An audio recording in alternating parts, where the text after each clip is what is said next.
you love Israel? Israel number one. No politics here. Why you no love Israel?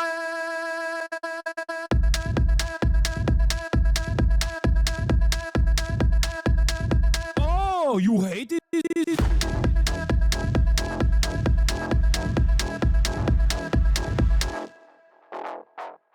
I'm Israel high. I'm Israel high. I'm Israel high. I'm Israel high. I'm Israel high. I'm Israel high. I'm Israel high. I'm Israel high. You have forgotten to say I'm Israel high? Do you love Israel? You must love Hamas. You are Hamas. I'm Israel high.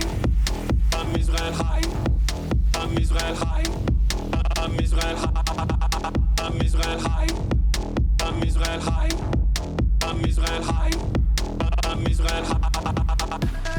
Oh, Israel not number one for you. Oh, anti-Semitism. Israel, small nation. Israel, tiny nation surrounded by scary Muslims. Ah, you are anti-Semitism. You are Hamas. You are Hamas. No politics here. Say Israel number one. Tweet Israel number one. No politics here. No politics here. No politics here. No politics here. No politics here. No politics here. No politics here. No politics here. Say you condemn Hamas. Say I'm Israel high. Say you condemn October 7th. You are Hamas. What's going on, everybody?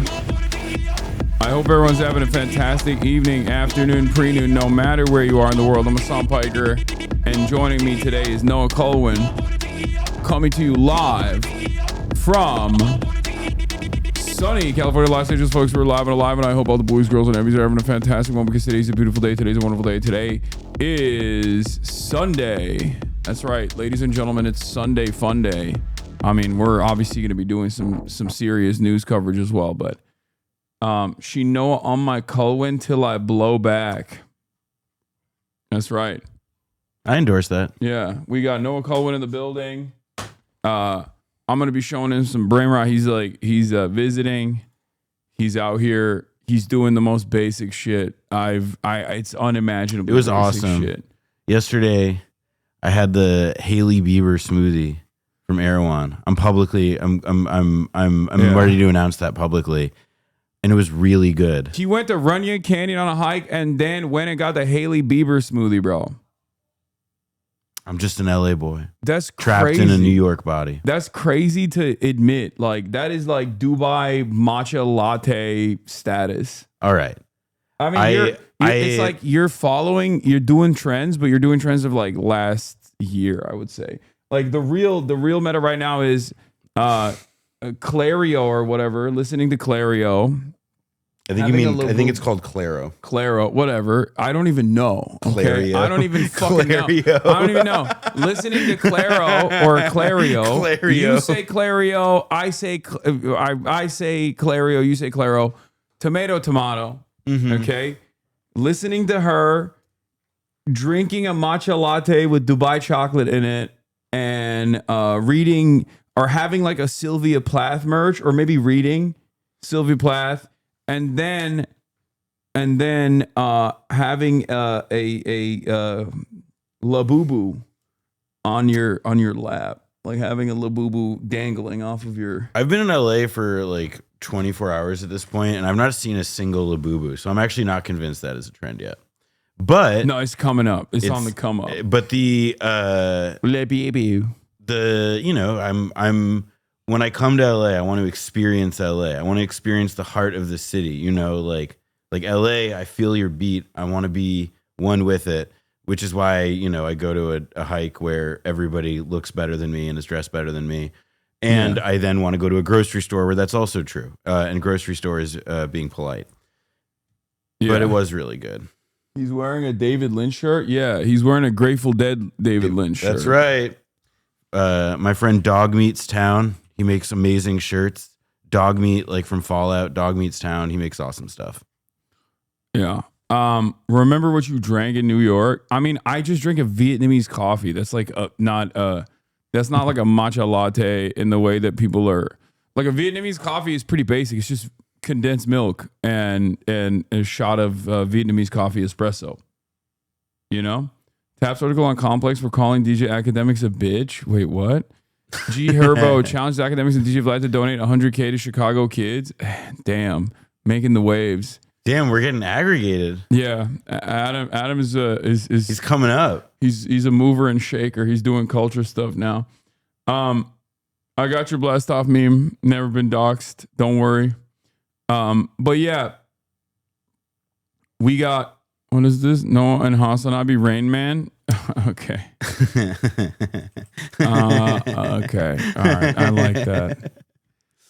And yeah, this is part of the broadcast where I tell you about my personal news, but honestly, there's literally nothing going on in my life. I told Buddha I was going to go play basketball with him after I ended the stream, but I was so tired. I just kind of passed out watching Pantheon, and you went out for... You went out to get dinner. You know, Korean. He's been living life. I told him I couldn't go. I ordered Chipotle and then it got canceled. So woe is me. So it was canceled. It said problematic things. No, it was canceled. It was crazy. Like I ordered Chipotle, and there was a different rider for it. Right, there was someone else picking it up, and then the rider changed, and the second guy texted me and he was like, "Hey man, just so you know, someone else picked up your order." And I was like, okay. I was like, all right, what does that mean? What does that mean for me? Are they making a new one? And they're like, nah. And I was like, oh, all right, don't worry about it. I was literally like, all right, don't worry about it. I hope you still get paid though. It's just, I just didn't understand. So that's right. Somebody else got 3 burrito bowls that are only chicken and rice, nothing else. No, I've yeah, pretty much. But it is what it is. We lost one. It's L. So I just ate some guacamole I already had and some protein. That was my dinner. But I think that's part of the reason why I'm so tired all the time, potentially because I've been on a major deficit this past week. So I got to increase my my caloric intake. 0 New York City pics, 0 DreamCon pics, 0 birthday pics. We need you to be a better influencer.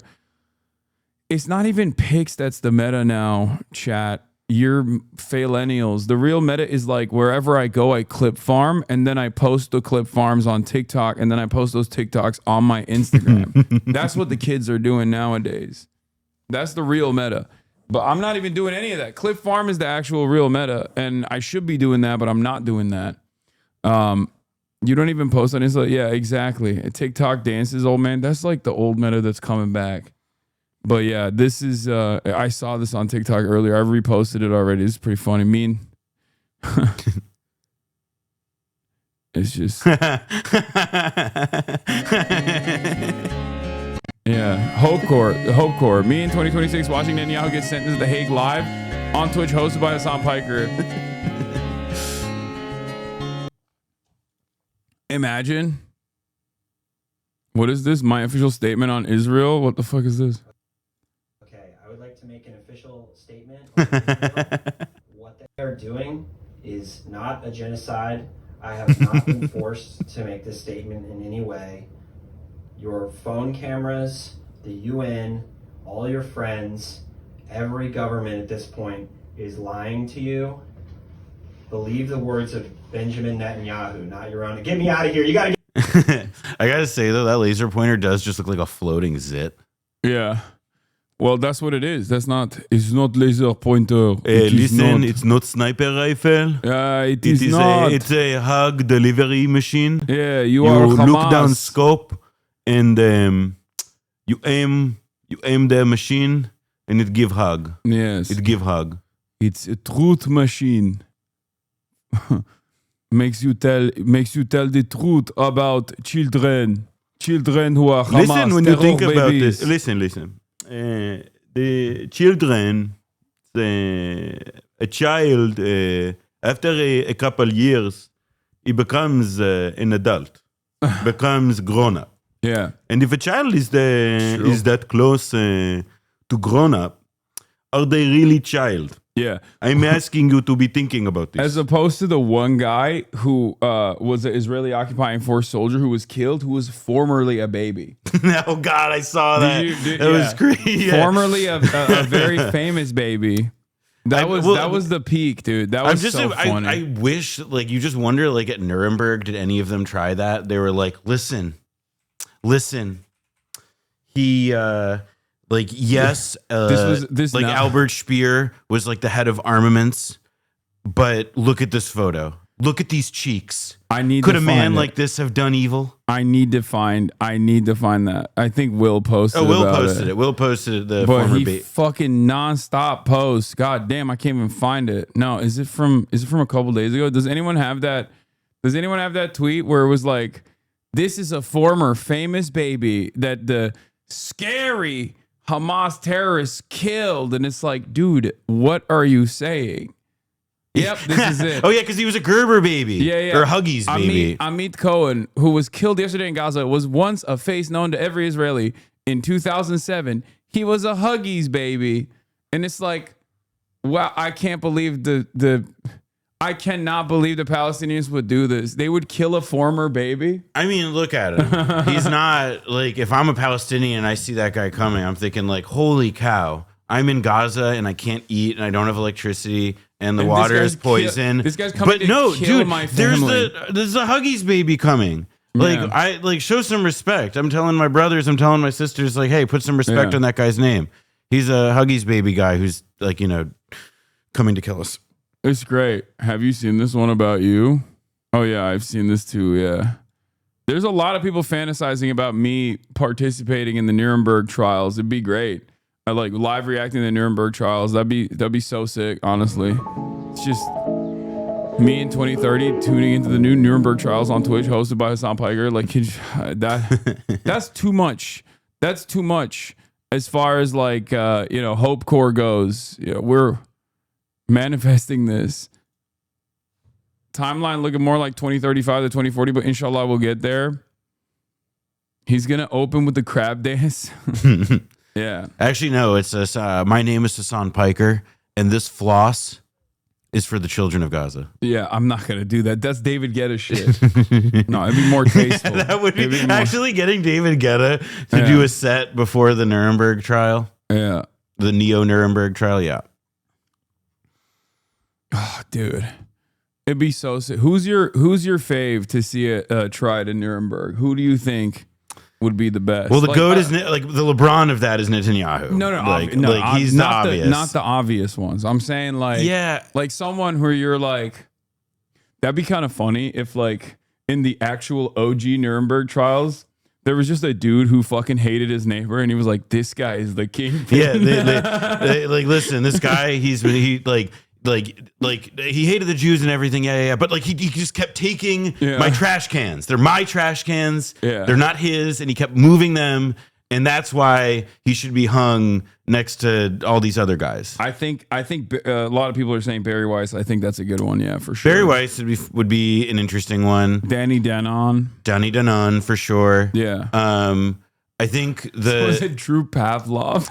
I think so. Oh God, that would be. I think Drew Pavlov is so stupid that he's just like, that's like a.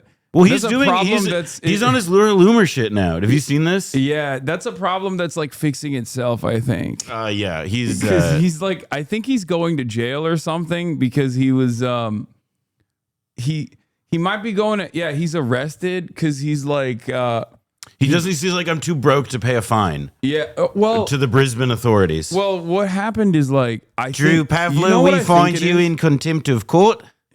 He's the first guy to get arrested and like prosecuted for being annoying, I think. Because like the shit that he advocates for is the things that the Australian government already agree on. It's like being pro-Israel, being extremely and viciously anti-China. And like crazily censorious against anybody who's pro-Palestine. No, it's nuts. Like how are your vibes so fucked that the very same administration that is under every other circumstance, like supposed to be on board with what you're doing, literally still prosecuting you. I think it's as simple as like, if you're really about that clout game, like too much, and like you let it show and you let your naked desire to be like he just wants to be the most successful. He wants to be a really big success and all these other things. And instead it's just like, you can smell the desperation through the computer screen thousands of miles away. Yeah, he protested on private ground, didn't leave after told to, fined $1,000, tried to get it away on other courts, and in the end it accumulated to $23,000 that he doesn't want to pay, so he's going to jail by his own will. All right, see, this is skill issue shit, because it's like he's now like if you like imagine being like a crazy pro-Israel NATO guy. And like doing this like bullshit self-sacrifice thing, and you can't even find a rich guy to bail you out. Yeah, well, like somebody who pulls in that kind of money in a half hour. Sorry, it's just like such a fucking L if you're like going to jail for being too pro-Israel in any of these like Western aligned nations. You literally are. Your vibes are so fucked. You are just such a goddamn loser that even the governments that are very much on board with whatever the fuck you're advocating for are just going, we're going to throw you in jail because you're just so annoying. Well, and he's also like, in addition to being annoying and like sweaty clout hound who like will not stop inserting himself into people's mentions for lack of a better thing to do with his time in life. There is also like the fact that he doesn't actually have anything interesting or original to say, and that when people like do rebut on even like a semi-substance level, like not even like that comprehensively, like they like push back against his stuff, he bugs out, he goes nuts, and will immediately just start calling you names. He's just very dumb and very annoying, and I think he's like, I mean, he's basically like, what's his face? Rabbi Shmuley, in the sense that like his very appearance and like the things that he says are so stupid and so insane that like it actually invokes a negative response from allies, where they're like, dude, maybe it's better if you don't say. But this goes back to that this goes back to the level of vibes, though. I have a really funny. I mean, I have a few different Rabbi Shmuley stories, but my favorite Rabbi Shmuley, like the funniest Rabbi Shmuley story, was that like, because he used to dine out so much on his like old friendship with Cory Booker, he would like write op-eds for like the Times of Israel or whatever. And a guy, Dylan Williams, he's like a you know, lefty-ish like policy guy in DC. We used to work for J Street, now works for somewhere else. But he like took the first word of one of Shmuley's columns, and like the first word in each paragraph or sentence, it was just I, me, Cory, Holocaust, I, me, like whatever. Yeah. And then the other was like 8 years ago, I covered an APAC conference, and they had the main APAC conference at like the Washington Convention Center, the big place, you know, et cetera. And then across the street, there's the synagogue, 6th Street and I, and at the 6th and I synagogue in the basement is where they had all the settlers. Like it's where, and the right wingers who in 2017 were considered like too out there to be given like real main stage FaceTime at the APAC conference. And because I'm, you know, such a smart, well-behaved journalist, I made sure to get there like an hour early before it started so that I knew I could get in. And see, you know, like Naftali Bennett and Ayelet Shaked and these other freaks give their spiel in this basement. And then once that was done and I was like, all right, I need to leave or else I'm going to go insane, I get outside and the first thing that I see is there's a line of people trying to get into this building because evidently they all want to go to the settler party or whatever. But the first person who's like trying to get his way in and not succeeding, from what I can tell, was Rabbi Shmuley. I love that. Like he wasn't like Blood thought he was on the team and he wasn't. Yeah, I mean, who the fuck wants that guy at their party? Like, I assume like an APAC settler party at the APAC conference is going to be not the best looking people, regardless. But like, Rabbi Shmuley is just so fucking gross inside and out. I don't know. He's just like, he's not. I don't. Well, I don't understand. I mean, he's also it. like, he's you know, he's a bit of a flim flam man. Like he has a charity. It's, you know, and they like, I remember looking at their 990s some years ago, and it's like the thing they do is they pay him a salary and he hosts a dinner, and his job is to be like a pundit surrogate style guy for Israel in the media or whatever. At least that's how he sees it now. If your job is flack, if your job is to just like propagandize at the behest of the apartheid state, and you're just so repulsive, like the things you're saying are so repulsive. Well, but you got to remember, dog. He was a reality TV show star. You know that, right? Wait, what was the reality? Shalom in the Home. Is that Google? what? But look this up. Come on, dog. That's why anybody pays attention to him, is because he branded himself America's rabbi. Because he was the first person to leverage being a rabbi into being on the most important American cultural export, reality television. The fuck is Shalom in the Home, bro? Reality TV 2 seasons. Shalom in the Home is a belief that our homes is peaceful. Wait, what the fuck? Is an American reality television series that aired on TLC. First of all, if you have only 2 seasons on TLC, you're ass. Okay? Because like TLC will have the Learning Channel, by the way. They'll run anything for like at least 7 seasons. Yeah. How did you get canceled after 2 seasons on the TLC, man? On the Learning Channel? That's crazy. Okay, we have to watch this, bro. This is on the docket now. The show debuted on April 10th, 2006. A second and final season of Shalom in the Home began on March 7th, 2007. The weekly 1-hour primetime program sought to help families overcome difficult problems. Boteach provided advice to dysfunctional families about relationships, marriage, and parenting, and tried to bring them peace. Shalom in Hebrew. Yeah, he used to be like woke. Right? I wouldn't go that far. He's always been kind of a mover and a shaker. Like when he was I thought he was like the woke rabbi. I mean, he may be positioned like that a Bro, little bit. Someone already found it. That's crazy. That's crazy that you found it instantly. like what were you waiting? You were like, that's my favorite. Is that doesn't look The Chosen? No, this is The Chosen season 1, episode 3. I don't know what the fuck this is. No, that's not. This is not right though. This link is incorrect. And it's not even working. Yeah, a highlight reel. He uploaded his own highlight reel. Season 2 highlights. I was supposed to show you brain rot, and you're the one who's showing me brain rot. Asno is a resident NBA man that if I'm allowed to be excited for Dame to come back to Portland when we have IDF soldiers in Deni Avdia on the team, or am I complicit? # Free Palestine. The Blazers are not the only franchise with that issue going, is how I'd put it. And I'm excited for Dame to go back to Portland. Obviously, he's not going to be really playing this year at all, but it's a great feel-good story. And the Blazers are an exciting young team. I have an announcement. Now that, and this pains me to say, now that LeBron James is basically going to retire, and it's imminent, right? I'm in the search of a new GOAT. You're looking for a new GOAT? And it's not, and you don't just simply look for a new GOAT. The GOAT finds you. And it's official. Wemby, I think. I can't deny that. Wemby he's got such serious, the aura. I can't believe I'm saying this because he's French. Okay? Like, I don't know what's going on. I don't know what's going on. It like hurts me. It pains me physically to say that it's too early. It's too soon to tell whether he will actually perform as the GOAT. It looks like he will. He's putting some meat on them bones, right?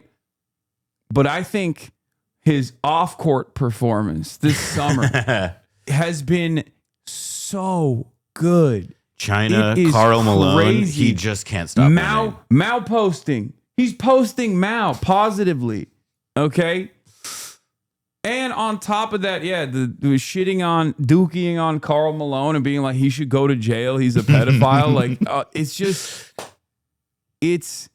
He's the man. He is the man. Do we know what his opinions are about Mélenchon? Has he been able to? I don't know what he thinks about Mélenchon. I mean, granted, like I don't NBA players unless they're like I hit my buddy up. I was like, "Do you have a direct link to him?" And he was like, "I can link you up with his manager. I can give you his manager's number." But he is,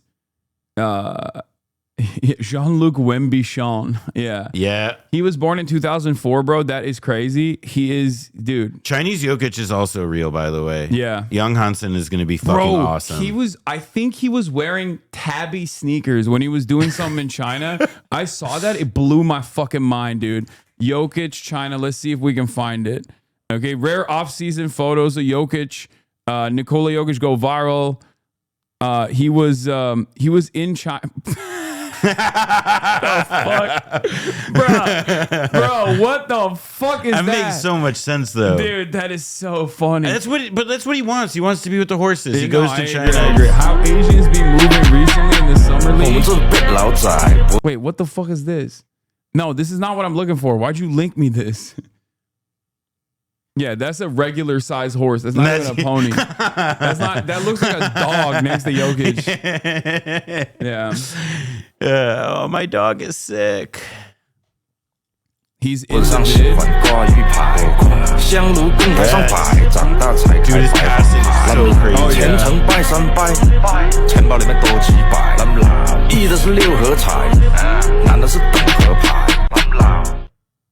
He's not it. Dude, that's not what I'm looking for. What are you doing?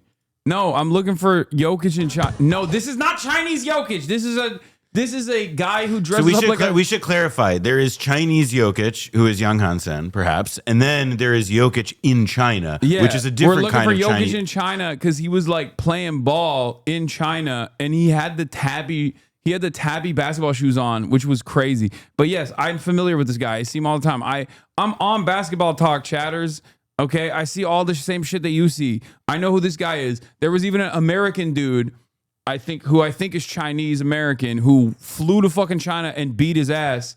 He was kind of short, but he played ball with this guy. I've seen this guy all over my feed. Okay, calm down. That's not. Hasan doesn't know Young Hasan. Isn't Young? It's the tall one, right? Yeah, he's the big. No, I know who he is. He was there on draft night. No, he's the cool. He's like obviously like the coolest. Like that was the coolest thing to come out of the draft in summer league. Basketball legend Nikola Jokic finds out that tourist signs in China are also in Serbian. Oh yeah, look at his shoes. You can kind of see it here. Look, that's all I wanted to show you. That he's got tabbies on. He's got. I don't know what this is, but I need it. This is in my language. Oh, yeah. Oh, yeah, it is. Oh, it is. Hey, take a pic. There you go. Yeah. This is a Look at that. Why does he have tabbies on? Are those tabbies? Like, what the fuck is that? We have breaking news. Here, question mark. It's fucking California, Dianne she Feinstein dying. All right, I'm blocking. It's done. Take a week off, dude. Fuck you. Okay, enough. This motherfucker has like size 18 tabby basketball shoes on, and I need to know what they are. I love having his numbers on the back of the shirt. Oh my God. Everybody loves fucking. Here's a better view of the tabbies. Oh, there it is. Jokic enjoying his time in China. This is what I watched. Finally. Are those tabbies that's just like a line down there? I don't know. I think there's just a line on his shoes. Yeah, they're just his sneakers. But that is an interesting concept. Tabby basketball shoes. Yeah. Probably terrible. That would be like that's like a catastrophic injury on the court waiting to happen. Yeah. Unfortunately for you, Wemby told French people to avoid extremes, so avoid far right and far left parties for the 2024 legislative session. Oh no. Well, he likes Mao. So 3 days before the legislative elections, Victor Wembanyama calls for moving away from extremes. I remember something like this. It's all good. He went. This is pre-China. Okay. Trust. Chat. Trust. Shh. Pre-China Wemby. Pre-Mao is Wemby. It's all good. Okay. It's all good. He's now a Maoist. He's a Maoist or worldist. Not a tabby, just a line. Okay, thank you. Thank you for clarifying this for me. Why are all the NBA guys going, I was going to say, why are they going to China? But like the money. Well, NBA China is so huge. Big market. And like, it's also, I think like on top of the fact that it's like historically been like the big, like outside of Europe, like the biggest foreign market for I guess Europe and Mexico, but like it is They now. even go to Europe like that though? I mean, what do you mean, like NBA players? Yeah, like officially on like a trip to do marketing and to like enter the market. I mean, maybe, but like also a lot of them go to Europe because like one, they are European, and two, there's like, I mean, EuroLeague is a real. So, I mean, just like the CBL, just like Chinese basketball is real. Like, and also like it's, I don't know. To me, it's like at this point we are decades into like a cross pollinated. Chinese basketball is real. It can hurt you. It's real. It's happening. CBA, yeah. The like, you know, like Starbury had, you know, years there. I learned recently, I was wondering what happened to Jimmer Fredette, who was like an NCAA player of the year when we were like 18 or 19. Yeah, yeah. And because he's went also to China. Yeah, and I like did not know that. was like an incredible player there. And it was because he was too small to be the kind of dominant player here in the US, like in the NBA. Like the size is wrong. It's cool. It's exciting to see also that like the ball's getting global, or is it continuing to get global? Yeah, I mean, ball has always been global, but it's cool that these guys are going to China and experiencing it for all of its glory, like your boy is going to be doing in September. It is what it is, you know. Some for offseason stuff, I guess. Like we get some U.S. players locally in Eastern EU, but it's the assumption it's guys who don't yet make it to the NBA. What is this jump scare? Yeah. Oh my God. Approval of congressional Democrats is down to a historic low of just 19%. Crazy. I will say, a lot of room to grow. Yeah. I mean, because 19 is it's getting lower to 0, and 0 is the lower bound of approval rating. So that's a lot of room to go up. That's all I'm saying. Wait, this isn't 19 plus. It's like 19. Even the approval is like 19%, right? That's what no. This is approval. This isn't net. This is 19 out of 100 people. No. Say that they approve. Yeah, this isn't net, is what I'm saying. There's no way this is. No, net would be. Net is way. Net is like. Net is not. net is like negative, like 30, 40. 40, yeah. Yeah. There's no way. Net is Antarctica temperatures. Net is It's reading 31? the. You mean minus 31 net? Yeah. Because you don't mean like plus 31. Because they are underwater by a lot. Yeah, nothing but net. I mean, yeah, there's only. They can pump these numbers higher. I think we can get to a historic 0% approval rating, 100% net disapproval rating, like minus one. The bottom is minus 100. And I think we are slated to get there. We are looking to get there. And, it can happen. And I'm excited to see what that looks like. Well, there is. I mean, I will say that, like, there's like an interesting, like, of all people, like, I saw like Derek Thompson alluded to this in a post today, but that, like, there is a truth to the idea that, like, all right, if the Democrats become this hated, that makes it that much, like, it makes insurgents in the party like that much stronger. Like people who credibly claim an opposition, people who credibly claim that they are on the other side of the establishment.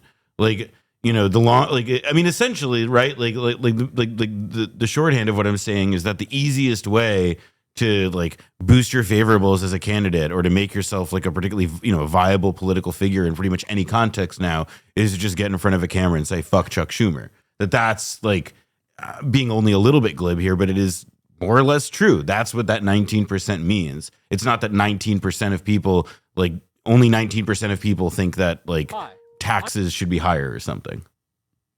Yeah, I think that the Democrats have a long way to go.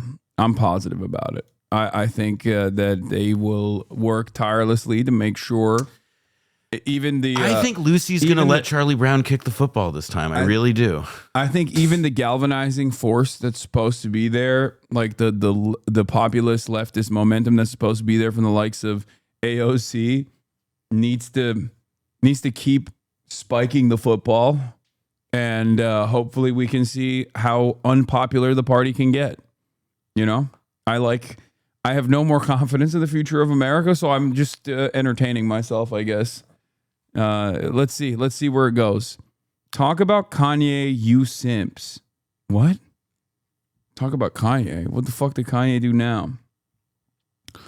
Let's see. Friend of the show, Christian Divine, had a... I'm New York Times op-ed author Brett Stevens, and I recently wrote the piece, No, Israel is not committing a genocide in Gaza, and I've gotten some backlash to it, and I'd like to kind of respond. Of course, I try to be fair and balanced in my opinion pieces, and so when I hear news of Palestinians coming out of Gaza, I like to take my fingers, put them in my ears, and go, la, la, la, la, la, la, la. That way, I don't absorb any of the bias. So in my article, I wrote that Israel isn't committing a genocide because they've only killed, by some estimates, 60,000 people. And they could have killed a lot more. I mean, if you were going to kill people, you could kill more. True. That's why it's not a genocide. Doesn't that make sense? I mean, if it was really a genocide, they would have to kill everybody. The UN's definition of genocide also includes intent. And they didn't say they were trying to. They just did on accident. And that kind of just happens. So to me, your arguments don't make sense unless they kill everyone and they said they were trying to. Yeah. Also, which, by the way, by those estimations, the Holocaust is also not a genocide. It is. Well, that's part of like the whole like Stevens thing is that like you just have to do. I mean, this is also. I mean, one of the things I despise the most about like the current state of the discourse is that everybody pretending like genocide is all of a sudden just because genocide is a contested term, like many legal or historical terms, however you want to categorize it. That because there is some measure of contesting what it can mean, that it actually just means that it's not actually a concept. That what is a concept? What is like is basically the level that the conversation gets to. Everyone turns into Jordan Peterson when they want to talk about genocide. What is when Miss Piggy doesn't let me leave the house? Yeah, is that genocide? It's just like, is that genocide? It's so morally bankrupt, especially at this point, and it's like, I don't know. I think everyone is just basically relying on the fact that because America is the great evil and they are not even remotely interested in allowing any sort of justice to take place here, that they feel confident that they can just like get away with saying whatever the fuck they want. They're speaking like they will never get tried in Nuremberg.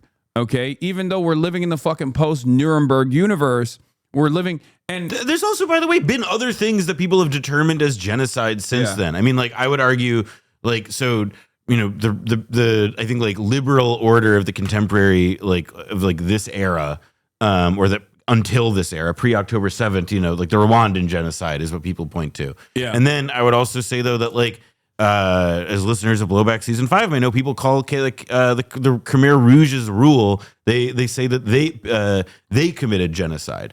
And that is also like, it's a little bit more complicated because most of the victims of the Khmer Rouge were themselves Khmer or, ethnic Khmer in Cambodia. But like they also did target minorities, Chinese minorities, Vietnamese minorities, and so on for, like they targeted them for destruction as those groups, essentially. It's not like again, you could argue about like to what extent one fits a definition super precisely or not, but like the idea that like all of us that this label is like off, that it's just like it's actually like it's just too contested or too only tied to the Holocaust is so absurd. There has been successful genocide designations in international courts of law for much smaller numbers of people at this point. It's ridiculous.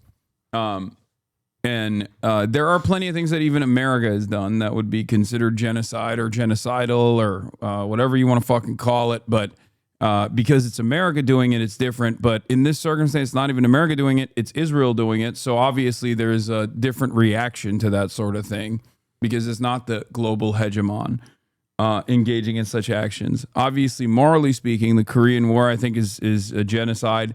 And what America did is unconscionable there, and the morality for both the Korean War and also what Israel's doing right now is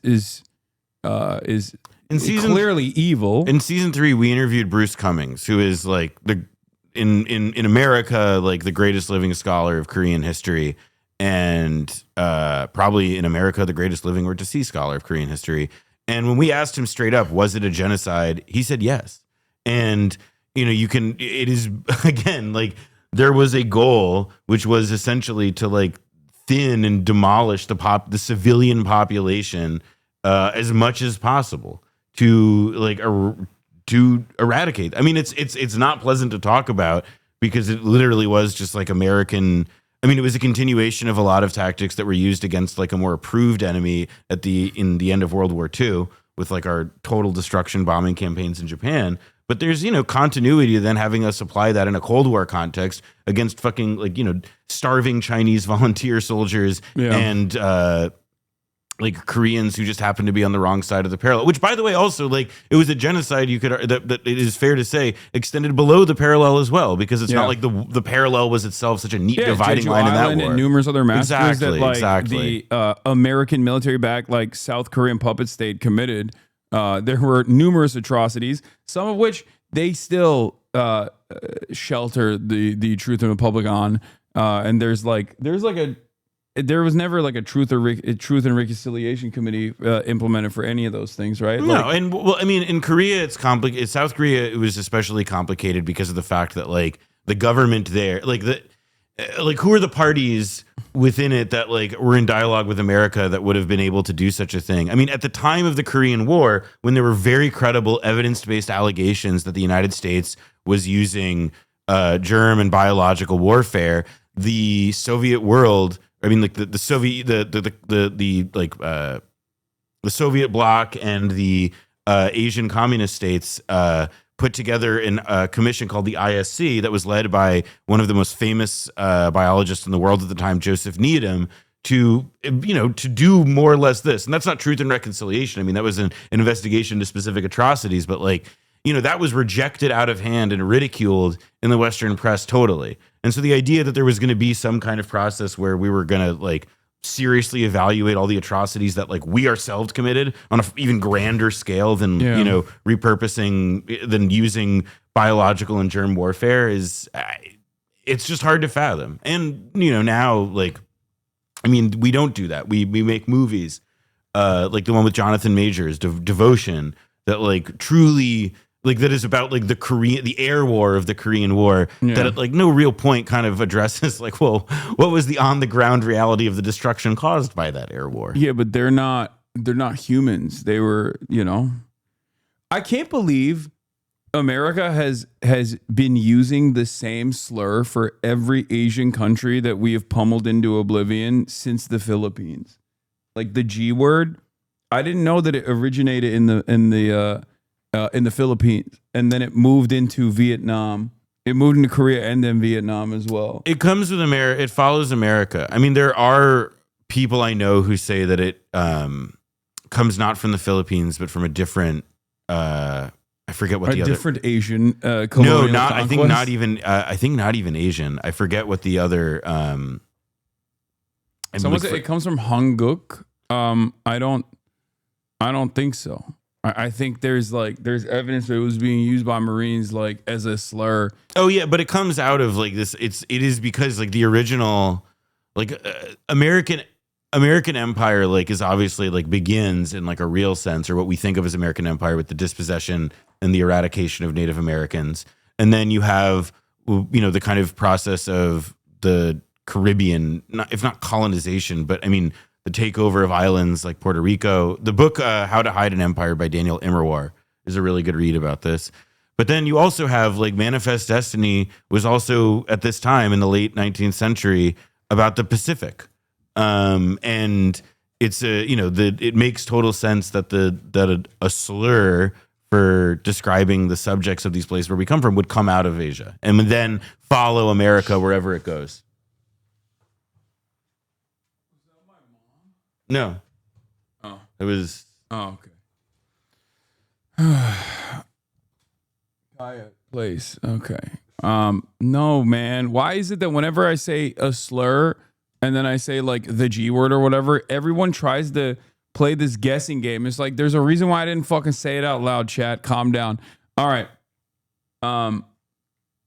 All right, let's finish this. If you would like to check out some of my other extremely unbiased pieces, check out For Israel, It Pays to Be a Winner, or Israel Had the Courage to Do What Needs to Be Done, or We Should Want Israel to Win, even. Or what was it when he called Arabs like a parasitic force? In one of these pieces, Brett Stevens famously literally says like Arabs are like an insect. Oh, that was his people can look at his Wikipedia page. It's astonishing that the New York Times still gives him a column. Oh, was that Thomas Friedman? Did I get it wrong?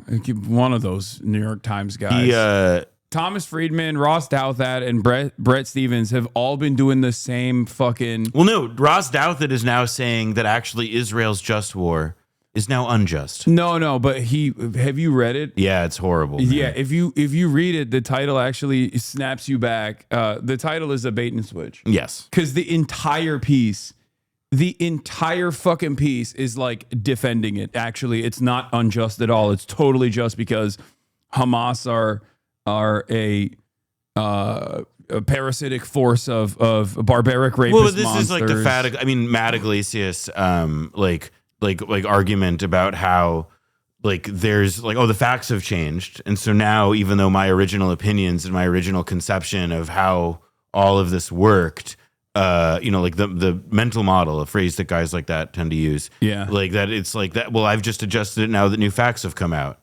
And there's no possible, I will say one of the things about the famine shit in particular that drives me fucking crazy is, and it really, really makes me quite sad, is that famine is not like a thing that just happens suddenly. It's not a.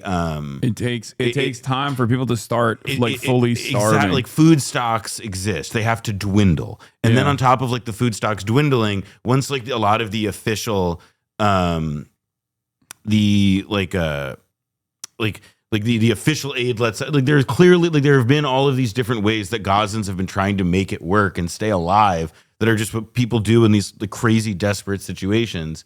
And it's not like all of a sudden like, oh well, famine, if you're saying that there's famine in Gaza, that means that like people like that hundreds of people are falling over every day and drop dead because of it. Like that's not what that means. In fact, the reason that you call it out and that you identify it very loudly before it happens is to prevent such an outcome. Yeah. I do want to talk about this right now because it corresponds to like one of the news stories of today, which is Israel's putting a pause on the fucking famine. I guess they're like letting in aid, and even then they're letting in aid mostly through airdrops, which is again dangerous and it's already killing Palestinians. It's dangerous theater. It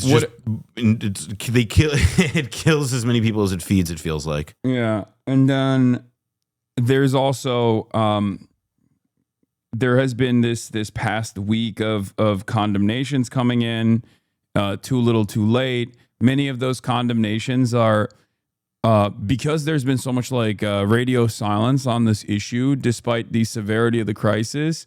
It feels like there's a change of attitude here, but when I think about it, it's no different than when people were like, Mr. Netanyahu, please stop during the first Biden term, right? And these guys, I think, are just like, this is just the modus operandi, where you just kind of, when it gets to a point where it's undeniable, unavoidable, unimaginable cruelty, you just turn around and you're like, oh, we're going to recognize the state of Palestine with like all of these different ridiculous qualifiers as well that correspond to Israel's goals of dominance regardless. And then that's it. They turn around and they offer a little bit of aid in and then go back to the ethnic slaughter. And it's, I also, there's no like sense of like, what about, is like tomorrow, like speaking figuratively. Just like at any point in the future, like the place is uninhabitable. Like the aid thing is the crisis du jour. It is the crisis of the moment, and it's a fucking awful one. But like the reality is that like groundwater supply is poisoned. All of the roads unusable. no habitating structures. The like, who knows all the asbestos and other shit that's been like, released into the environment. All of the fishing and all of the ocean, like the waters are polluted. I mean, it's really, there's a degree to which also refocusing it on this like now immediate conversation about aid and like the pauses and all this stuff. Again, it's just like, it's more can kicking from people who have only been kicking the can since fucking October 2023. They would rather kick the can, by the way, and they would rather like blame the people who get mad at them in their Twitter mentions than admit for even a goddamn second, for a single second, I was wrong. Maybe I was wrong. I don't to like for me, I'm gonna say something extreme here. If someone like Matty Iglesias overnight was like, "This is unconscionable. This is a genocide," I was, even if he didn't say he was wrong, and then he just kept it pushing and didn't respond to people who were like, "Dude, what the fuck? I can see your tweets from yesterday when you were saying it's awesome and good and we should starve more children." He never responded to those guys at all, and he just almost magically overnight turned into the advocate. I obviously would not trust them, but I also wouldn't spend any time fucking shitting on them. Okay, like I'd be like, all right, who cares? Just keep it pushing. The Owen Jones method. You say, yeah, exactly. It's like at this point, like maybe I'm too pragmatic, and some people might get mad at that, but I just don't care what people have said in the past. I just want this to come to an end. And I realize that, like, I mean, fuck the media figures and fuck the politicians, but like, especially for the average people, regardless of their lack of interest in saying anything until it was like no longer damaging to their careers or whatever, I just want I want enough pressure to mount so that the situation changes, and this, on the other hand, is not an example of this because this is a cynical attempt. Exactly. This is a cynical attempt from Ross Douthat, who does not actually think that the war is unjust. Just the title of it says it is. And also in Iglesias's case, like he's a troll. He's not like his ideological convictions, whatever they are like not particularly bound to like a set of recognizable or coherent ethics that like the rest of like us normal people have to do. They're like largely driven by like whoever he has animosity towards on social media. Also, Ross Douthat just looks like Temu Sebastian Gorka. I realized he reminds me of like he's like Hugo Drax from Moonraker, the Bond villain. Israel's war in Gaza is not a genocide. It's a war for a just cause. The elimination of a cruel, fanatical, itself potentially genocidal terrorist organization that oppresses its own people, holds innocent hostages, and will pose a severe danger to the state of Israel for so long as it holds power. I want to see the comments on this. You write of war and justice, of strategy and restraint, but where are the children in your calculus? Not a new approach at all. British naval blockade of the First World War. It is hard to imagine that Hamas represents a threat to the enormously powerful nuclear arm. Even the fucking New York Times, like squishy liberals, are not taking this propaganda and believing in it. Like, I read the Brett Stevens comments. They ballistered him. They were eviscerating him. But the thing to understand about the New York Times, and this is an important thing to understand about the New York Times, is that the people like who run that institution, like I'm not talking about like individual reporters, I'm not talking about like mid-level people who do whatever, even individual writers and stuff. Like I'm talking about like an institutional attitude and a cultural expectation of how the paper has to function and what its internal culture should be that is set by the top. It is sort of known and has been for years as like an editor run paper in that way. And like what they don't care about like that. This is like what the readers say about this subject. Like for them, this is not like an issue where like the riffraff matters. They have the New York Times has its own like a high-minded, independently acquired view of the situation that like is not going to bend to like whatever the rabble is saying. Now, it's like a kind of a crazy and ridiculous position to take when you consider just how much their opinion page like seems to aggravate their readership. But, from their perspective, people still click on those articles. Yeah. And moreover, like the people who run the paper like seeing this stuff. They reward it. They don't care that this is not how it like like that this is not like what people seem to like. The people don't feel that this is a moral authority that is speaking to them and is representing something out in the world that they want to be put out in there. Like they see their writers doing that. And the more and more that people like kick and fuss about it, the more they see themselves as speaking truth to the power of the mob. And you're just not like, I mean, yeah, this is a way. It's a failure in some ways. It's no different than Benjamin Netanyahu thinking he can go on the Nelk Boys podcast and then like somehow get some benefits out of that to like restore Israel's image in like a specific demographic. It's an abject failure. These guys are basically eroding what remains of their already limited credibility. Every single time they just like scream into the void about how everyone else is wrong and you have to listen to us. And it's not a genocide, and it's actually a just war, but it's like kind of become unjust or whatever. There's another thing though in which it's like it's wish casting. But this is like this issue, and especially Palestine, is like a very critical Jenga brick for like their whole understanding of everything. Because like if you accept that this is a genocide, and if you accept that this was like a genocide from day one, and if you accept that like this was the moment October 7th that like when the dust had like settled for a minute after the Hamas attack, then and the devastating military blow that was dealt to Israel, then like what that means is that you're not just accepting that like that, was this like fated thing that you missed. It means that all the kids on the college campuses were right.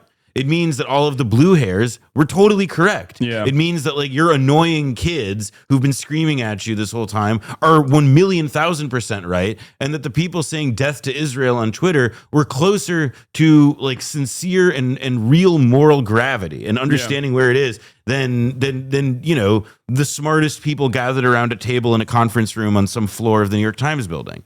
Like that is like if you accept that about this situation, I mean, that's part of Ross's issue too. Like, what does it say about you as somebody able to divine ethics and as somebody able to like discern what is like the correct moral situation out in the world when like you blew it this badly? The Iraq War was the same way, by the way. Yeah, like tons of.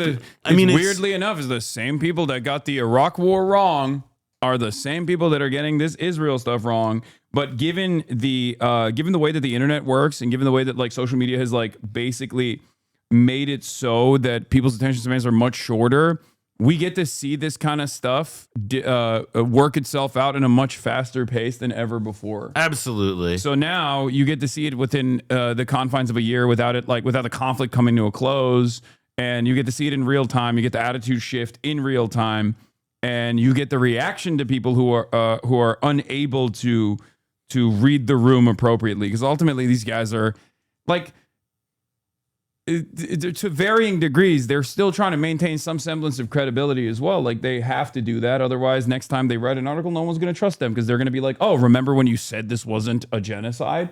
You know what I mean? Yeah. So there is that too, for sure.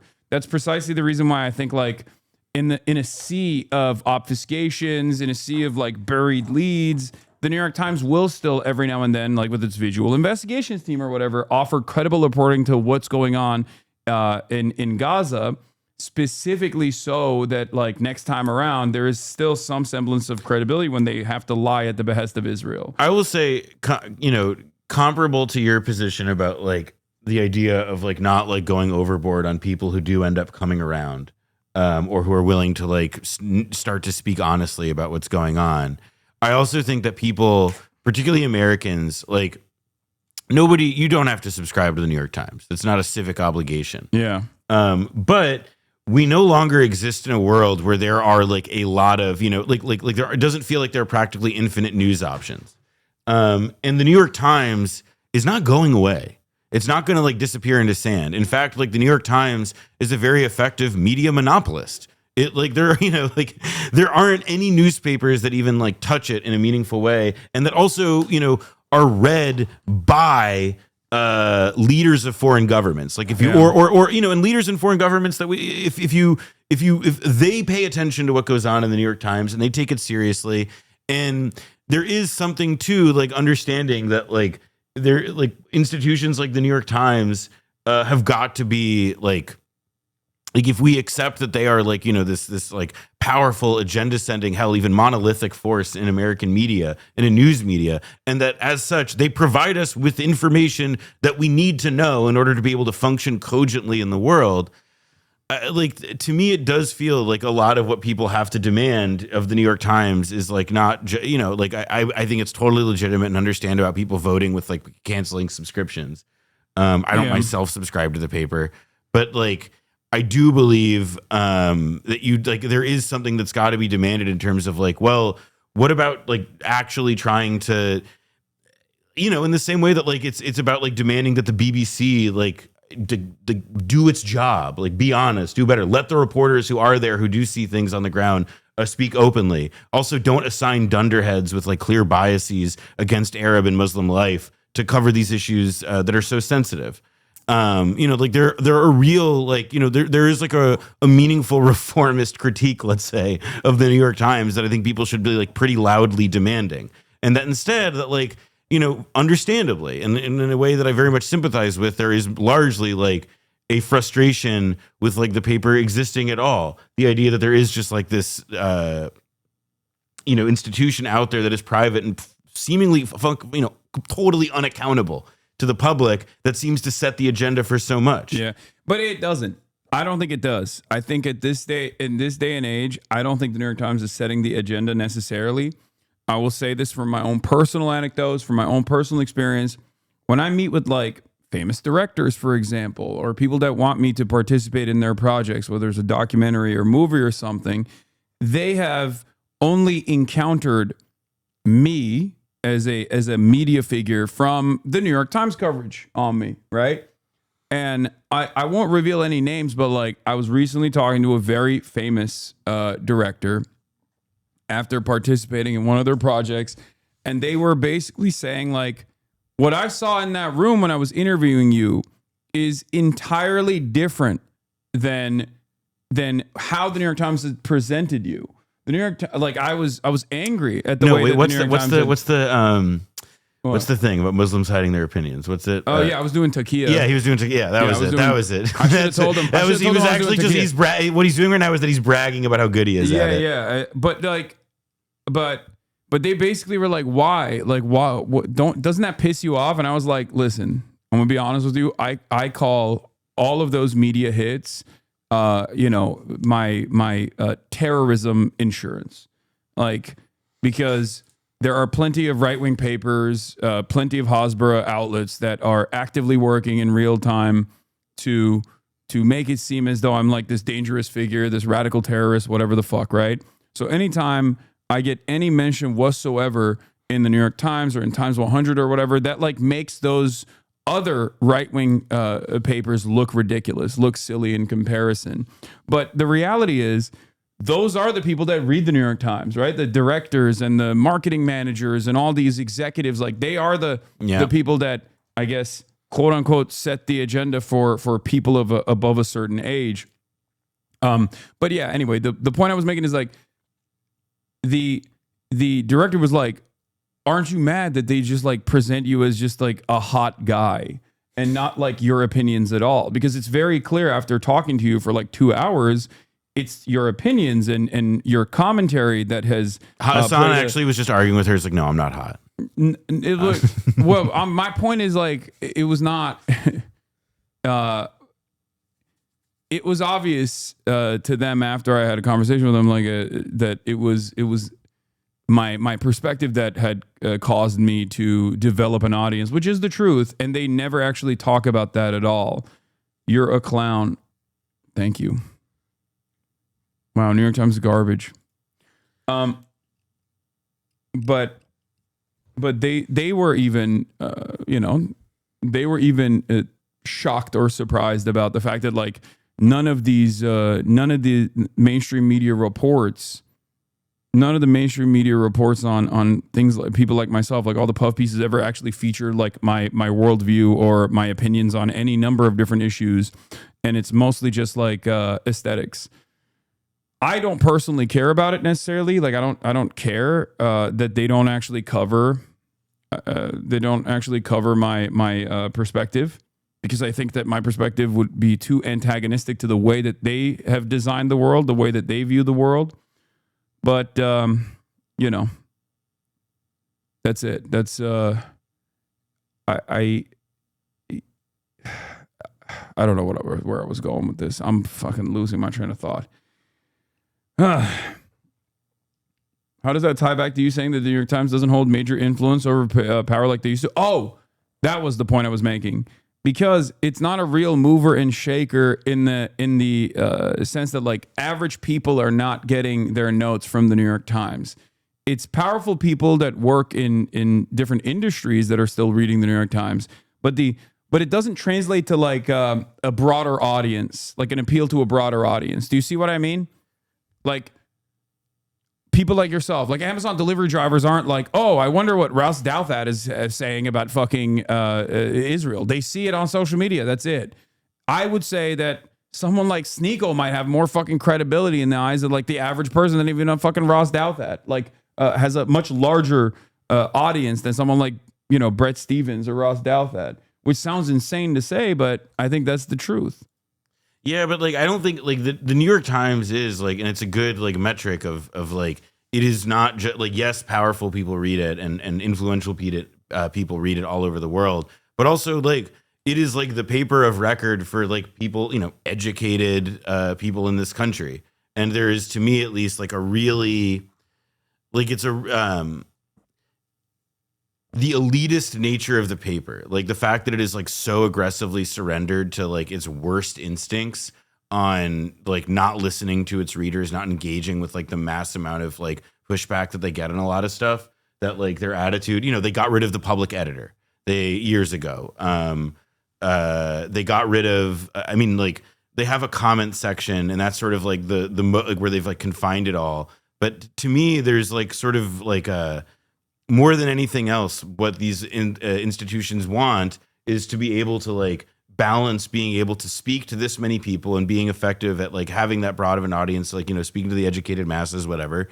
But also like remaining in like part of the inside game that like when you know, when a CEO needs to announce like a major life change or a policy, you know, like for example, Kathleen Wild, who's this woman who's like a very big, like sort of kind of like a shadow power broker type figure in New York City. Like when it is announced that she's like planning to step down, like there's a big New York Times article about that. And like the people who run institutions like that, I think that part of like, if we're going to build a better world is like, we've got to like agitate for like an educated elite that isn't like constantly trying to play that sort of like court whisperer role. Like that's part of why somebody like Ross Douthat ends up getting elevated, or so many people on their opinion page are elevated, expressing opinions that are just like out of sync with like not just what fucking you can like with what like obviously college kids or people like you and me think, but are out of sync with like clearly what the majority of people in this country think. You can draw a direct line also of success from the New York Times all the way to a $250 million deal for the free press for Barry Weiss. Barry Weiss is at the New York Times. Right. She's fucking annoying. She's playing a role in the New York Times when she's there to like elevate these right-wing thinkers, right? Like that's what she does, constantly chirping about cancel culture while simultaneously, if you're like of Palestinian descent or think Palestinians are humans, you know, advocating to fire you from your college campus position, while simultaneously, like literally, the hypocrisy is so funny always, like for the Barry Weisses and the Ben Shapiros of the world, where they're like, have made careers talking about how cancel culture is out of control, how censorship is like a leftist regime, and while also simultaneously never skipping a beat, never skipping an opportunity to destroy the careers of like anyone that speaks to the humanity of the Palestinians or anyone that says anything about Israel that is objectively true. And she went from the New York Times. She couldn't get fired, so that she could launch her like. Yeah, she tried. People may not remember this, even though it was like barely yesterday. But like she spent months trying to get fired from the New York Times so that she could make herself into a martyr. And the Times, to their like credit, like were like they clearly understood what game she was playing and did not indulge. Or they just didn't do it because they like people like Barry Weiss. I think that it's because like because this is like their thread is that like it's it's they like or like the balance beam that they're walking as they see it is that like they want to cultivate audiences or voices of people who are like right wing and speak to more than the liberal masses, because like they do believe that they are too lib, that they speak to too narrow of an audience, that they're not, that they're not seeking as much diversity of opinion enough. Like, for example, Barry Weiss, right? Like, she wasn't the editor of the opinion section. She, I think, was given the title of editor, but she was hired by a guy named James Bennett, who had previously been the editor of The Atlantic. And when Bennett came to the New York Times opinion section, the mandate that he had was, we're going to go for big tent different voices. And so that meant that they hired one left-winger, one lefty person, Elizabeth Brunig, but then everyone else, like everybody else that we can examine from that time, for the most part. I mean, I forget if he hired Tressie McMillan Cotton or whomever, but like the clear idea and the thing that they've embraced spiritually and maintained is this idea that, we're going to support a diversity of viewpoints here. But in effect, that what always is meant. Exactly. Always is meant like permission structure expanding on the right with like a little bit. It's, what's really funny? And something that the New York Times and like all these other, mainstream credible institutions have always like gotten mad at Joe Rogan over is that, Joe Rogan has like really crazy right wingers on without like holding them to account. And it's like, Joe Rogan does the exact same thing. He'll have like one kind of leftist guy on every now and then he'll have like every neo-Nazi on immediately afterwards. Like, it's the same shit. It's no different than what the New York Times has been doing in perpetuity or any number of these. The Times has done like and it's not just the Times in this respect, because I also will say that like the New York Times is distinct and it's big and it is unique in media because there's nothing like its size as like a news gathering organization in the US anymore. But like there are a lot of the same kinds of similar headwinds coming from like the higher ups at these institutions, like the Washington Post, for example, where, to your point, it is about like they're trying to expand the tent so largely, but so as to still maintain some kind of distinction from like the Joe Rogan riffraff of the world. Yeah. I don't know. I feel like it's very like, I feel that people I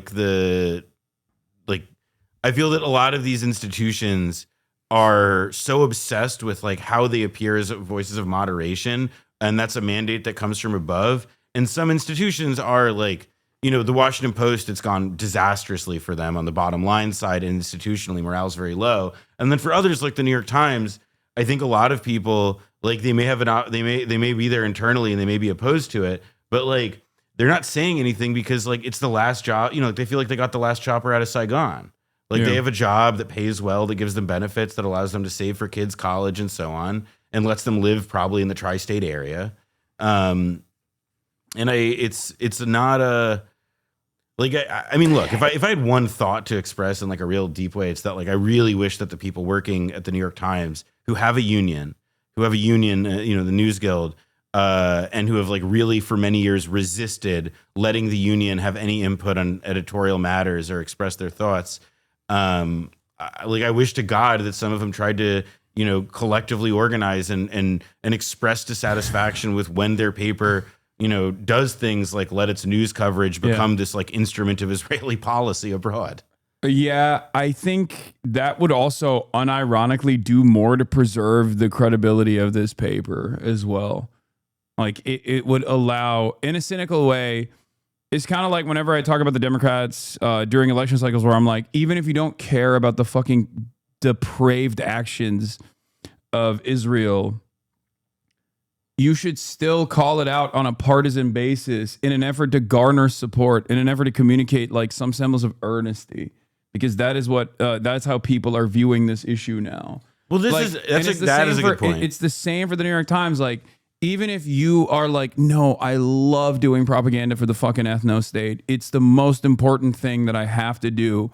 If you want some credibility banked later down the line for the next time you want to fucking lie about something and get like power brokers to agree with you, you need a crumb of credibility banked. And in order to get that, you need to fucking separate at a certain point with this unlimited pro-Israel propaganda that you're doing.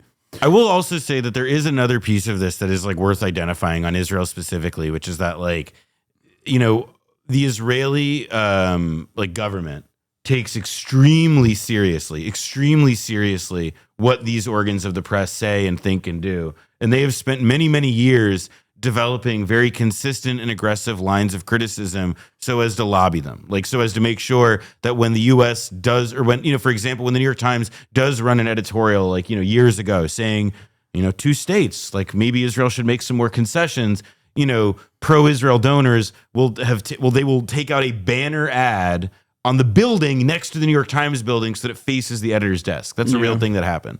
Yeah. And like, yeah, it's like it's the same shit they did in Hollywood, where like they would find who the Oscar, like they would track the routes of people who are in the jury pool, I guess, for declaring who's like an Oscar nominee or whatever, or who might get an Oscar, and they would put the for your consideration ads on the fucking pathway, on the roads that these people are taking, knowing full well that this will like influence their decision in some way. It sounds crazy, it sounds stupid, but like it plays that role in isolating a lot of these people who are already personally completely sheltered from the average person's opinion. It causes them to isolate even further. This isn't to say that they're victims, mind you, okay? These guys are educated enough to see exactly what you're seeing, but I think all of the decision making it revolves around their own personal careers, and then when they see stuff like this as well, and all of the fucking cocktail circuits they're going to are like where they're surrounded by not average people that have a conscience on this, but instead people who are invested in doing propaganda for Israel. They end up having this like completely distorted view of everything that's going on. Anyway, let's take a look at the BBC, which is another horrible propagandist for the state of Israel.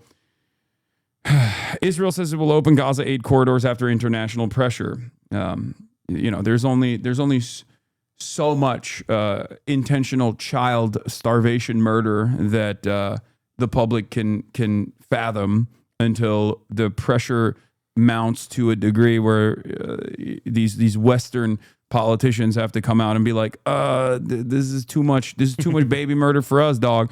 Remember, and I've said this since day one, Israel has realized that given how America has always operated in its wars, Israel has realized that they can get away with saying collateral murder is fine, even if it's like 10x whatever they've targeted, whoever they've targeted as like a reason for why they've blown up like an entire city block, right? 10x, 20x, 30x, 50x, collateral murder is perfectly permissible in the eyes of the rest of the Western world. But there is one thing. There's one thing that is undeniable, which is denying aid. Okay? Whenever they deny aid too much, and the impact of that aid denial becomes obvious, they have to fucking turn around and and do something. They have to move in the other direction. What is this? I saw a graph today to show the number of rapes in Europe over the last 2 years, and how every country besides Poland, the only one with closed borders, has gone up to double-digit thousand, but Poland went down by 1,000. What's your take on this? My take on this: you are racist. Well, it's just like it's just incredibly stupid. First of all, I have no idea where the graph you saw, but also rape statistics vary from country to country. Like countries that consider individual instances of rape, even if it's from the same perpetrator towards the same victim, like in places like Sweden, are logged as individual acts of rape, as opposed to many other countries that don't do that, right? So whenever they change something about the way that they calculate sexual violence, it seems like the statistics jump up dramatically. There is no direct correlation, even if correlation does not mean causation. There's no direct correlation with like immigration increasing and then rapes going up as a consequence of that. It's just a way for a lot of people to justify having their racist opinions be validated, to say, oh my God, like immigrants are coming in. Also, it's ironic to say Poland does not have any migration whatsoever, because what the fuck where do you think the Ukrainians went? Like that if you don't consider Ukrainian refugees to also be migrants in a country, you're kind of giving the game away without realizing that you're giving the game away. Why is it that they're not considered migrants or refugees? Is that because they are white? Is that the reason why they're not considered migrants or refugees? But the only people who are fleeing violence from Middle Eastern countries and the global South are considered migrants and refugees? Is that what it is? Do you understand?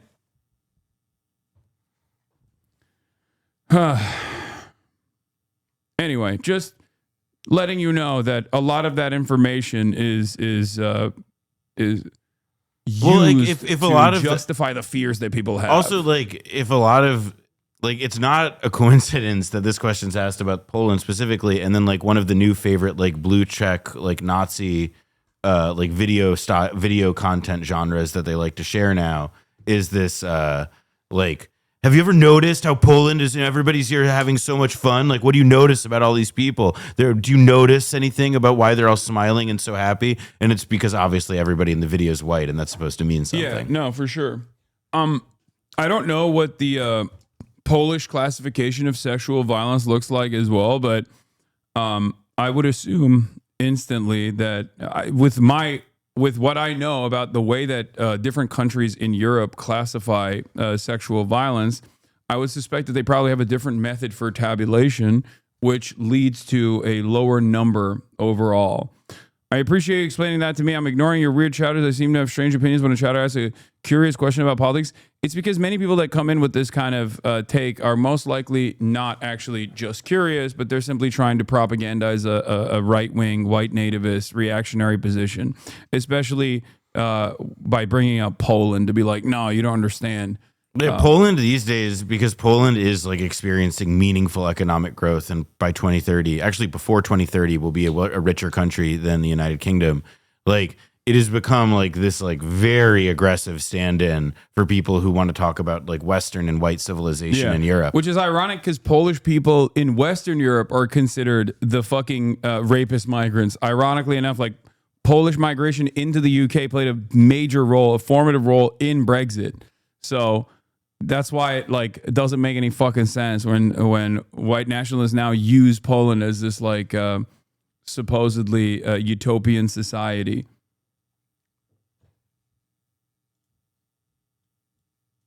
Also, it's not like every rape is done by an immigrant and done to a non-immigrant. If rapes are increasing, the risk factor are still people around you, and non-immigrants are more likely to be raped by another non-immigrant. Crime is more often committed by proximity. Yeah, exactly. No, for sure. It's like the black on black violence method. This morning I read a story in Mother Jones. It was a really crazy story about like police departments that charge children for false reporting rapes that really did happen to them. And there's a documentary made about it. It's really it's like harrowing shit. And it's like, of course, the Mother Jones story was focusing on this one, like this poor fucking woman who as a teenager was assaulted repeatedly by her adoptive father. And stop making excuses for gape. I hate sexual violence no matter what the race. So immigrants get a pass on grape. Yo, first of all, dude, you can say stop rape. Biting the whitest kids you know. Okay, that's that they did that sketch way better than the grapist. Okay, like don't.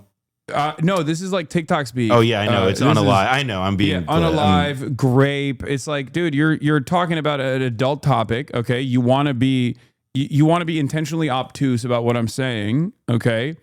You can have the dignity to call it rape instead of grape, okay? Or do what the other guy did, which is the normal thing, which is just to like use the star if you don't want it to get flagged or I don't know. Yeah, just doing the like the similar sounding word thing or the fucking like newspeak unalive stuff. I can't take. It's like, oh, so immigrants get it passed on grape? No, they don't. Okay, I'll get banned. No, you don't. No, you won't. I'm telling you.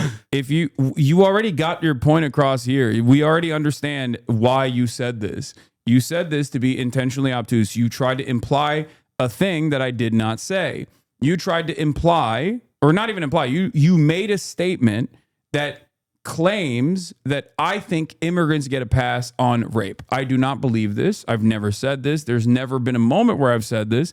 But you want me to say this. It would be better for your position overall if that's what I was saying, or if that's what I was thinking, or if other people believe that that's what I was saying and thinking. That's the reason why you said it. Okay?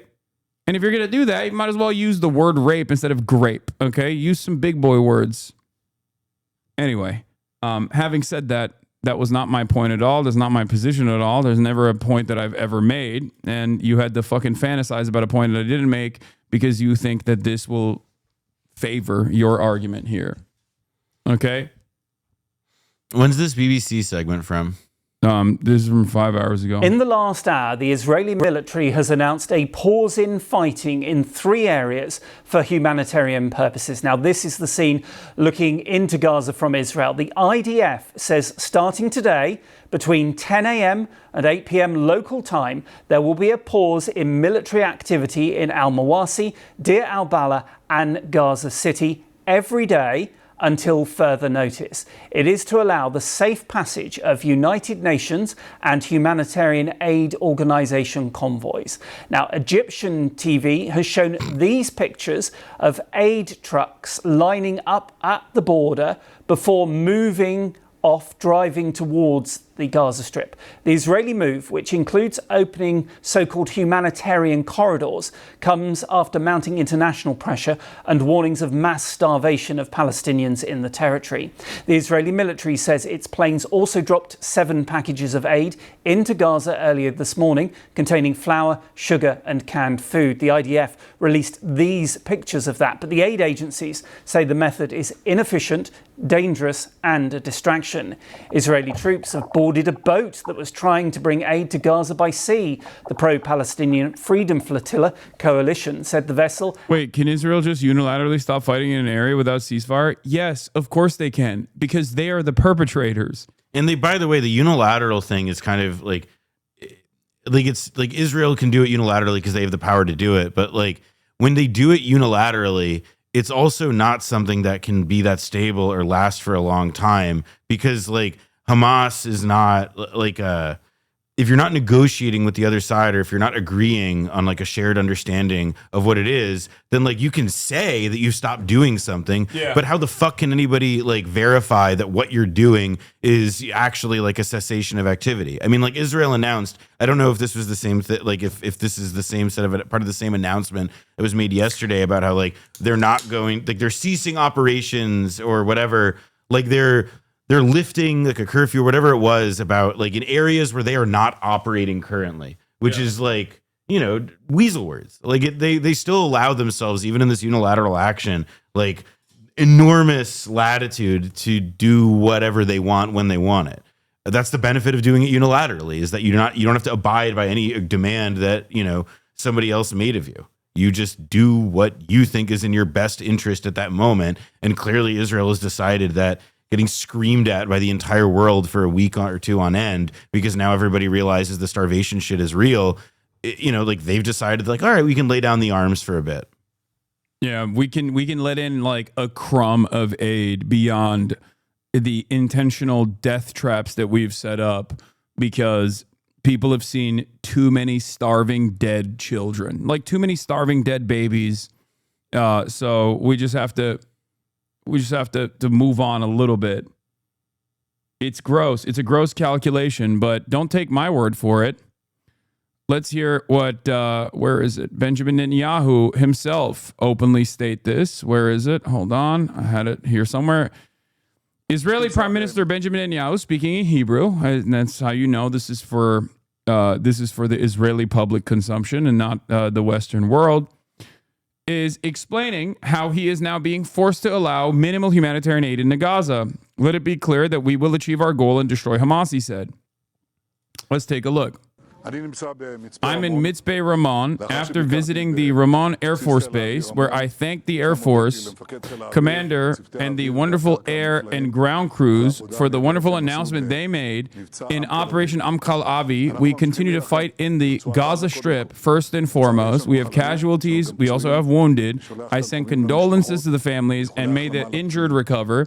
But let it be clear, we will achieve the goal. We will eliminate Hamas. To complete this goal, both of eliminating Hamas and of freeing our hostages, we are advancing in the fighting and conducting a campaign of waiting.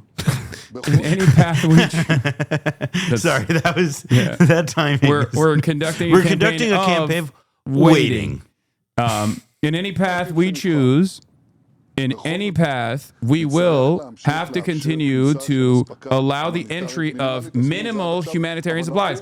We have done this until now, but the UN is making excuses and lying, saying I'm not allowed to enter with humanitarian supplies. Granted, there are open labors, there always have been, but today it's official. There will be no more excuses. We will continue to fight, and we will continue to act until we achieve all of our war goals. Yeah, until we complete victory. He's speaking to his right flank here because Netanyahu's job, like the reason Netanyahu is in power is both because he's a devious motherfucker, but he's also like he represents a compromise between like the two prevailing like political factions in Israel who are not who don't neatly correspond to specific parties or even like left or right at this point anymore, just because of how devolved and degraded the state of Israeli society is. But it's about like the people on the religious right and the settler establishment who clearly have they want to go balls to the wall with everything everywhere all the time, whether it's the West Bank destruction and displacement, which continues apace, or it's the complete eradication of all life in Gaza. Take your pick. And then there's another side of this which wants to continue and, as he said, escalate the campaign against Hamas and all this other stuff, but also is perhaps a bit more cognizant of the international complications that arise from an unyielding campaign of destruction against civilian infrastructure and life. And when Netanyahu is when you see him do a video like this, he's talking to one side of the faction. He's talking to one part of the tent that needs to be, they don't need to be because they'll see this video and call him boged. They'll call him a traitor. They'll call him a traitor. They'll call him Hamas. They'll call him a Palestinian, like Chuck Schumer. This is part of why though, this is related to why they do so much regional war. Why it is that they expand the conflict into Lebanon, or they expand the conflict into Syria, they expand the conflict, in wherever they can. They bomb Iran, etc. Because the only way to sustain the continuing, contradiction, which is that Netanyahu is unpopular, but he's also the only political figure in Israel who can synthesize these two, these two different totalizing factions, these two different factions that have totalizing, violent fantasies of how Israel can remain safe and Israel or whatever. Yeah. This is what he's got to do. One question I do have though, or at least one thing that remains unclear to me is again, what I was saying earlier about the next day stuff, they get through this aid starvation thing. They restart letting in trucks or whatever. And it turns out that the starvation tactic with the genocide is not one that they can continue to do. What comes next? Are they just going to try? Are they going to attack Iran again? Are they going to kick up war in Lebanon? What is the thing that they're going to do to justify the continued? There will come a day when the dust is settled and Western, when NGOs will be able to make assessments of the actual calculated human toll. And when that moment comes, it's fucking over. That is basically an atom bomb for Israel. And I think that Israeli officials recognize that. I think that the war cabinet understands, Benjamin Netanyahu understands that. Yes. There's no propaganda that you can do when Western journalists enter the strip and they showcase the full extent of the death and destruction campaign. And we look at the real numbers, not the unimaginably conservative underestimate from a crippled healthcare system within the Palestinian health, within the Gazan health ministry, but the actual numbers. When that happens, the actual death and destruction, when that happens, it's over.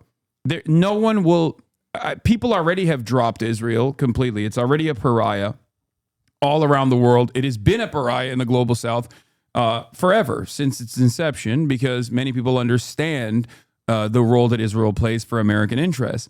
Having said that, it's also become a pariah in the only areas around the world that Israel cares about, which is the Western world.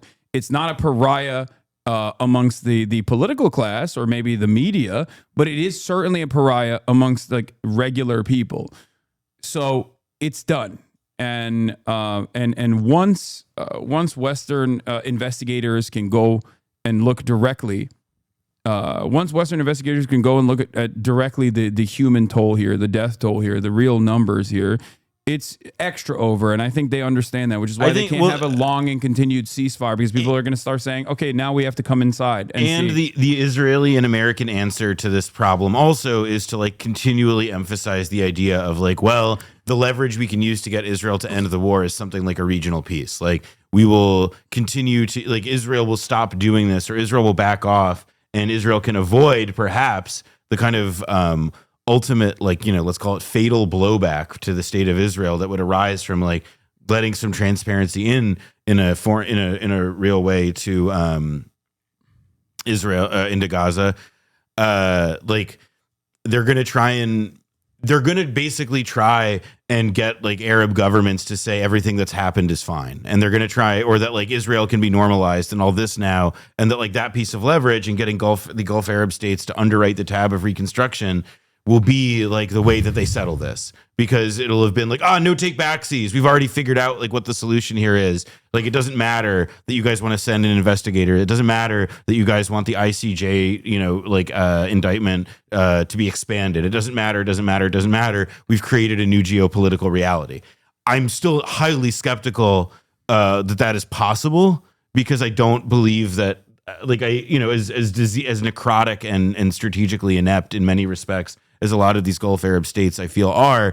I also think that they are conscious enough that, like, you know, if they give the keys to Al-Aqsa to like the settler movement, for example, that may be something that could be that could be part of a destabilizing force among many other factors in their own countries. Yeah, that's it. That's the delicate tightrope that they're always on, because like they realize that their populations are unimaginably resentful for good reason towards Israel in perpetuity, but they also, the only way for them to maintain their power, their grip on power as monarchies, is through unlimited security commitments from the West. And that's the reason why they have to, behind closed doors, say like, do whatever you want to Gaza, we love Israel, whatever. But in public, they have to at least make it seem like they're defending the Palestinians, even though it's becoming clearer by the day that they have no interest whatsoever in defending the Palestinians at all.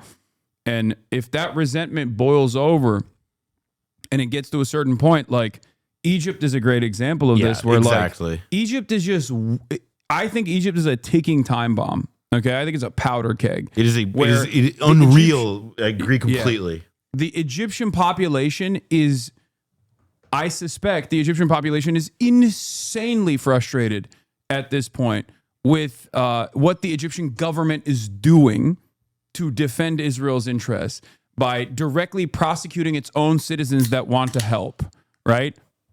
There is very little, there's no amount of like American weapons, American money, and American support that will allow the Egyptian military to continue keeping the country stable. I think a great example of how like Egypt's weird position was that deal that they cut with the UAE to like sell all that essentially like oceanfront land to get a tremendous bailout to help them meet IMF obligations. And it just sort of tells you that like countries that have as many people, that have as large of a military, and that are as geopolitically important, getting bought off like that in like such a naked way is like, that's not it's not a harbinger of long-term stability.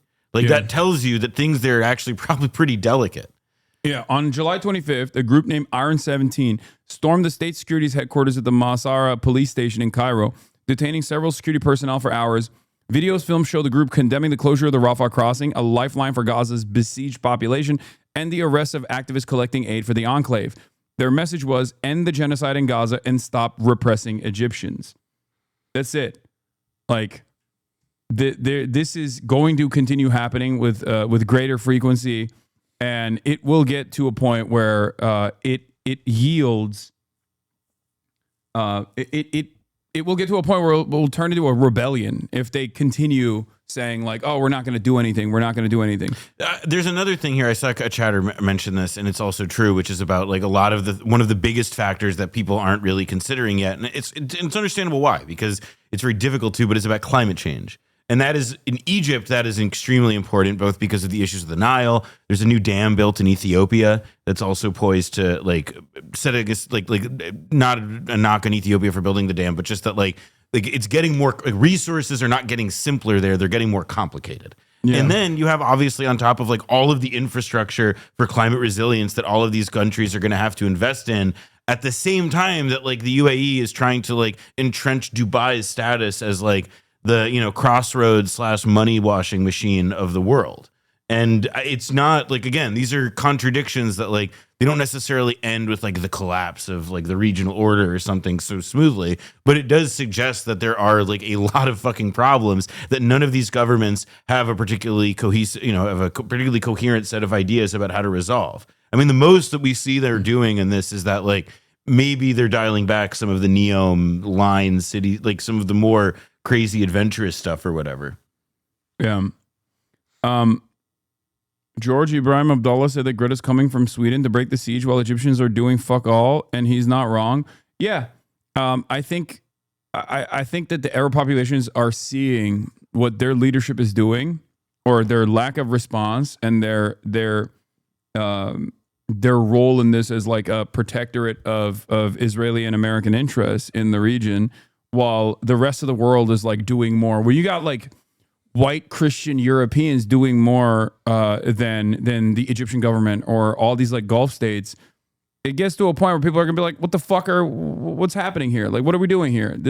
They're not comfortable enough. Also, Egypt, in their finances, they're not comfortable. They are experiencing the same kind of volatility that you were talking about with like climate change, economic destabilization born out of climate change as well. That also allows there to be too much resentment and enmity. Like there needs to be a pressure valve for these people, and eventually, that's what's going to happen. Like George Floyd was simply the catalyst, but people were already frustrated because of a multitude of different factors, whether it be lockdowns, whether it be the economic instability that we're experiencing, and all it sometimes takes is like one catalyst for people to say, it's over. It's the breaking point. We've reached it. Fuck you. And go out and protest on the streets. And let's also say, successfully create a rebellion. Let's also say the closest that Israel has come to falling, like the closest in its history when it was at extreme peril in 1973, at least in the last half century, it was because of the Egyptian army. I think that there's a real, like, there's a real, like part of why Egypt has historically needed to be weak from the Israeli strategic point of view is because Egypt is the only one of Israel's neighbors that by itself could develop the military capacity to actually take down the Israeli regime. Shit. Oh shit. Old Barry, he came out. Oh, well, wow. At least listen, at least we now know what he's saying about the hostages. Oh, wow. Wait, what's the article he shared?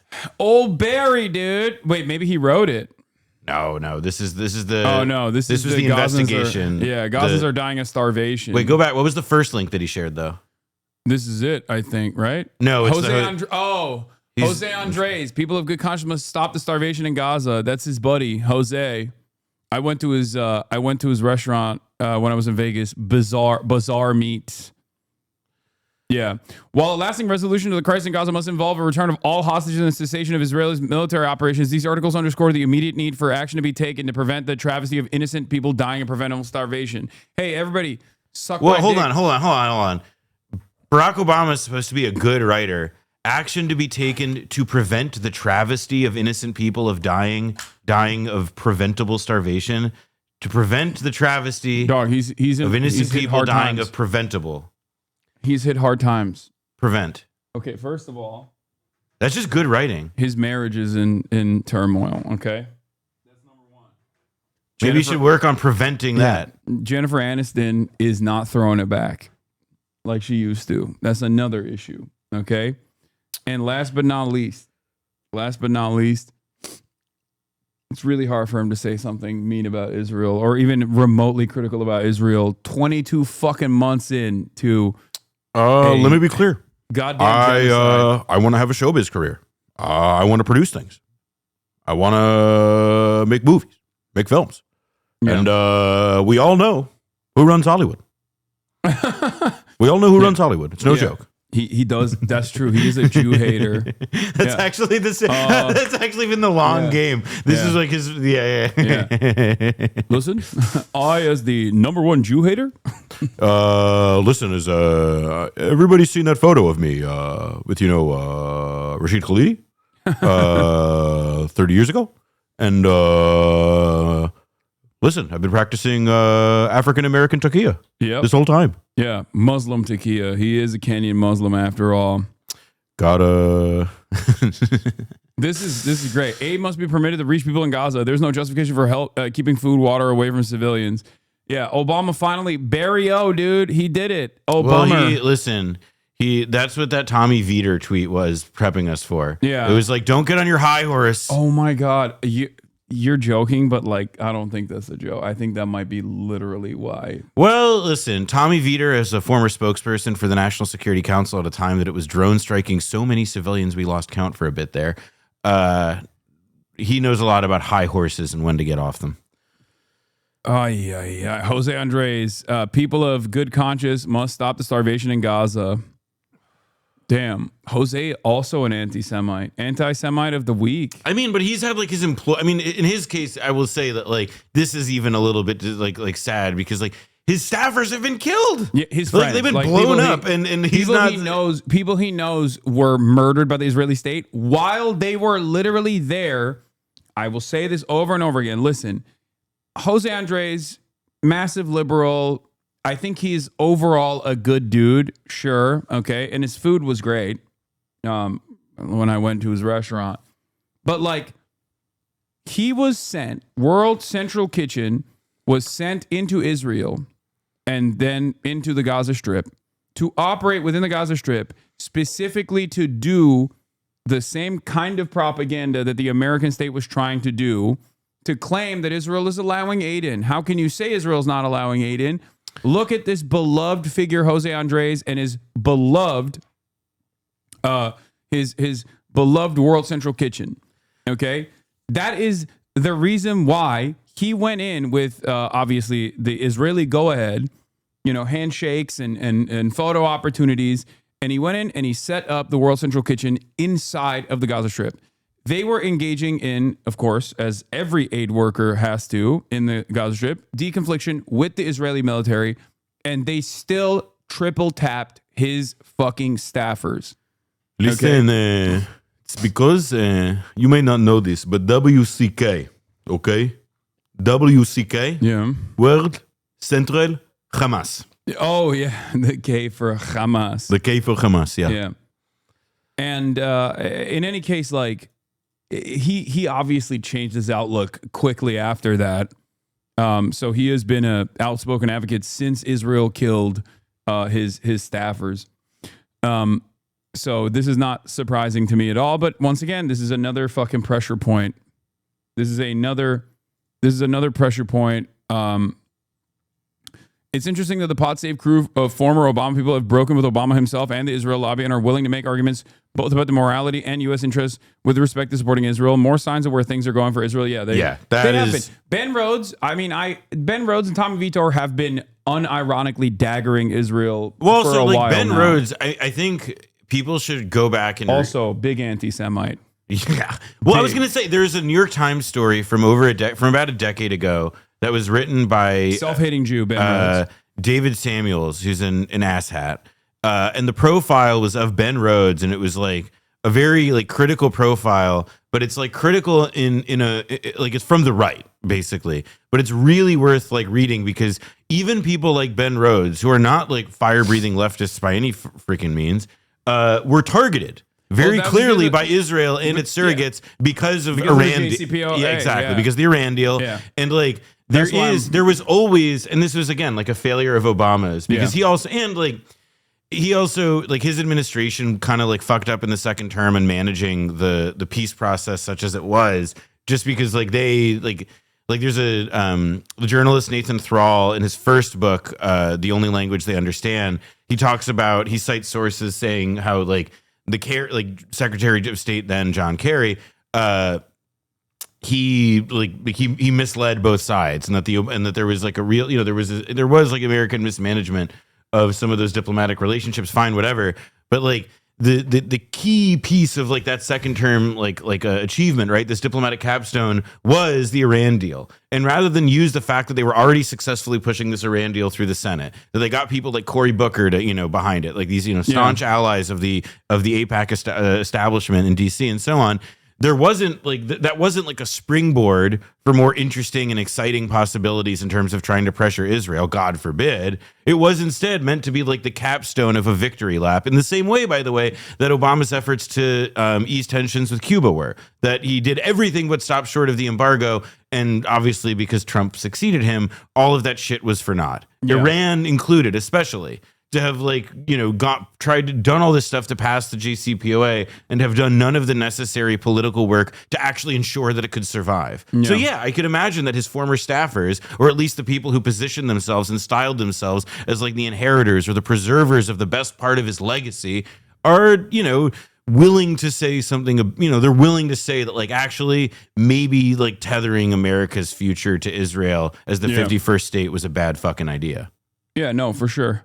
I like I said, that's why I was calling Ben Rhodes an anti-Semite, because of his influence or his role in implementing the JCPOA, which obviously Israel hated. Just like Israel does not want a stable Syria, even if it's directly under the influence of another American ally, another regional player in the region, Turkey. This is a similar playbook here for Israel's interest to look at Syria in that way. Also Egypt, which is Iraq. Until the Iraq War in 2003, Israel's biggest strategic antagonist, biggest regional antagonist, was Iraq, at least as they saw it. And that's why Netanyahu spoke before the American Congress to say, "Listen, I know something about fighting terror, and we must get Saddam." And they did all that. And it's like, all right, well, look at Iraq now. And it's not the same situation as Syria, but like mostly it is like a playground for competing influences of foreign governments. And in Iraq's case, like Iran has now been able to ironically, considering we were the ones who moved in there, like Iran is now able to project more influence there, just as, in say Syria, for example, you have your friends in Ankara who are trying to be able to project their power as well. But like the thing that is like the common thread there, right, is that both countries, both Syria and Iraq, are so much weaker as states. Yeah. I mean, they're non-military entities as states functionally, as far as Israel's concerned. They are no more regional threat. The reality of the matter is, regardless of Saddam's weaknesses or tendencies for violence in its domestic population, ethnic, his management of sectarian tensions was to just fucking kill people and arrest them. If Iraq maintains stability and sovereignty, if Syria maintains stability and sovereignty, in a similar way, in a way that's not dissimilar to Iran, outside of Western interests, and they basically developed themselves as sovereign nation states, I think that Israel would not be able to get away with doing everything that it's doing currently. And that's it. That is the major reason for why Israel wanted all of these other countries that presented a threat to its greater Israel project of death and destruction to be pacified or be destroyed in some way, shape, or form. They don't have to do it to the Gulf states, with the exception of Yemen, obviously, because those Gulf states are completely servile to, they've been domesticated, and they're completely servile to American interests, to Western interests. And that's it. That's the reason why they get away with just get away with being able to do their own genocides if they feel the need to do so. And that's the reason why they get away with being able to whitewash or engage in like sports washing and things like that. What were you going to say? I think the only thing I would have to add to that really is just that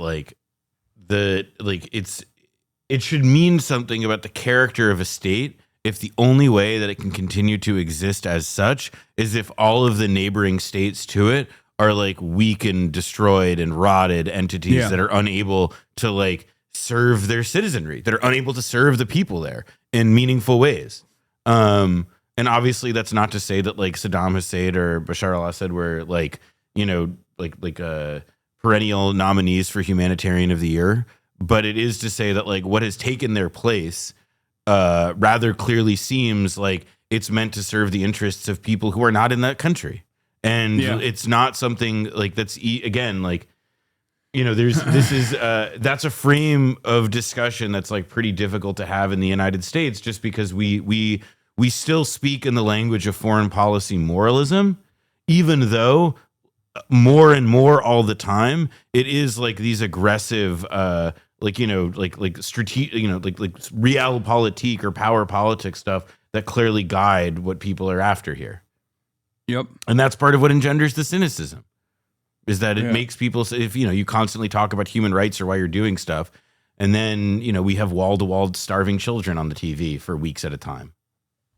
Yeah, your word. I mean, I think like America's immediate move to represent itself as the global police in the aftermath of Russia's unjustifiable invasion of Ukraine, and then its unlimited support to Israel after October 7th happening under one president, I think played a big role in the way that even like our Western allies see the United States of America as like the world police. Because there are still a lot of people, I think, that just believe that eat up the propaganda. There are definitely people in the populations of these countries that live under the umbrella, under the protection of American empire, that certainly wanted to believe that like, certainly wanted to believe that like America is, it fucks up from time to time, but it's like ultimately a force for good because the enemies are far scarier and far more evil. And we provide, and also, but there's another piece of it, which is that like, what do most people in a lot of these kinds of countries like care about? They care about where's their next meal coming from? Where are their kids' next meal is going to come from? How are they going to be able to build a house that doesn't fall on them? How are they going to have healthy and meaningful and long lives? And the Soviet Union doesn't exist anymore. Yeah. So what states exist that promulgate a theory of how you're going to be able to do that to better the lives of people around you? Remember, there's no Soviet Union anymore, and we're not in a position where it seems like China is trying to advocate like an international like policy ethos that would reconstruct that. That's just not how they think about these issues. Even if it was to its own benefit, they don't do it in their own fucking backyard. As I constantly point to the Philippines, like they could be engaging in acts of direct destabilization in the Philippines, like they sell arm the fucking Maoists, and they sell arms to Israel. They sell arms to the Indonesian military, which uses them on poor islanders in West Papua New Guinea. I mean, there is a real like I would say that it's when you have a world without the Soviet Union in it means that we just have like this liberal international order, which means that like it's the only force that has been able to like credibly advance a case for, well, here is how like things improve for you person there is the boss of global capitalism. It's the United States. And so, like there's a lot of people who, because that's the only answer on offer to how do things get better, like they're hoping for it, even if they don't agree, obviously, with what like the US is doing to support Israel.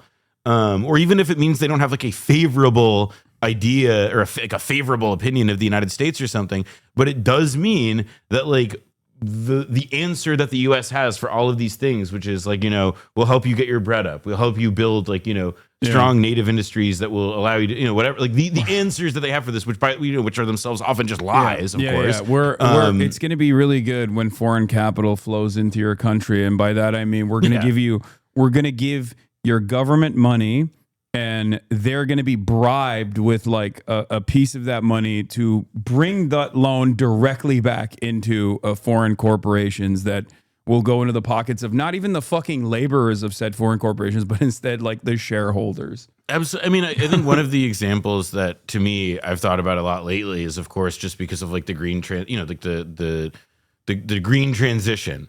Is thinking about like the DRC and thinking about places like Kolwezi in the Democratic Republic of the Congo, where again, like the value chain is like it may as well not exist for the people actually picking coltan out of the earth with their hands. Like what promise is made to them? Yeah. Well, if we improve their material circumstances too good, then it's gonna be too costly to extract these minerals and extract these fucking natural resources that we need for cheap goods, cheap consumer items. So we can't do that. And if you want to also like add a little bit to it, like give a bit of historical context to it, like part of the reason that these places don't have the authority or the ability, the domestic integrity to be able to, develop their resources in their own way. Again, to develop in ways that aren't reliant on like making sure that the West will give you money. Those futures, those alternate paths that they could have taken were stolen from them because we killed their leaders, because we destabilized their neighborhoods, if not the countries themselves. Yeah. And continued to do so because it suited our prerogatives. Vitor, okay, here, let's just give you the summarization of this conversation. With just 7% of Democrats now saying Israel's war on Gaza is fully justified. Ben Rhodes, who, again, like I said, self-hating a Jewish man, Ben Rhodes, according to Israel Defenders, says, why are we giving billions of military aid to a corrupt far-right autocrat engaged in war crimes? Tommy Vitor acknowledges, Democrats are afraid to touch this, but if you can actually make an argument why we should rethink this relationship, and maybe it doesn't make sense to send $3.8 billion a year, which, by the way, interesting number. Who was the... Who came up with that? Whose number is that? That's weird. Who was the guy? Who was the that's president? Right. That was Obama. That was Obama. Obama's number. 3.8 over a decade on his way out, which we continued, of course, because once there's that money is allocated, that will continue and it'll only increase. Anyway, $3.8 billion a year to Israel to kill civilians in Gaza. I think you'll be pushing an open door. He questioned whether it makes sense to provide a really rich country with $3+ billion in military support per year. That's a Matt Iglesias line, by the way. He's like, when he's talked about this in the last few months, he makes this point about like when I interviewed Obama and I asked him about Israel, it was why do we give so much money to a really rich country? To which I say yeah, that is an interesting question on one level, but that's when it just also is like there's an answer for that, which is that like they do things that we want them to do. Yeah, that's also when Matty Iglesias had freshly come from his West Bank trip, and he was an anti-Zionist for a little bit. Wasn't there like a brief stint where Matt Iglesias was like, I think Israel's crazy racist. I mean, it's a really hard thing. I think it's really hard for like warm-blooded, normal human beings to go to the West Bank and to come out of it with any other opinion, unless you're getting like a settler tour. Like it's a sign. If you see that and your experience coming out of it is that what's going on there is anything other than like, a military occupation that's been going on for decades that rises to the level of genocide, frankly, at different moments in time. Yeah. Then like you're not like your human card may be revoked, pal. Like I think you're just not seeing things as they are, and there's something about it that separates you from the rest of us. As far as I can tell. That's why I don't yell too much about J Street, even though they're like liberal Zionists. Ultimately, they still inevitably create a bunch of anti-Zionists by doing those West Bank trips. I mean, yourself included. I was about to say, and Simone, when we were here talking about that, it was part of that experience. The piece of it, though, I mean, granted, I will say, like, J Street has moved away from doing that with younger people. It's just no longer part of like it's a thing that they did 10 years ago. It's not as dramatically part of their work now. But I mean, that's always why, like, I think if you could, like, if you want to change somebody's mind about this, then like send them to Hebron. Let them see what's going on. The hosts argue that the U.S.-Israel relationship is a political liability tied to forever wars, moral hypocrisy, and authoritarianism. You don't have to be a scholar of history of the Middle East to know that it's cynical when Democratic politicians mouth support for a two-state solution while giving a blank check of support to a government that wants to ethnically cleanse the Gaza Strip. I mean, I still don't think like before these guys also become like one staters, we're not going to have this like massive sea change among like people with institutional power that will get to a point where they also don't see like Hamas as like a reasonable counter to all of these things. Because right now, as someone who like constantly tries to understand where people are, like where people's moral compass is on this issue, yes, people are obviously horrified by everything that they're seeing, right? They're obviously horrified by everything that they're seeing, starving children in Gaza. They don't like that. They know that Israel's responsible for it, and they think Israel's fucked up for doing that. They don't like Israel, but they still haven't made that logical leap into, well, if these guys are this like unstoppable force of ethnic cleansing, then yeah, that breeds response, that invokes some kind of militant reaction. And until they get to that point, and until they like actually recognize that these guys aren't supposed to be perfect victims, and that there is going to be some kind of military reaction, they're still going to eat that bait every time someone invokes the name of Hamas. I agree. And on top of which also they're going to like, they're still trapped. I mean, there's a reason, by the way, that like a lot of right wingers, especially like in tech, like that Sean McGuire guy, are now like harping on the word Islamist instead of saying Muslim and stuff, because there remains, I believe, like fundamentally, there is a refuse, like the Ukraine stuff just like really highlighted it. Like there's some people we are allowed to see as human, and then there's some people who are just supposed to sit down, who are just supposed to lie down and take it. And that's it. And like, and why are they supposed to lie down and take it? Well, because like their children are going to be, do you see the coloring books? Do you see the coloring books that they give their kids? Like, it's that, like, that is the logic. There's still so much like, there's still so much Islamophobia in America and in the Western world because of the war on terror and like justifying the war on terror, that like the average American still has this like weird position that is inherently contradictory, which implies that like on the one hand, like Israel's like the inflection point for Israel's military conquest here, while is totally inhumane. It kind of makes sense that they had to react because Hamas provoked them, because they're scary, barbaric, rapist monsters.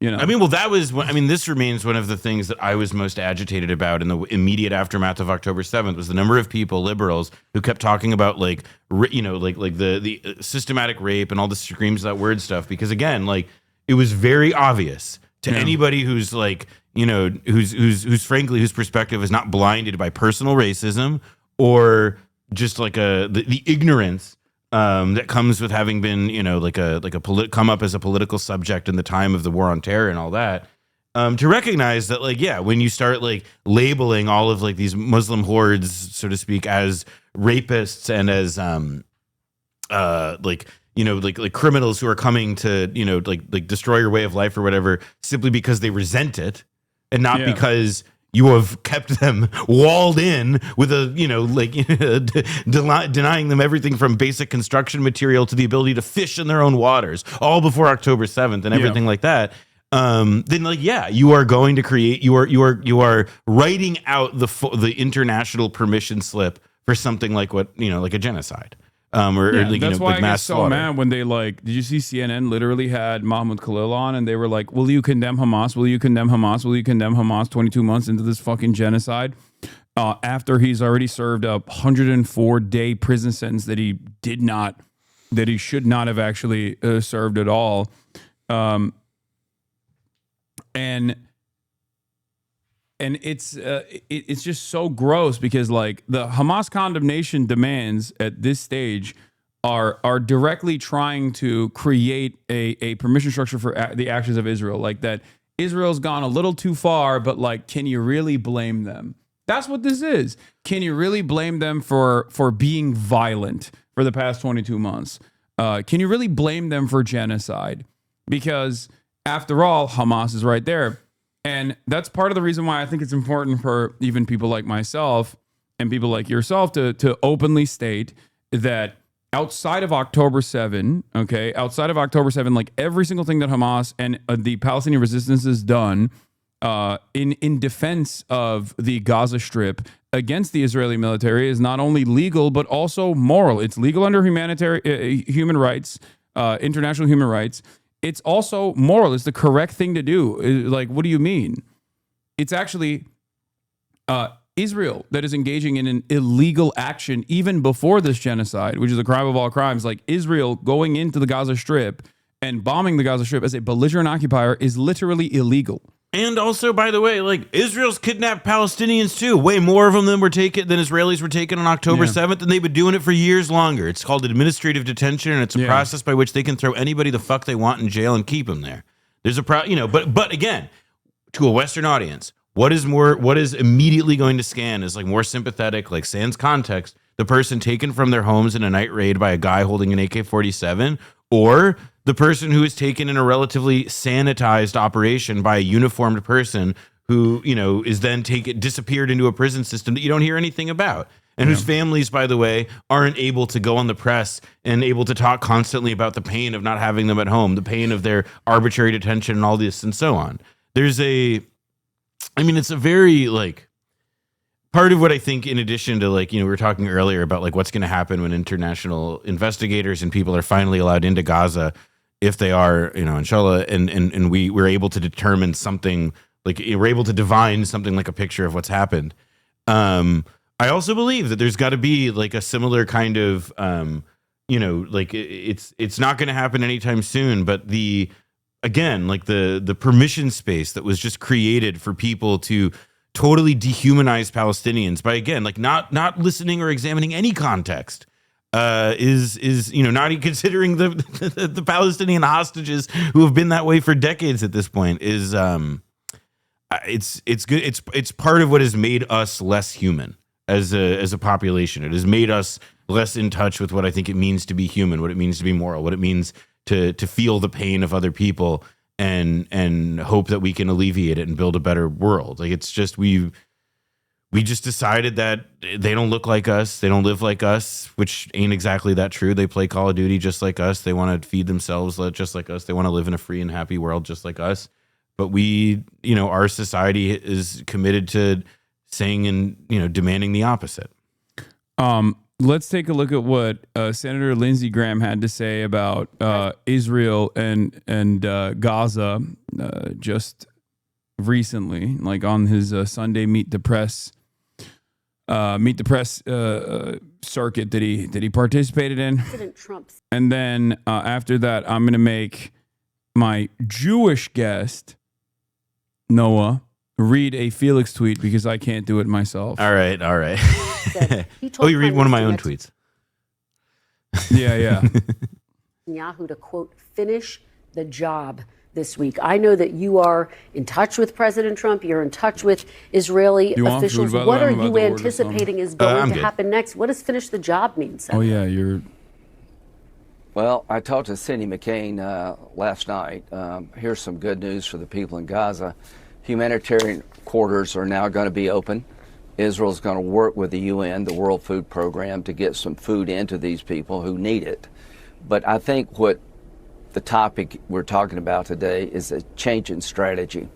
I think President Trump has come to believe, and I certainly have come to believe, there's no way you're going to negotiate an end to this war with Hamas. Hamas is a terrorist organization who is chartered to destroy the state of Israel. They're religious Nazis.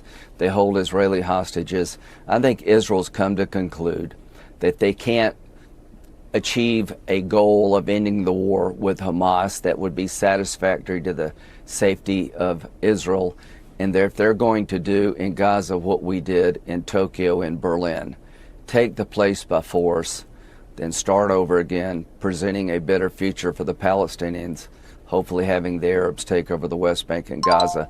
But I think going forward, Christian, you're going to see a change in tactics, a full military effort by Israel change in to tactics, take Gaza very down different like than we did in Tokyo and Berlin. I like that he said a change in tactics, and then he just described the exact tactic that Israel has applied so far as though it's a fucking significant change in tactics.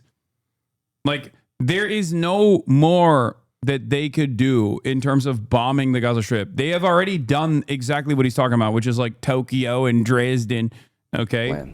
Senator, president. Which is the reason why I said it is like, here is Representative Dan Goldman says, Gaza is on the brink of mass starvation. Israel and the U.S. and the international community must collaborate to ensure a massive surge of humanitarian relief immediately. This war must end. And let's be clear, Hamas can end it today. Fuck you. Not true. Not true. All right. Here's what Felix said. Israel obviously deserves a Dresden aerial campaign every day for a generation, but we're even more fucking rotten as a country. I can't think of very many places where the elected officials would be surprised that a genocide they facilitated could end up looking bad. And then he says, as I said before, I hope this at least causes some aid distributed by someone other than the sociopathic criminals of the Gaza, the GHF. But this whole act is like John Wayne Gacy doing a tearful PSA for missing young men in the Chicagoland area. I think that's about right. I mean, there is like... I just saw the first thing that he said, which is, I can't read that. I will say that, like... Given my background. Yeah. Okay. I think one of the things that's just kind of nuts to me is the degree to which it is still persisted among the American political and media class that Hamas could end this if they wanted to. That that lie is to me one of the more crazy ones that people are trying to pull off in July of 2025. Israel has said that that's not the case. They say it over and over again. But no one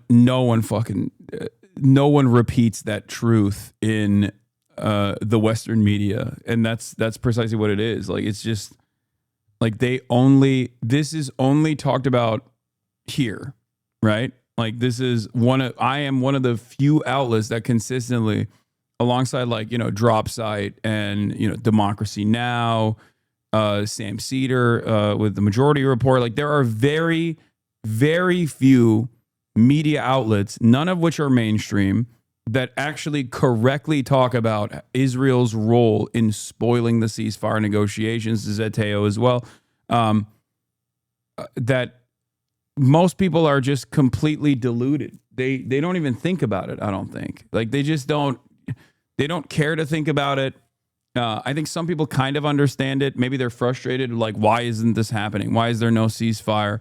But if all of these reputable institutions and trusted officials, like all the way from Anthony Blinken to Witkoff and the Trump administration in unison is saying it's always Hamas that is the responsible party for violating these ceasefire negotiations or not coming to the table and making ridiculous demands without ever revealing what those ridiculous demands are, by the way.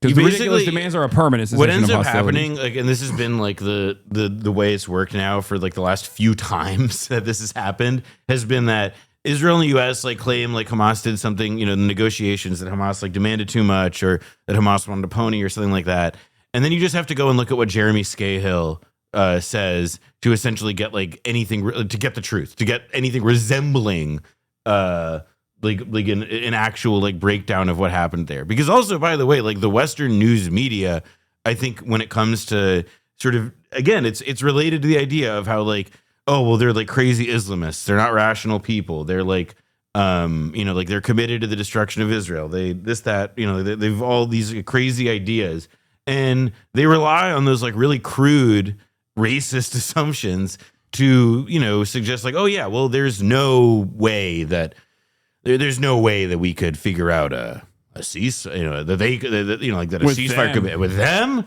You kidding me? Certainly not. Phil Gordon, White House, NSC, and State Department under Biden.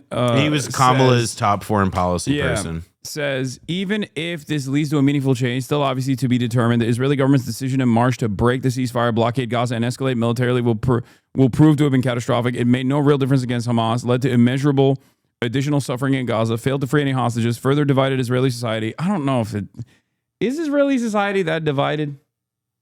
It is, but not in the way that not in a productive way. I'd put it that way. It's divided along the axis of kill them all and kill them all. You know, it's not.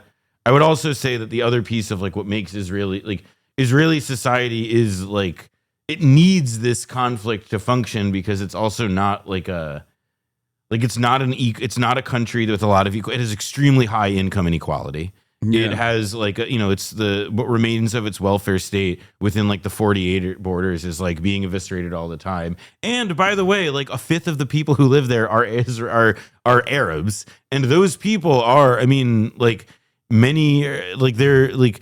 They were already, most of them, not particularly enthusiastic, to put it mildly, about participating in, like being citizens or being subjects of the Israeli state. And many of them now are like, they see no future, no hope whatsoever.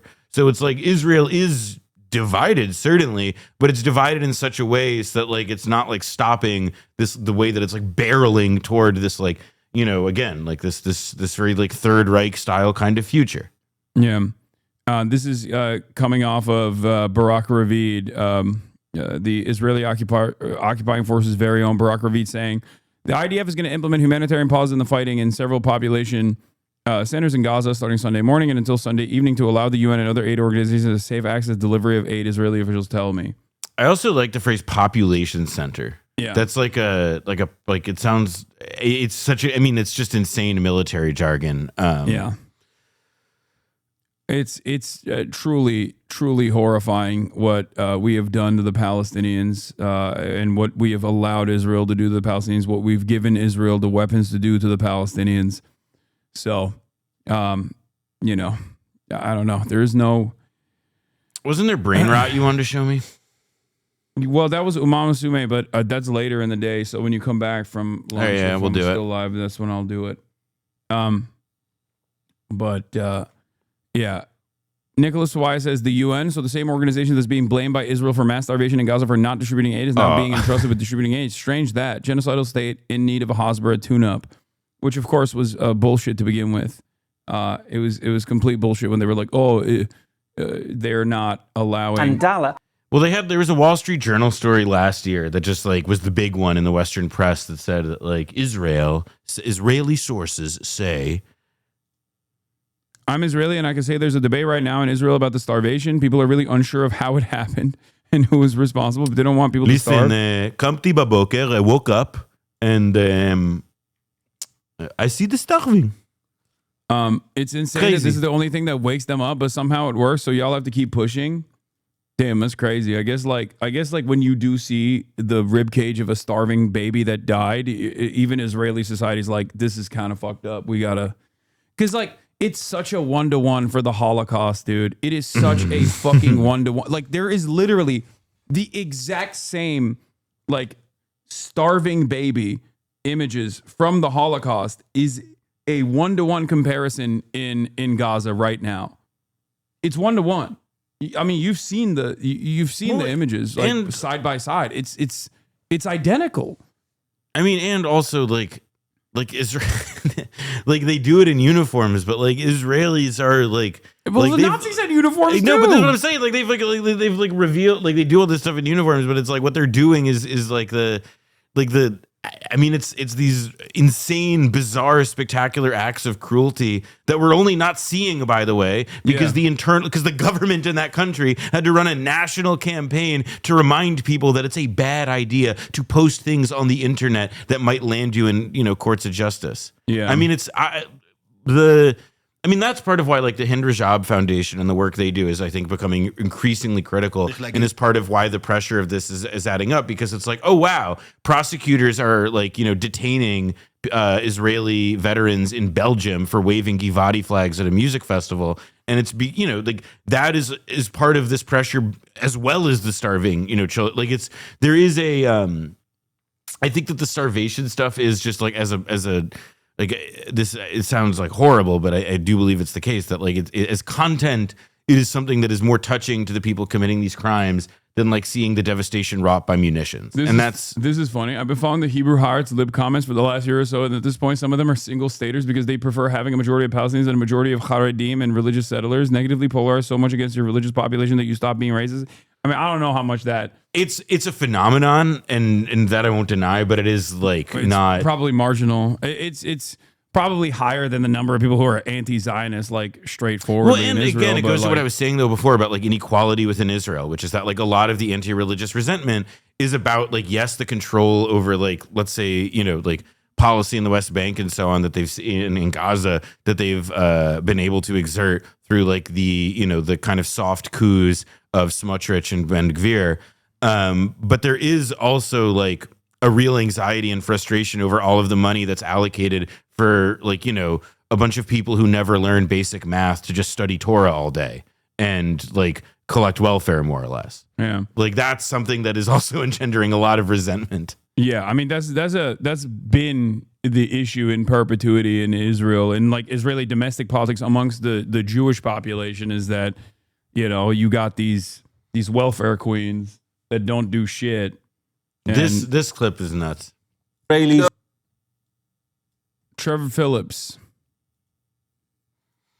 But I think that the issue here is we can see demonstrations weekly by Israelis against their own government. Enough, mate. And the Not point I'm enough. really just making is, isn't it a bit unfair to say this is the Israelis as a whole? Stop it, Trevor. What's unfair is what's happening to these babies.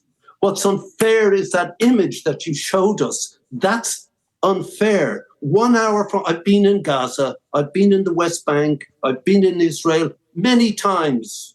What's unfair is that 1 hour from the hunger, people are sitting down to their unthreatened dinners to turn on the next Netflix soap. 1 hour. So if Israelis want to protest, get in your cars. This is very Bob stuff, I know. Sorry about that. Okay. Get in your cars, stuff your cars full of food, and drive through that border and let your own army stop you. That, or, there's more unique and interesting ways in which many reservists who don't want to fucking tour again could stop that, could make a permanent halt to touring in Gaza. If you're a reservist and you're like, I want to get back to my marketing job and wear my capri pants and listen to the worst psytrance music ever created, then there's the conscientious objectors, and then there are people who could do the Vietnam route. There was a lot of people went to Canada. I mean, look, a lot of what Israelis are dealing with is that there is no Canada next to Israel that would take them. I wasn't even talking about that. I was talking about. To be fair, Vietnam, it took a long time for people to get there. Yeah. But at the same time, also like Israel.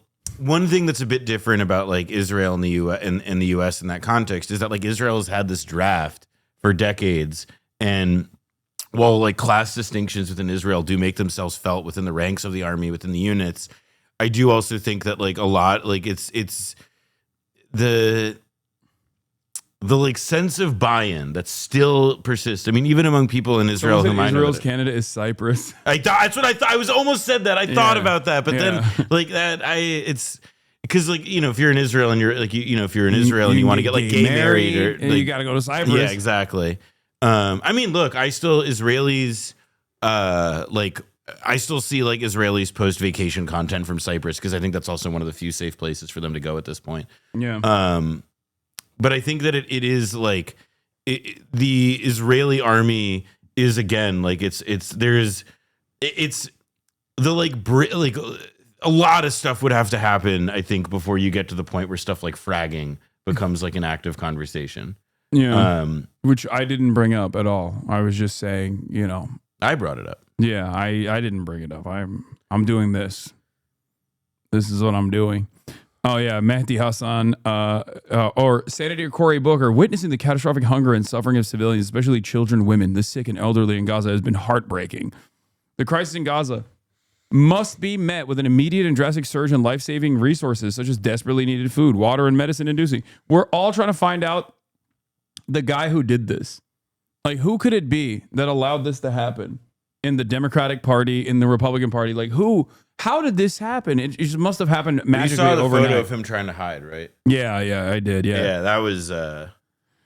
It's our collective moral duty to ensure that humanitarian relief reaches those who need it most urgently. The strategy of Gaza Humanitarian Foundation has not worked. Oh, well, I would say it has worked because the goal was to murder Palestinians desperately seeking aid in 3 fucking aid Wait, I'm zones. sorry. You're telling me that hiring a bunch of like roided out mercenaries to like just distribute aid, to not effectively distribute the aid. I'm shocked. I'm shocked. Yeah. Very odd to acknowledge that a country is intentionally starving millions, then calling them an ally. Maybe Roe is being descriptive and not normative, but shouldn't the U.S. not be allies with states that use child starvation as a weapon by definition? Isn't this the take-home lesson here? Yeah, I'm sick of the tired platitude. For an ally like Israel, we must not disagree publicly or in the media. Not when there's mass starvation.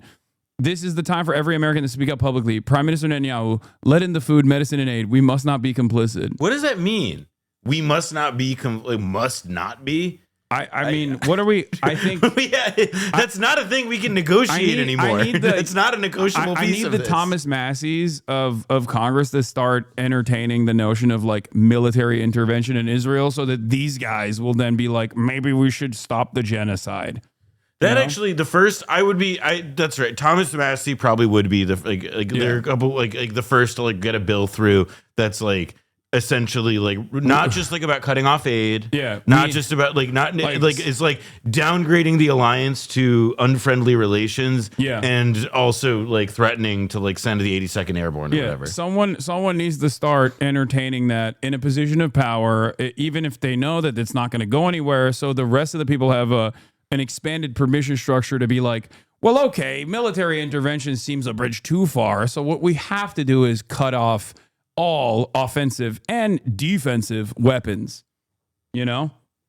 And yes, I do not believe a Democrat would ever say that. So that's why I'm saying Thomas Massey could be the guy. Because Thomas Massey he would do that. Yeah, I could see him. I could see him saying that. So if any Thomas Massey staffers are in the chat right now, you know, go talk to your boy. See if he entertains something like that.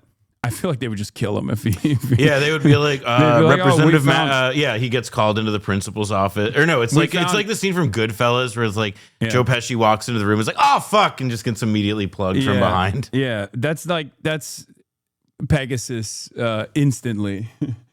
Instantly, Thomas Massey, Pegasus. Here's a laptop camera of him like masturbating to whatever kind of. Well, this is you raised though an actual interesting point I've thought about, which is again like the question of like what would be a good pretext for the diplomatic rupture between Jerusalem and Washington, and to me the answer clearly is like when it is revealed that even more than has been demonstrated to be done in the past, that Israel is like actively spying on, surveilling, hacking, and trying to, you know, covertly fuck with American politicians, like elected officials. Yeah. And like, obviously, if that's revealed that they're doing that to like AOC or Ilhan Omar, fine, nobody cares. But again, if they did it to, if like they do it to like a lib, a normal, or they do it to a Republican who's not Thomas Massey, which I suspect they probably do. Like I would bet that. Yeah. Then I think that would be a pretty good pretext. Yeah, like Cory Booker. Yeah, Cory Booker doing a front-facing camera video. I've just learned that my friend Benjamin Netanyahu has been spying. Yeah, the strategy of Gaza Humanitarian Foundation has not worked. We must do all we can to address the humanitarian crisis in Gaza as a part of the strategy to save lives, decrease Hamas's influence and capabilities, release all remaining hostages, strengthen Israel's security, and ultimately end this war. These goals are not mutually exclusive. Rather, they go hand in hand. Of course, here it is. That very same Cory Booker. And I mean, even as recently as fucking like what last week was when Benjamin Netanyahu was in DC doing media spots with the Nelk boys. In between that, he was visiting. He was visited by a gaggle of congresspersons from both parties. It was 2 weeks ago. Cory Booker was there. Could you have not potentially talked about that? Also, here's Channel 12. Apparently, for the first time ever, mainstream Israeli TV has covered the hunger in Gaza. So I guess that's the reason why Israeli society is like in a state of panic as well. Not out of like self-preservation in the way that like cynical liberal Zionists do when they say like, oh, you know, we have to do it right with our beautiful secular IDF. But instead, like maybe there is definitely maybe there is people who are just looking at this and going, I don't think this is appropriate. This looks a little too close to the Holocaust. And it has to be stated, I'm not relying on reports out of the Gaza Strip. I speak daily with quite a few Gazans.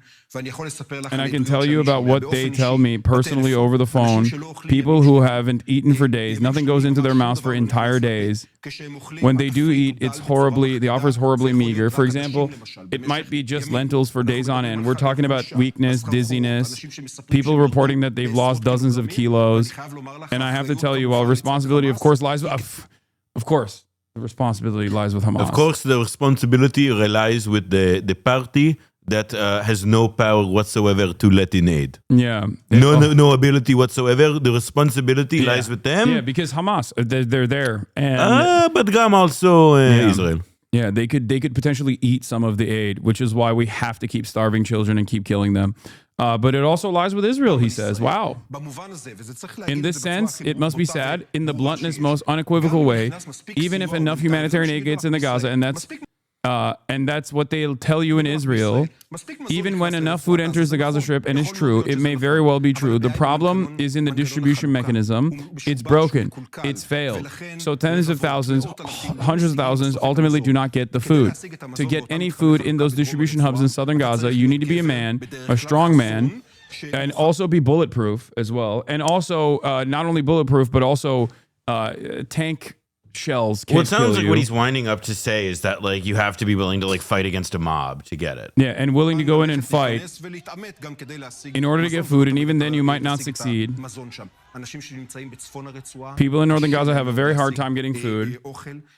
In the markets, it must be said, the prices, in my opinion, are the most expensive on the face of the earth. This is true. There's no place in the world where prices are so high. And remember, we're talking about Gaza, where people there are focused on only one thing, 24 hours a day, looking for food, and simply can't get it. That's the situation. We need to grasp reality as it is. Yeah. It's, the way I see it is like, that's the last part of this equation is the whole like, but Hamas narrative needs to fucking go away. And once that goes away, it's over. It's because done. like, that's the only thing that's like got people left is that it's like, oh, well, there is somebody even worse than Israel in this situation. And it's Hamas. And that like, once you've already given up the idea, it's like, all right, like, well, Hamas at this point is like not like really like they don't pose like an active security threat to Israel. Yeah. And to the extent that they're resisting, it's pretty clearly because Israel continues active military operations that result in constant loss of civilian life. Yeah. So there's no like all that's left is holding people is the fact that like Hamas, kids books or whatever like are like inappropriate. That's the extent of it, but I'm not even gonna like bother from, and contesting. that does unironically stem from unlimited Islamophobia and also like the decades of dehumanization of the Palestinian population in general, because like it's a way to say all Arabs or all Palestinians without saying it. That's precisely what they're doing, and that's the intention, and that's precisely why like when Israel does this kind of thing. There are still plenty of people who go, well, they kind of deserve it. People act as though there is a world of difference between someone saying, oh, innocent civilians deserve to live, but Hamas, and people who say there are no innocent civilians because Hamas. There is functionally no difference. And there is no difference within the Israeli calculation, like the Israeli military calculation, and there's certainly no difference within that framework as well, like within the way that people propagandize here, where they go, oh, dude, you just gotta, what can you do? You gotta starve some people, otherwise Hamas. That's it. Was intercepted in international waters. Video footage showed activists on board with their hands up as soldiers took control before the feed cut out. This is interesting, though. New York Times, no proof Hamas routinely stole UN aid, Israeli military officials say. Like, this is internal. We were talking about this off stream last night. Like, this seems like internal conflict within, like, the secular side of the IDF versus, like, the religious forces in the country. I mean, it is also because if you end up, like, if you have reached the point where you're now at like Gazans, like there's no more food left in Gaza. There's no more ability for, Gaza. Like you can't say that this, Like Hamas is what's the problem in the food distribution anymore.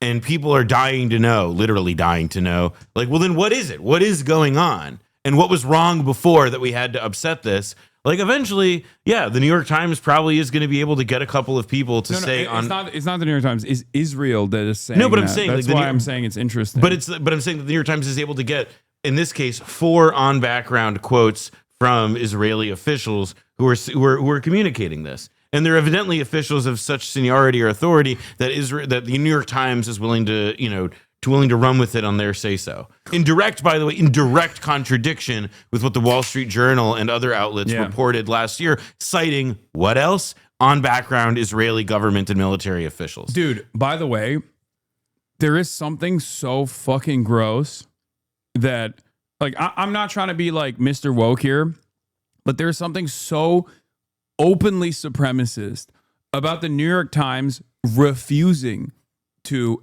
ever cover the Palestinian perspective, or when they do say it's a Hamas perspective, it's a terrorist perspective, and then only accepting the framework when it's Israel that says it. Oh, yeah. Well, I mean, it's great. Like, do you think, I mean, it's like the... Like every humanitarian aid organization, every single fucking Palestinian and the rest of the planet, every single person that you meet on the street could recognize this reality, and the New York Times will not cover it until someone who's fucking Israeli says it, okay? Only then is it the truth. Who's fucking an Israeli? Someone that was who's a joke. Oh, okay. I think the thing, to me, that's a piece of it at least, is like what happened with the BBC, where they did this like huge investigative thing.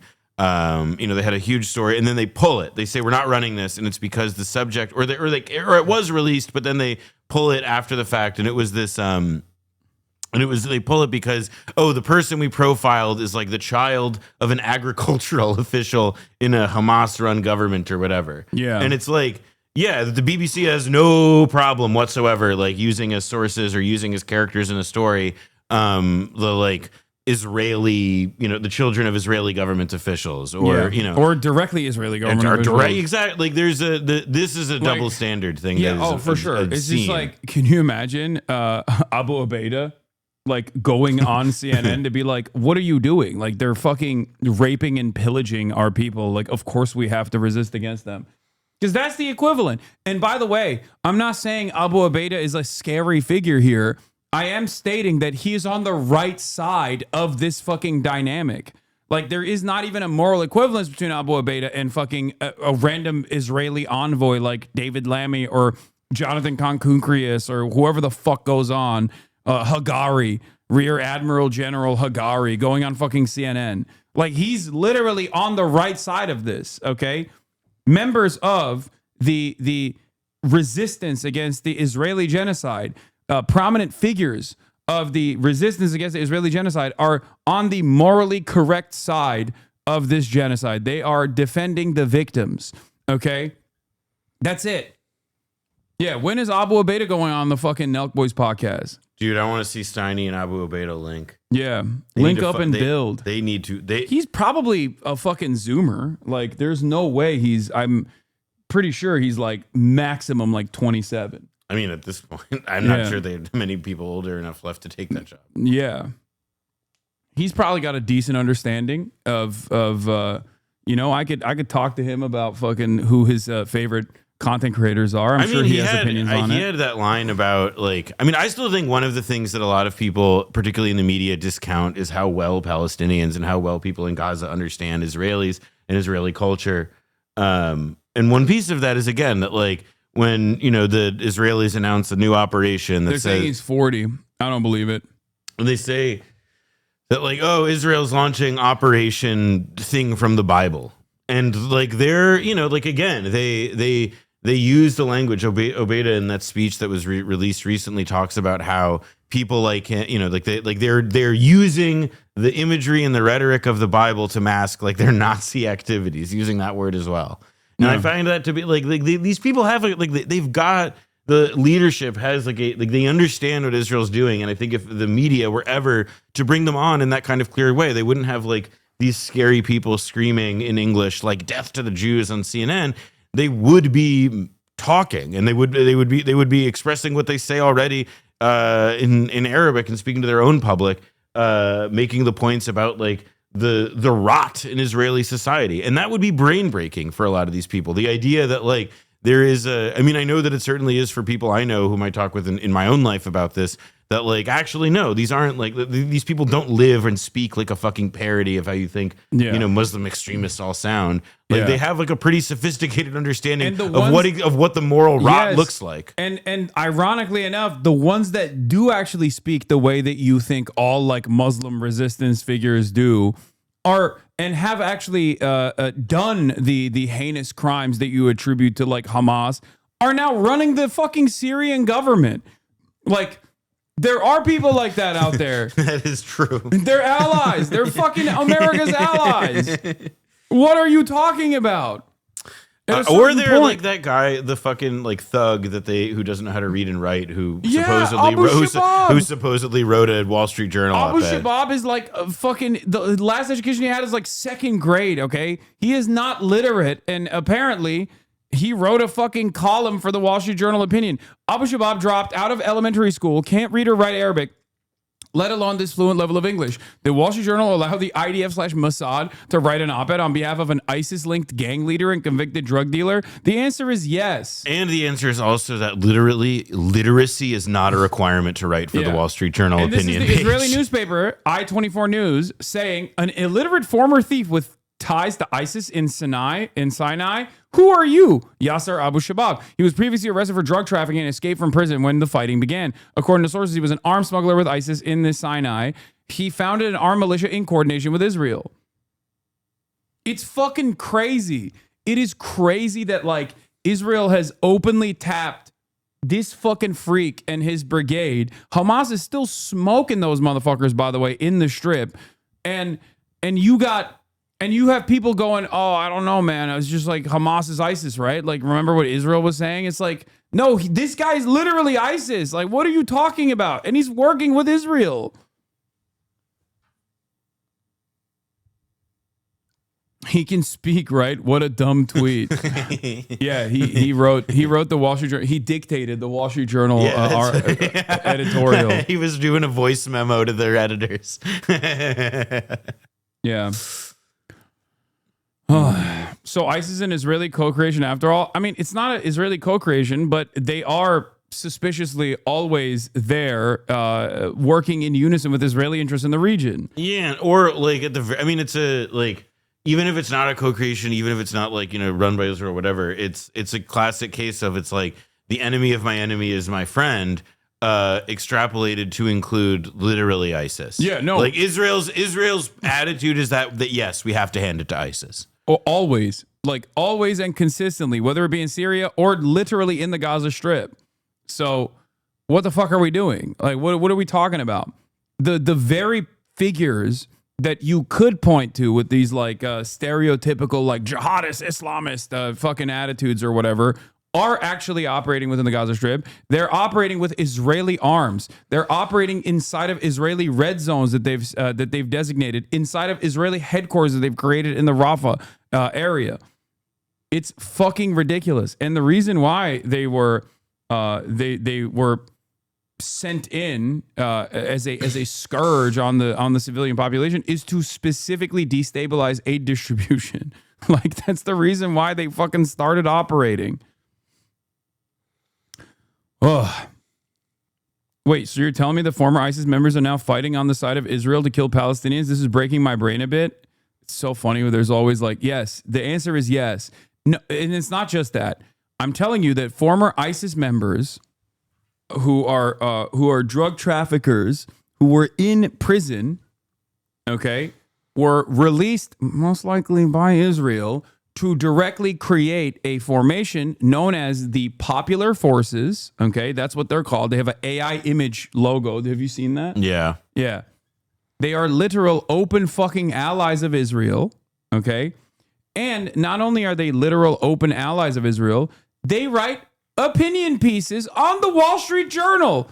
Gazans are finished with Hamas. Which, by the way, forces, which is not even true. Which also we should say, like more seriously, like how does this guy end up who doesn't read? Like Mohammed Shahad is exactly right. Like This is the IDF and the Mossad, which is, or whichever, take your pick. But they are clearly, in contact and working with the editors of the Wall Street Journal to be able to, to sell this crock of shit.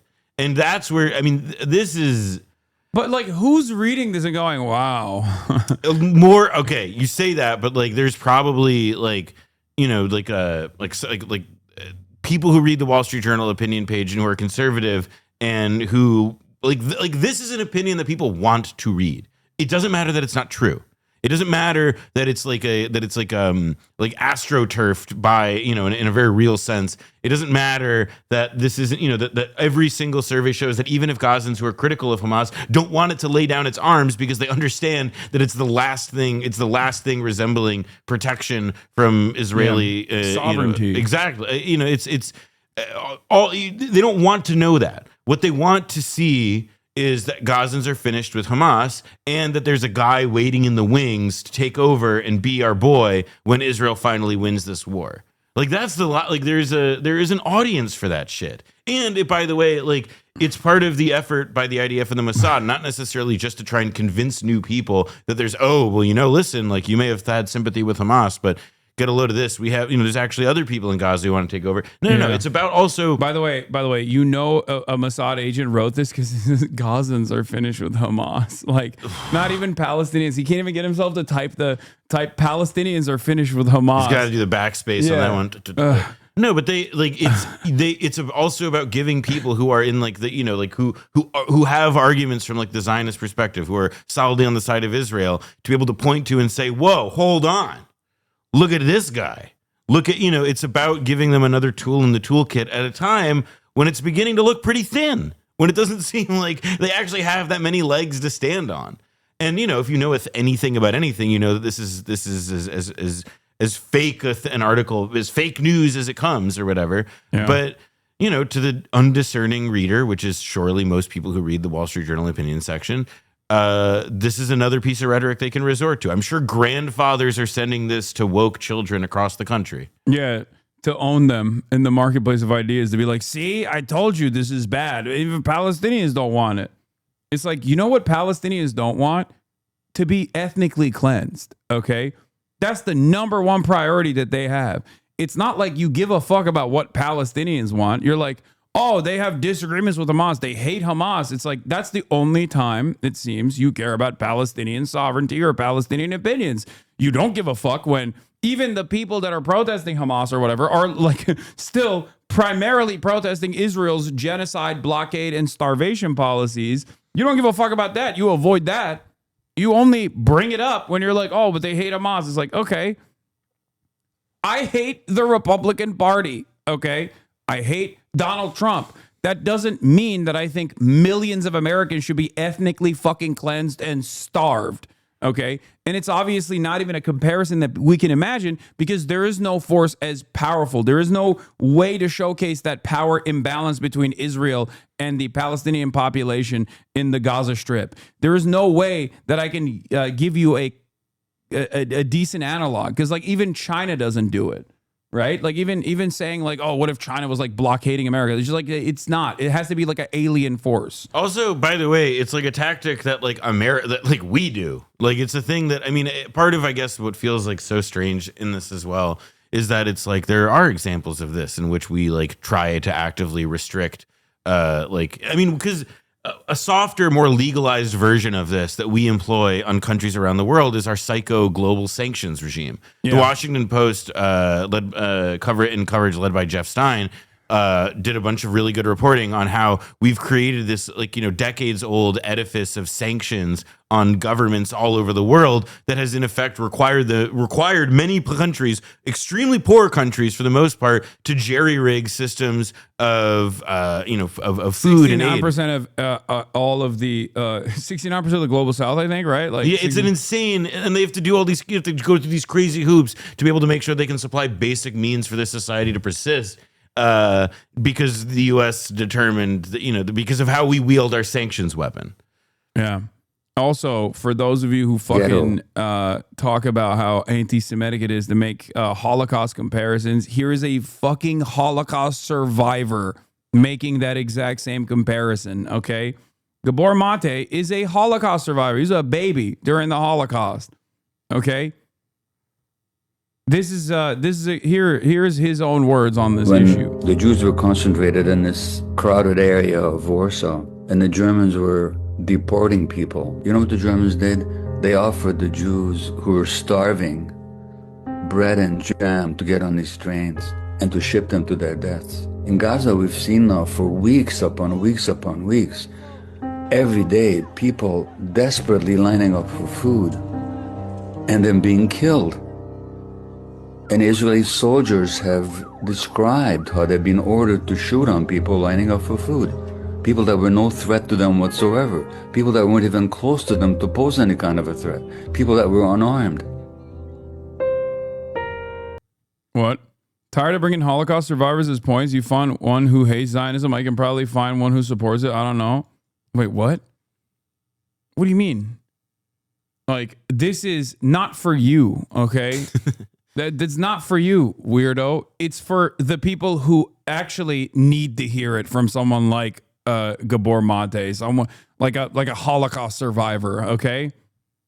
That's it. It's just a way to fucking beef up your argument from the optics front for those who need to hear it that way, okay? Because let's be fucking real. If there's something that I do know from my experience of doing this kind of commentary for years at this point, there are a lot of people in America, no matter how white I am, that are going to hear that my name is Hasan, and they're just not going to listen to what I have to say. They're going to be like, nah, that's it. Just like I use the privilege that I have for good when I'm advocating for trans issues, for example, because I know that a transphobic person is not going to hear a trans person advocate for their own needs and their own desires and then take them seriously.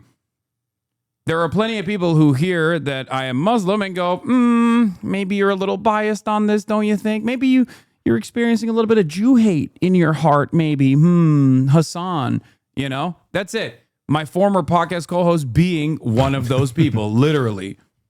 Of course, he doesn't listen to Jewish people either. He's completely lost his mind. But I think there was probably a point where if he would have listened to like a Sam Cedar type, he would have avoided all of this. He would have avoided nuking his entire career and being a rabid, racist, Islamophobic genocide denier. And also, like, if the premise is that like it's anti-Semitic to make these comparisons, it's anti-Semitic to say this, to do that, then like that puts like the moral onus on Jewish people who do not feel that way to say so, because we're the ones that people do listen to about it. Yeah, it's not like for sure. It's not. It feels like I know that people there's a lot of people view it as like you're you're doing like identity politics, you're just doing, it's like, well, no, I'm responding to a world that demands that fucking identity be like the way that we express this, and that it has that rhetorical power. Optics work is so stupid to act like it doesn't work, especially in a place like America where Americans don't even understand that like you can be Jewish and also anti-Semitic. Like they don't even comprehend that. So use that to your advantage. Just like right-wing racists will use Candace Owens, which is not a moral comparison that I'm making here, because obviously anti-Zionist Jews are on the right side of history. Candace Owens is on the wrong side of history as a black white supremacist. But like the totally calculated messaging analysis that I'm doing here implies that Americans do actually look at someone who is Jewish, who says, 10 toes down, that these guys don't deserve to be fucking slaughtered and that it's not in your name. And that opens up a permission structure for them to fully comprehend it. I've said this in advocacy for self-preservation for American Jews, that more and more Americans are responding to the anti-Semitic reasons as to why there is this like Jewish hypnosis blackmail operation that has caused Americans to turn a blind eye, American politicians to turn a blind eye to the actions of Israel. So it's getting to a point for a matter of self-preservation for American Jews to come out and openly fucking say that this is not being done for Judaism, and that like people who are pro-Palestinian are not anti-Semitic. Yeah, and also on top of it that like, I mean, you raise it, but it's like anti-Semitism does exist, and like what's engendering it, right, is like the fact that there was that like the state committing a genocide right now puts a Magen David on its on its flag, and it just ends up being like it creates a like. It itself generates anti-Semitism, and thus the only response that I can think of, the only way I can think to resist that is to like raise my hand and say, hey, I'm Jewish. I know a lot of other people who are Jewish, and anti-Semitism isn't being, generated by the people resisting this thing. It's the fact that like people are learning to associate the Star of David with starving children. I don't know how many more simple, how much more simply I can express it. Yeah. This is from r/Israel. I live in Europe. I'm fucking terrified to tell anyone about my connection to Judaism or Israel or anything else. I went to the hospital because I've been dealing with PTSD from October 7. And after I said this to the intake nurse, they gave me a headscarf wearing doctor, which at this point I feel is either ignorant or on purpose. Like, dude, do you not see it? You're a fucking Nazi, man. What do you mean? Oh my God, you had a doctor who's Muslim? Oh my God. What are you talking about? It's like saying, it's like being a Klansman and being like, I went into the hospital for PTSD due to being around black people. Okay. It was really traumatic for me. And then I told the doctor this, and then my doctor was a black man. Like, that's it. That's what this is. You're like a Klansman who's complaining that there is a Muslim doctor that was treating you. What if it wasn't? I mean, what I'm imagining, of course, is that like it wasn't a Muslim doctor. Like it's like he's saying headscarf, and it was just a woman wearing like like a Orthodox Jew. Exactly. Yeah, she's an Orthodox Jew that was wearing a headscarf. And my God! But he's a secular Jew. Who's just as racist, it seems. My rambling point is, for all the brilliance of Israel, first of all, no brilliance whatsoever, could it not somehow get better at PR or pro-Jewish propaganda or something? Could someone please help? Please help. I'll give you the answer to that. No. Yeah. The best has already happened on that behalf. Oh, yeah. And let me tell you, it's not coming back. No. There's no more Abba Eban. There's no more Paul Newman starring in Exodus. It's over. Sorry. Yeah. Like And it was also literally the people that fucking carried it weren't like Israelis anyway. Like they weren't. It was like American Jews that did a pretty good job of doing marketing. Israelis do not do propaganda. They can't do it. They're too racist to do propaganda appropriately. Listen, they're too racist to make good content. We try putting the Israeli on the TV, but there's problem. And the problem is that when the Israeli person opens their mouth, slurs come out. It's listen, Israel country, we're best in high-tech, scientific research, medical research, and we've been examining, we've been studying why this is. Why when the Israeli open their mouth, the slur come out on TV. And we're working. We have scientists on it, and we are hoping that by 2027, we will have answer. It's so bad. Is that why Sacha Baron Cohen is getting buff? Oh my God. Sacha Baron Cohen's divorce arc is heating up. He is, it's just, I don't want to even talk about that. Okay. For so many years, I tried to act as though it wasn't there. Because he did have, on accident sometimes, it seems, very good, sometimes anti-Israel propaganda, unironically. Like, who is America, or was it What is America, or Who is America? Yeah, the Iran Murad. Yeah, like Iran Murad is so perfect. I wrote an article about it for Jewish Currents when it came out. It was like one of the funniest, most like biting and like correct satires of an Israeli that you'd ever seen, and it was the kind of thing that made me think like, oh wow, he's one of us.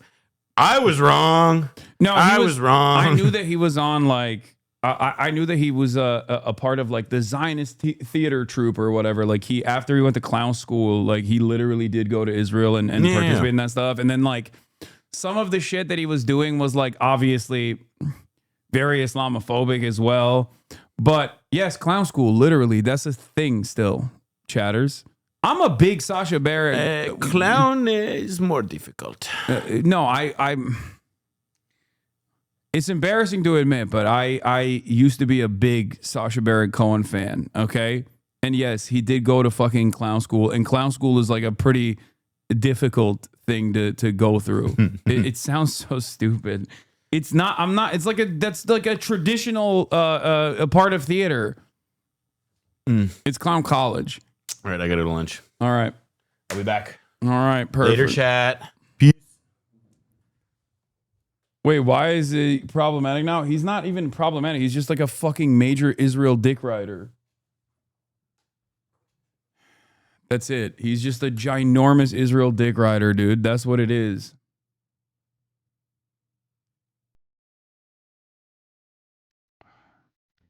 I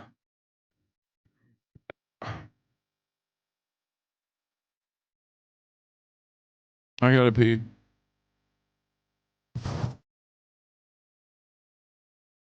I was in Auschwitz about 6 weeks ago. It was my first actual visit there. And I stood at the very place, or near the very place, where my grandparents would have landed in the transport on their way to the gas chamber. And where I, as an infant, almost ended up with my mother. And I've been reading books about Auschwitz since I've been there. And starvation was used as a weapon there. People were deliberately starved. Children were deliberately starved. Now, nothing can compare to Auschwitz and its horror. But the mindset that we can starve people, including children, that's what we're seeing now. You can't compare one-on-one. Gaza is not Auschwitz. But if you talk about human cruelty, lack of humanity, deliberate suffering imposed on people, the energy of it is the same.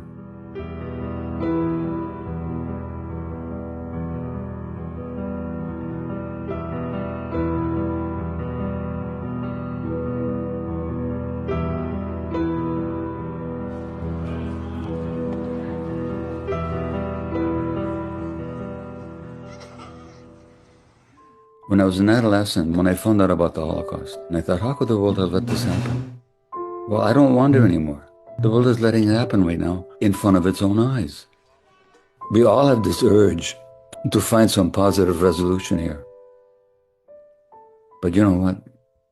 I think we just have to keep telling the truth. Yeah.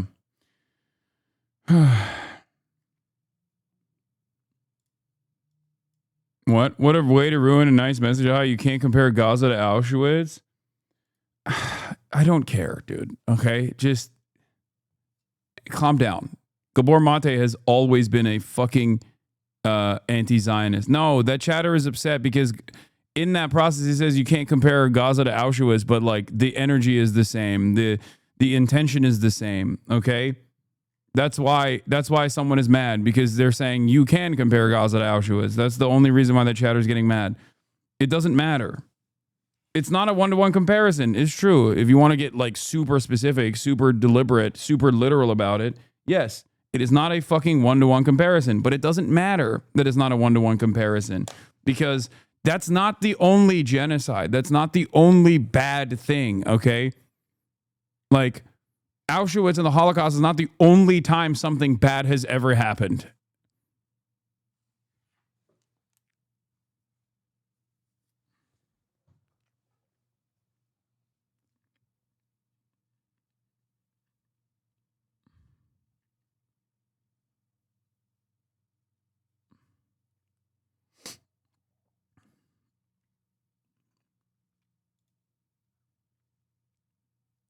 Anyway, let's get back to this. Let's go live to our Middle East correspondent, Amir Nader, who's in Jerusalem. Oh, shit. Breaking news. We have, since we did cover a lot of the stuff. There was one other thing that I wanted to say.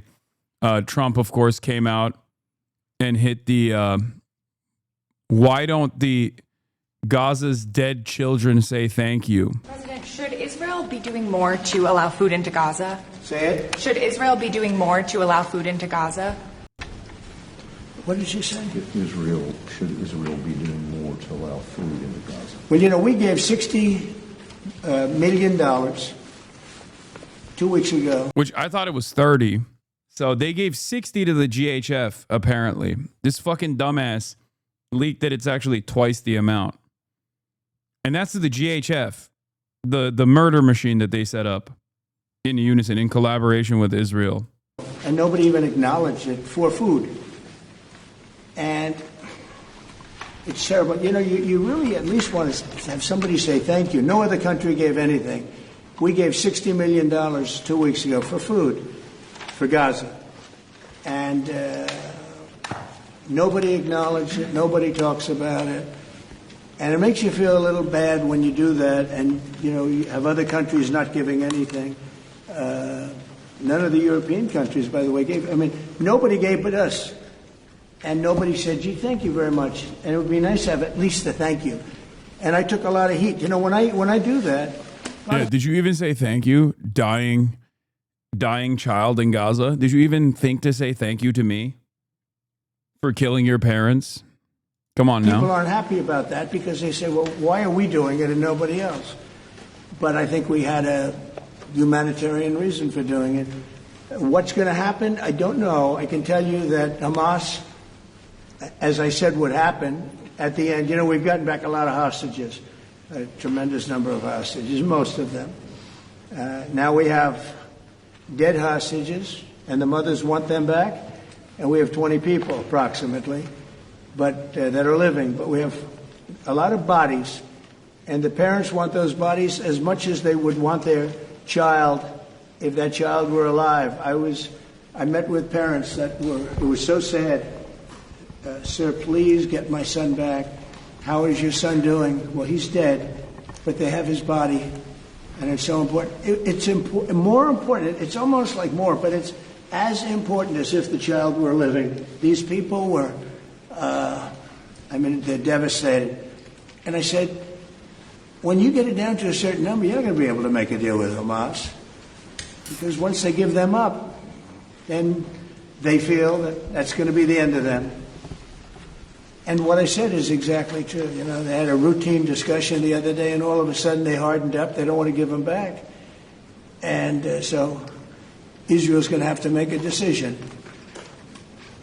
I know what I do, but I don't think it's appropriate that I say, but Israel's going to have... Dog, you literally said that you want to ethnically cleanse the strip. What do you mean? Oh, you shouldn't say? You have said it. What more could Israel do that it hasn't done already? Have to make a decision. Just more of the thing that it's been doing. President, when you were in the Middle East, you talked about the images coming out of Gaza and the starving kids. Those images are still going. Many of them are much worse.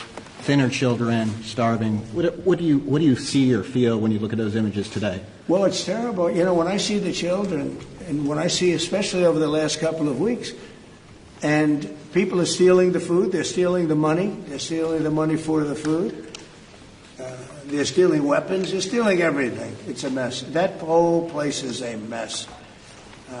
The Gaza Strip, was given many years ago so that they could have peace. That didn't work out too well. When Israel gave that up, whoever...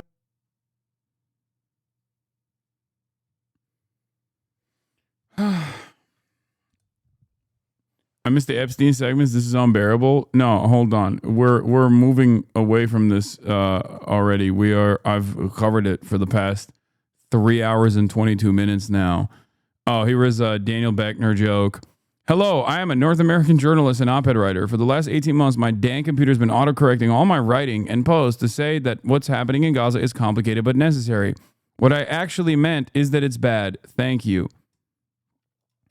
Talking about like all of the people that have been changing their trajectory or changing their commentary a little bit. First off, let's talk about major news. Trump's meeting with the EU chiefs have wrapped up. You saw some of the media stuff. Okay, you've seen some of the media hits coming out of it, but I don't know what this resolution is, but also there is a major trade deal with the EU. Trump is also still molesting the money. Let's take a look. The biggest deal ever reached in any capacity, trade or beyond trade. It is. It's a giant deal with lots of countries, because as you know, Ursula represents a lot of countries, not one country. It's not easy for you. It's because a lot of very different countries, great countries, but some are strong with cars, some are strong with agriculture, some are strong with both, right? You have a lot of different factors. So we're going to do the following. The European Union is going to agree to purchase from the United States $750 billion worth of energy. $750 billion worth of energy. They are going to agree to invest into the United States $600 billion more than they're investing already. So they're investing a large amount of money. You know what that amount of money is. It's very substantial, but they're going to invest an additional $600 billion. They're agreeing to open up their countries to trade at zero tariff. So that's a very big factor. Opening up their countries, all of the countries will be opened up to trade with the United States at zero tariff. And they're agreeing to purchase a vast amount of military equipment. We're going to make them buy our guns, and we're going to make them buy our meat. We're going to make them buy our chlorinated chicken. That's right.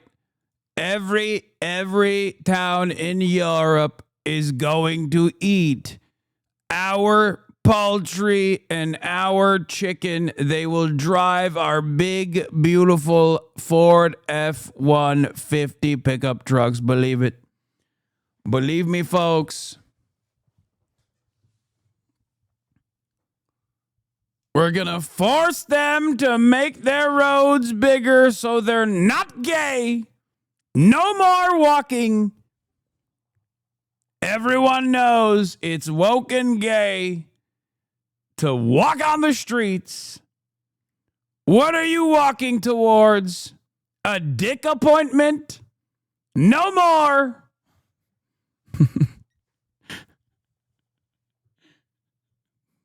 Frolicking about around town in your walkable infrastructure looking for men.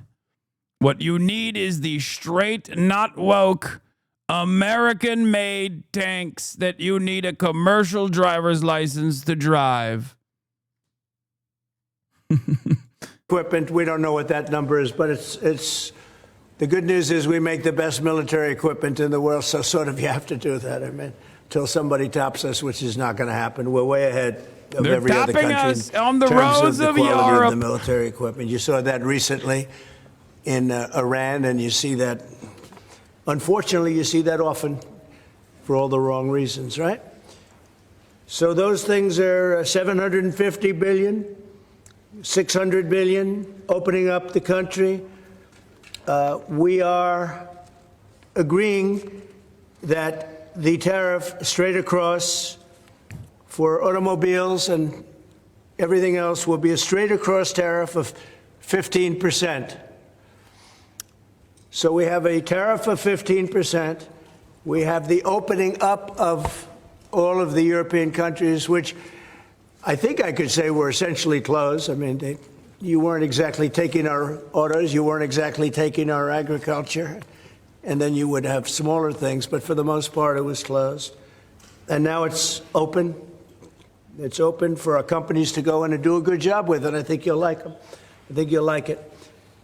And we will, very importantly, they'll be investing a lot of money, but the military is a big number, but that's one number we're not determining. It's going to be whatever it is, but they're going to be purchasing hundreds of billions of dollars worth of military equipment. They're very important. They're going to purchase $750 billion worth of energy. So that's going to be great.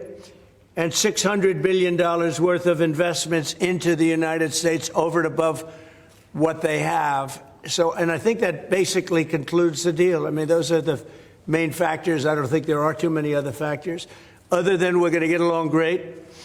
And we have a great relationship now with NATO, which is largely the same. I mean, not exactly, but pretty close, right? Largely.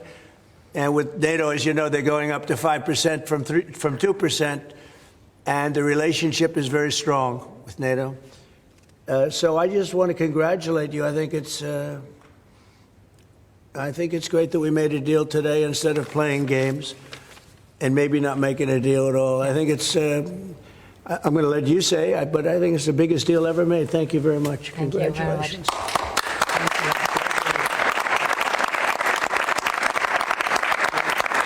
Yeah, thank you. We have a deal. We have a trade deal. Yeah, what could we possibly do? Work with the fucking Chinese? I mean, come on now. Have you noticed that they're Chinese? There is no unit on this planet, no organized body on this planet more servile, more cuckolded than the European Union, okay? Like, we constantly talk about the Gulf nation states and how much they suck America's dick. There is, like, those guys look like brave anti-imperialist warriors in comparison to the European Union, okay? It is so insane to me. And the wrong is called the United Kingdom? No, for sure. I just mean like the European continent in general. Okay? It is incredible how cucked they are, that they would, and how cucked by racism they are too, because at a certain point, like, there is something immaterial about this. Okay? By their assessment, their alternative is having better relations with China. And ultimately, they're Chinese, so we can't do that, is the assessment that they're making here. I swear to fucking God. There has to be a separate reason for why they are so servile to the interests of empire that is demanding more fealty, okay, from its vassals right now in broad daylight. It's crazy. The EU will buy $1 trillion in U.S. weapons. In exchange, the U.S. will impose 15% tariffs on imports from the EU. What a deal von der Leyen has negotiated. China, in the meantime, has been able to get everything it wants from Trump.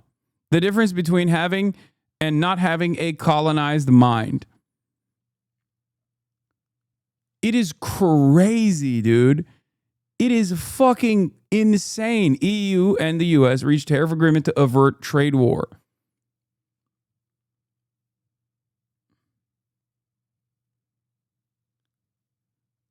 Like, do the Europeans in the chat, do you guys see this stuff and does it not piss you off?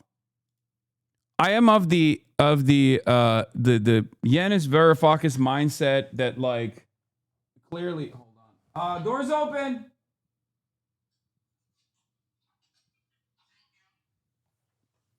I am of the Yanis Varoufakis mindset that, like, the DM25 mindset that, like, the EU could be technically a force for good in a collaborative effort against the United States. But it seems like the formative reason why it was designed is to behave like a organized body that is totally servile to U.S. interests in the interest of upholding capitalism. Okay? I don't understand how average, regular-ass Europeans that come from this, like, long tradition, that have national mythology that extends far beyond the United States of America, how they could just, like, sit around and be like, yeah, no, we're just fucking dogs. We're dogs. We need to give our masters more, my lord. We need to give our masters more, my lord. Is cuck porn. It is cuck porn. It doesn't make any fucking sense. China U.S. to extend tariff pause as Sweden talks by another 90 days. Yeah, China got another extension on the tariffs pause, by the way, because they're just like, yeah, no, we're not doing that.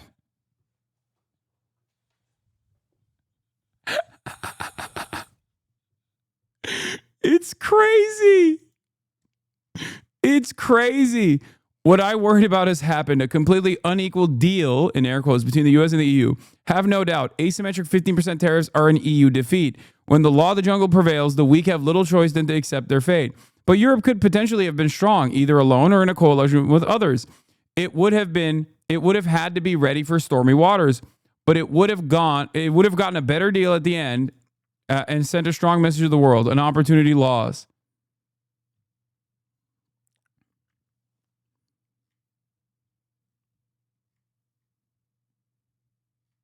Yeah, I mean, this is after Rutte called Trump daddy, okay? But he's NATO. His job is to literally be an asset for America, right? His job is to manage the American protection racket.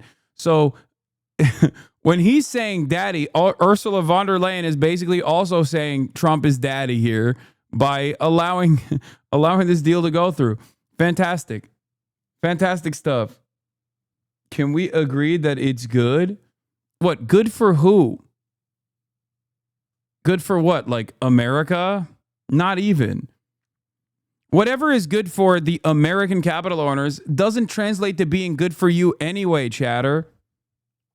Like, does the peasant make more or yield more bounty when the king demands more from other vassals? No. The vassals offer tribute to the king and a hand-selected few lords. You don't actually fucking receive any of those benefits.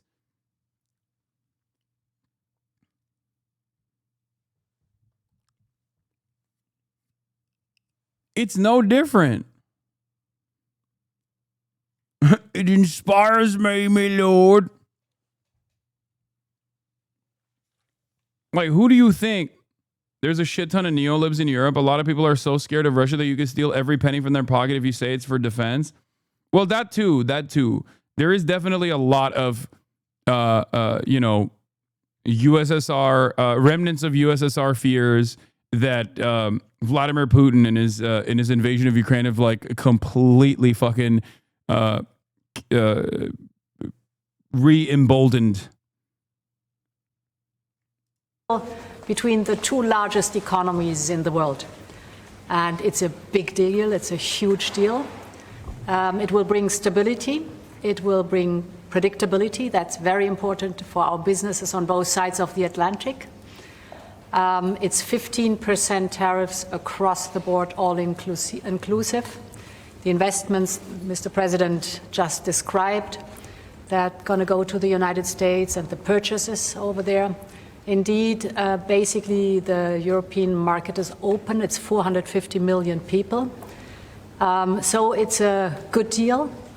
It's a huge deal. Yeah. Was tough negotiations. I knew it at the beginning, and it was indeed very tough, but we came to good conclusions for both sides. So again, congratulations and many thanks. Thank you very much. Thank you. Do you have any questions, please? How did you come to a deal so quickly? Did the European Union come there and get I think we both wanted to make a deal.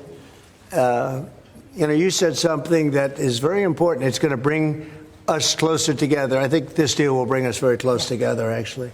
Sort of, it's a partnership in a sense, but it's a very good point, and it's something that's very important. It's a great partnership.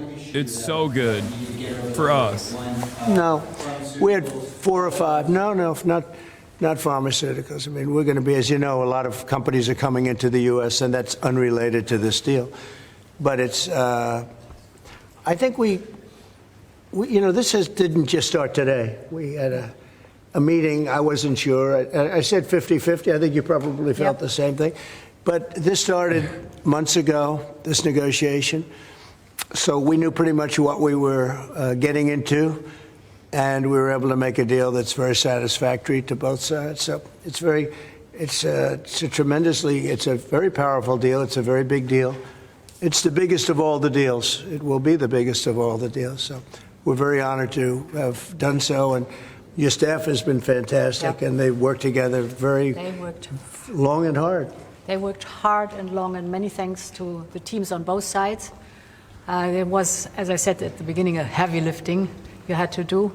But many thanks also for the talks we had many times on the way. Your daddy, Your daddy, Many thanks to you, Vater.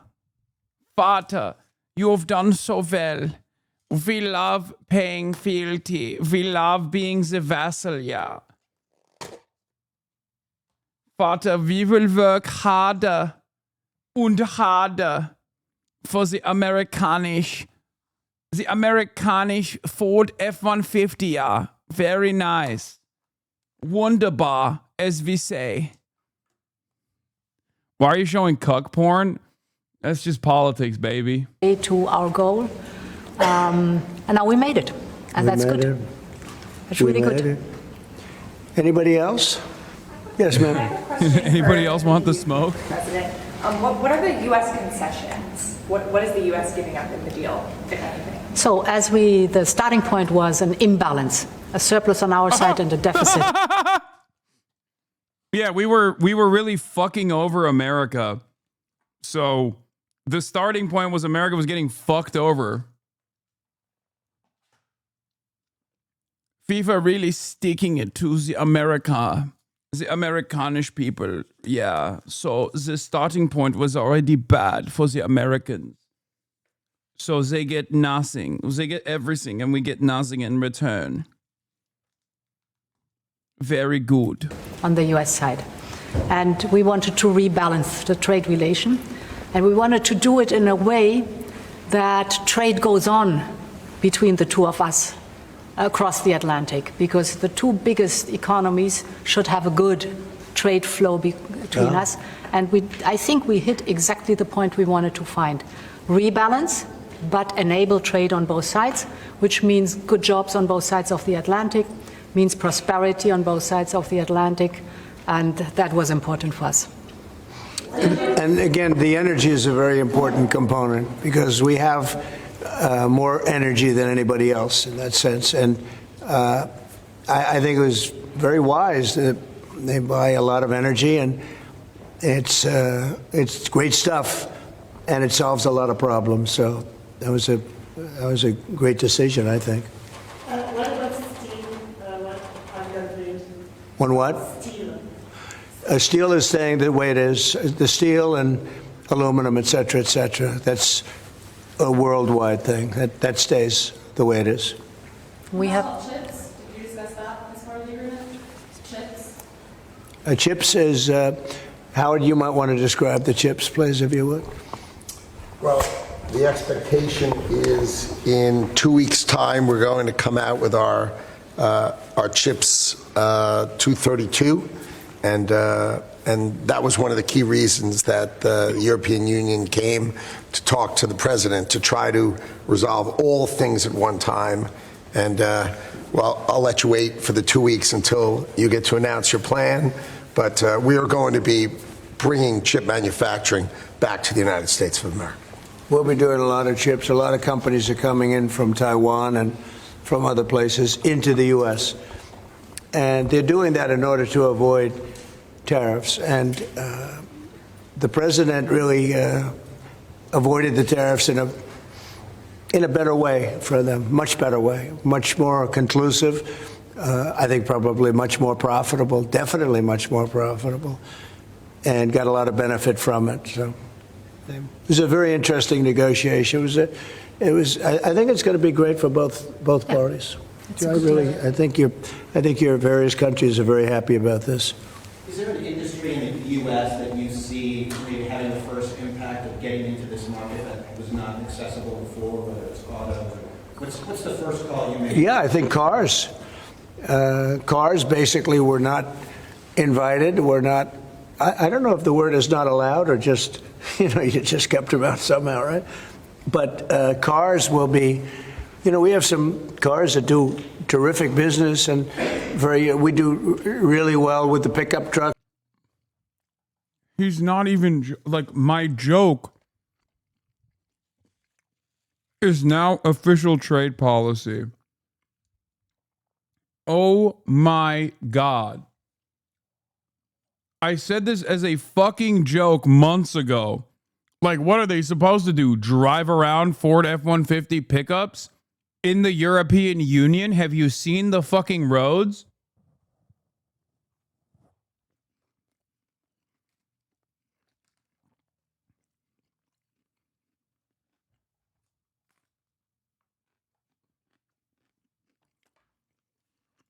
With the SUVs, we have some great things, and I think the people of Europe will have some diversification. I think that'll make them happy. So I think maybe cars would be the one that would go the biggest, and the second would be agriculture, the farmers. And we'll do it in very strict conjunction with the president and the European Union. And they're coming into our country with great vigor. And I think they're going to make a lot of money with this. I think everybody is. I think and again, it's going to bring a lot of unity and friendship. It's going to work out really well. Okay? What's the next deal you're focused on now? Say it. What's the next deal you're focused on now? That's an interesting question. This was the big one. This is the biggest of them all. We're looking at deals with 3 or 4 other countries. But for the most part, I can't get them to understand that it's the letter. We just sent that letter, and that letter is, very universal for most. I mean, you wouldn't be able to do this. You wouldn't have the time or the patience to be able to do a deal like this. Most of the others are going to be a certain tariff, and we're going to keep it as low as we can. They're generally smaller countries or countries we don't do much business with. But that they've already received, to a large extent, they've received a letter. They'll probably receive a letter of clarification or a confirmation type letter, which will go out sometime during this week, prior to August 1st. And the tariffs will start being paid by those countries prior to August, on August 1st and beyond. Okay? Mr. President, was part of the rush to get this deal done to knock the Jeffrey Epstein story out? Oh, you got to be kidding with that. No, had nothing to do with it. Only you would think that. That had nothing to do with it. Which is good for European business and American business. Businesses in this country, particularly small businesses, are closing at a record rate. And you'll see the Prime Minister tomorrow, Kistama. What does he need to do to help British business in this country? I think everybody's going to be happy with this. The Prime Minister of the UK, while he's not involved in this, will be very happy because, there's a certain unity that's been brought there too. We have a separate deal with them, but I think he's going to be very happy to know. Look, he's friendly with all of you. I think he's a very good man, and he's going to be very happy to see what we did. I think UK is going to be very, very happy. Thank you all very much. Appreciate it. Thank you. Thank you very much. Hey, it's Will Kane. Click here to subscribe. Seemingly bad. Bro.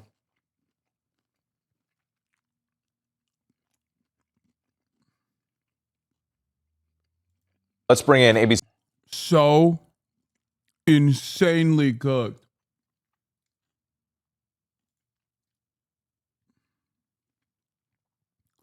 Seriously, can someone tell me the last time I saw a pickup truck that wasn't a Toyota Hilux or an American-made car of any sort in the UK or Europe? I remember seeing a handful in Switzerland of all places, but literally none anywhere else. Am I mistaken? Have they started buying them in the last decade? I don't think it's even a question of price. Try parking a Raptor in Paris or Milan.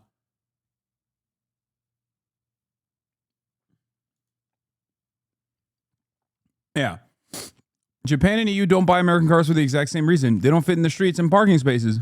Ford sells close to 500K cars in the EU each year, but most of them are compact cars like the Focus and hatchbacks produced specifically for the EU market.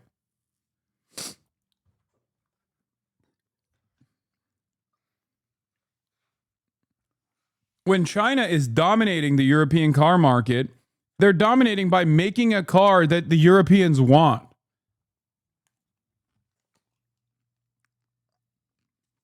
When America wants to dominate the European car market, they do so by forcing their cars that are literally impossible to drive without additional fucking... Like, look at that car.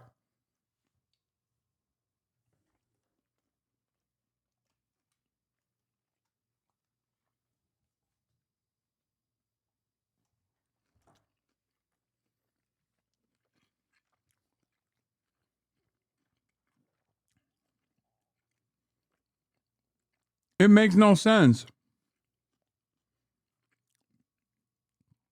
Someone in the chat literally said, why can't they make bigger roads?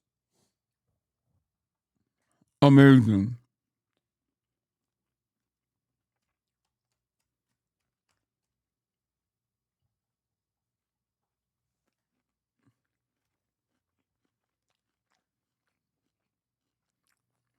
Amazing. ABC's Chief Washington correspondent Jonathan Karl will be hosting This Week later on this morning. John, good morning to you. Always great to have you. Let's start with the Epstein saga, overshadowing in part President Trump's trip overseas. Many of his own supporters continue to push for the release of more documents. So what's at stake for him as he tries to turn the page? Yeah, look, it's the issue that just won't go away, Whit. I mean, look what happened this week in the House of Representatives. Speaker of the House, Johnson, literally sent members of Congress home for the summer to avoid a series of votes that Republicans were going to join Democrats in forcing on the Epstein saga. These are votes that the White House simply didn't want about releasing more of the documents. And then you had the extraordinary visit down to Florida by the Deputy Attorney General, Todd Blanche, meeting with Ghislaine Maxwell. This is Epstein's partner and former partner and co-conspirator. She's serving a 20-year sentence for sex trafficking, and she spent 2 days in closed-door meetings with the Deputy Attorney General. So even as President Trump wants to turn the page, says this is something nobody cares about, his own actions and the actions of some of his Republican allies have kept this story front and center, and it doesn't look like it's going away anytime soon. And John, on that topic, you mentioned the DOJ holding those meetings with Ghislaine Maxwell. Any indication that President Trump is actually considering a pardon? Is that on the table? Well, Whit, I mean, if you had just asked me that question, a week ago, I would have said no way. But President Trump has now been asked it a couple of times, a pardon or some kind of a clemency, commuting her sentence, and he hasn't ruled it out. It's an extraordinary thing. Now, look, senior advisors at the White House say there's been no real discussion of this. They don't anticipate anything like this coming. But the mere fact that he hasn't ruled it out, combined with the fact that Epstein's attorney has made it clear that she is very much interested in getting a pardon. And in fact, that appears to be part of her motivation in seeking this meeting with Todd Blanche down in Florida. Who knows? But it would be an extraordinary, to say the least, step by President Trump that would cause severe blowback. I can't imagine it's actually coming, but we can't rule it out because Trump himself hasn't ruled it out. John Karl, as always, thank you so much. We appreciate it. And tune into This Week later on this morning. John speaks with Representatives Ro Khanna and Thomas Massie about their bipartisan push to force a vote on releasing more Epstein case documents. Plus, John also speaks with Save the Children's Gaza humanitarian director Rachel Cummings as aid groups warn of mass starvation in the Gaza Strip. Well, then tell me why for months she was saying that she's going to release the information tomorrow. We made the assumption that the judges would release the order and allow the evidence that they had, that it could be heard. But it's all been sealed. And so if it's been a sealed case, we can't release it until the judges allow us to release it. And you would think common sense would play. That's why they asked for transparency. We want transparency. We want the judges to have transparency in this too. But remember, there was a plea deal that was struck in 2009, way before I was in office, way before Trump was even considering to be in office, way before Pam Bondi was in office, way before Kash Patel was director. 2009, there was a sweetheart plea deal that was made underneath the Obama administration with Epstein. Nope. That was under Bush. That was before Obama. And Trump literally made the guy that offered the sweetheart plea deal his labor secretary.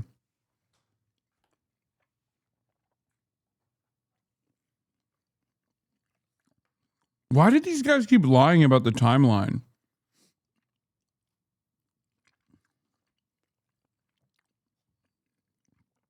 I mean it sincerely. Because, like, you saw Bill O'Reilly do it too. It's, like, very weird. I think every time they lie about the timeline and try to claim Barack Obama had a hand in this or like Biden had a hand in this, like it makes people more suspicious.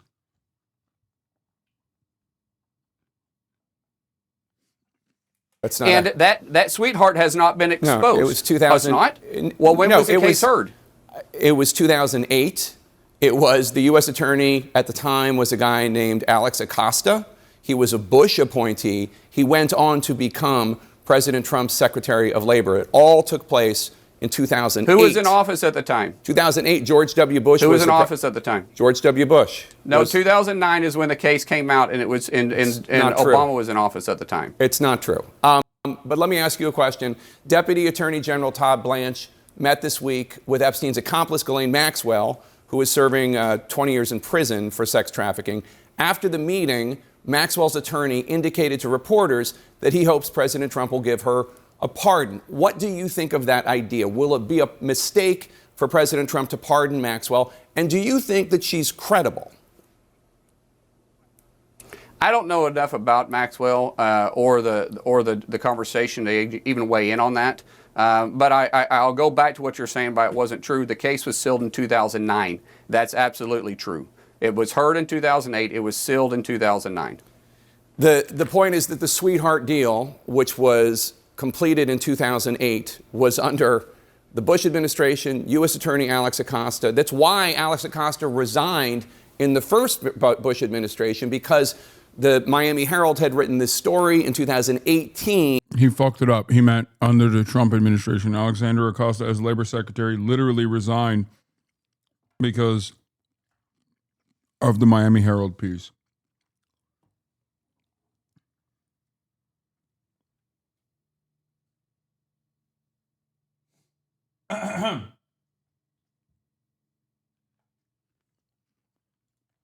About how Epstein got away with so much. And then in 2019, the U.S. attorney under President Trump, Jeff Berman in the Southern District of New York, then brought charges against him. So, I mean, there is stuff to say that you could point to that say, like, President Trump did this or President Trump did that. And remember, in 2019, President Trump and his administration called for it to be unsealed at that time, too. It went silent, and not a word was said during the Biden administration. Not a word. Nothing was said during the Biden administration. People can look it up.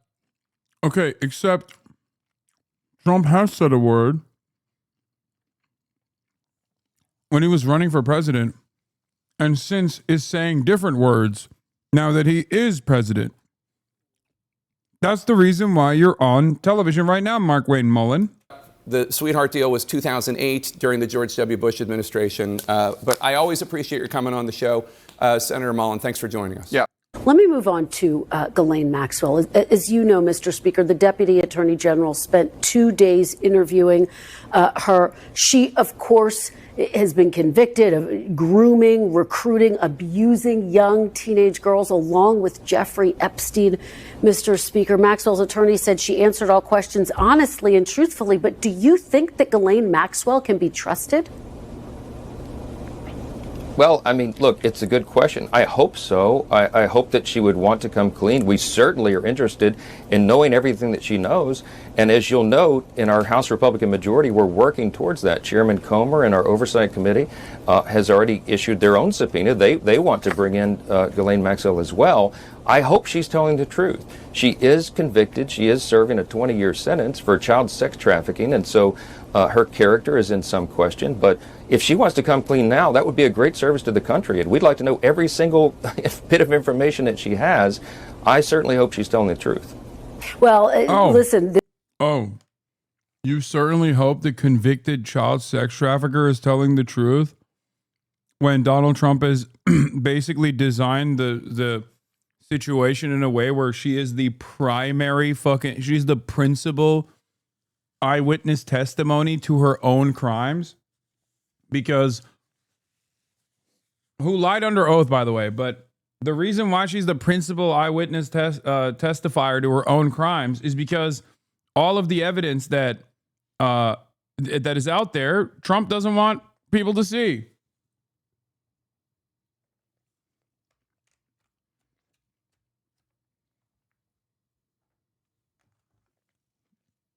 This week, President Trump didn't rule out a pardon for Ghislaine Maxwell. Of course, that's one of the big questions looming over all of this. So let me put this to you, Mr. Speaker. Would you support a pardon or a commutation for Ghislaine Maxwell, a convicted sex trafficker? Well, I mean, obviously that's a decision of the president. He said he had not adequately considered that. I won't get in front of him. That's not my lane. My lane is to help direct and control the House of Representatives and to use every tool within our arsenal to get to the truth. I'm going to say this as clearly and plainly and repeatedly as I can over and over. We are for maximum disclosure. We want all transparency. I trust the American people. I and the House Republicans believe that they should have all this information to be able to determine what they will. But we have to protect the innocent. And that's the only safeguard here that we've got to be diligent about. And I'm insistent upon doing so. Well, this motherfucker just can't say no to Trump. That's what this back and forth is.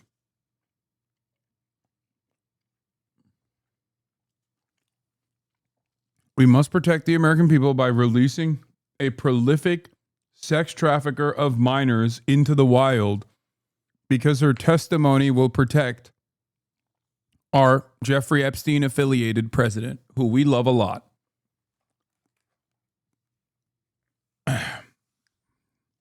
What a spectacular turn of events here, where the Republicans went from kill all pedophiles to like pedophilia is good, actually, and moral in some instances. Have you considered that? Like, that's like, how the fuck? It didn't take that long.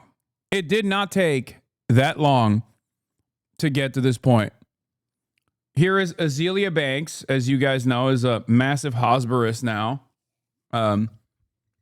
Israel is tapping into only the best and brightest minds here for defending Israel. But of course, when you're in the process of defending Israel, you got to also sometimes defend the Trump-Jeffrey Epstein connection. Here's what she had to say. Okay, in Donald Trump's defense, fucking 14-year-old girls was really only made a social taboo in the 1990s. My grandmother was born in 1927 and had her first child when she was 12. Okay.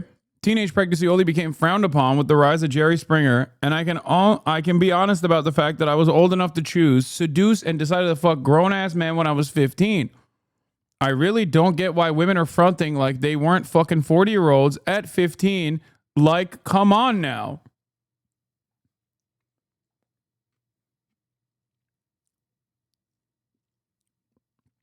I'm honestly not surprised or mad at Trump for getting some 15-year-old pussy because those were the times.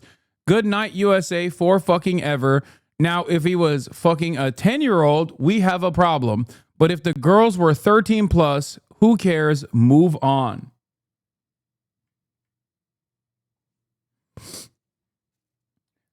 Azealia Banks logged onto her Twitter account and wrote those words in defense of Donald Trump, hypothetically doing statutory rape to a minor.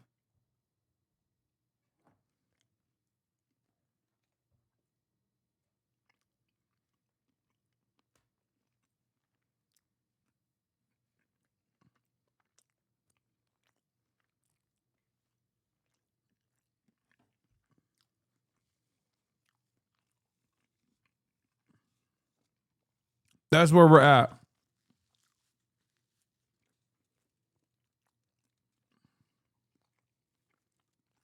Incredible. I guess my question is, are you open to a pardon or commutation? I mean, Mr. Speaker, the victims referred to Maxwell as Epstein's right-hand woman. Here's what one victim who testified under a pseudonym told the court at sentencing, quote, The many acts that were perpetrated on me by Epstein, including rape, strangulation, and sexual assault, were never consensual and would not have occurred had it not been for the cunning and premeditated role Ghislaine Maxwell played. Is that someone deserving of a pardon or commutation in any circumstance, Mr. Speaker? If you're asking my opinion, I think 20 years was a pittance. I think she should have a life sentence at least. I mean, think of all these unspeakable crimes, and as you noted earlier, probably 1,000 victims. I mean, you know, it's hard to put into words how evil this was, and that she orchestrated it and was a big part of it. At least under the criminal sanction, I think is an unforgivable thing. So, again, not my decision, but I have great pause about that, as any reasonable person would. We thank you for watching, and remember, stay updated on breaking news and top stories on the NBC News app or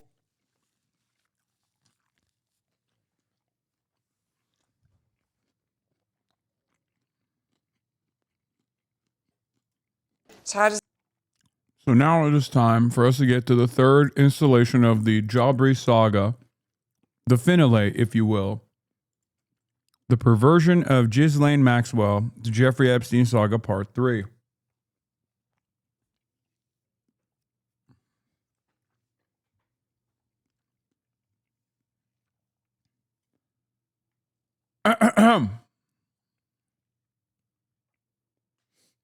Let's take a Does look. it all look, is my hair good? Do I, it's all good. All right, we're rolling. The other part is that the ocean is so vast that, you know, when you go to the sea, the seashore, you only see that little piece of the seashore. You might see some plastic debris on there, but you don't see much past that. And it's very hard to connect to something that you don't feel a part of and something that you can't see. If the destructive activities were happening on land like they are happening on the ocean, I think that there would be a worldwide outcry.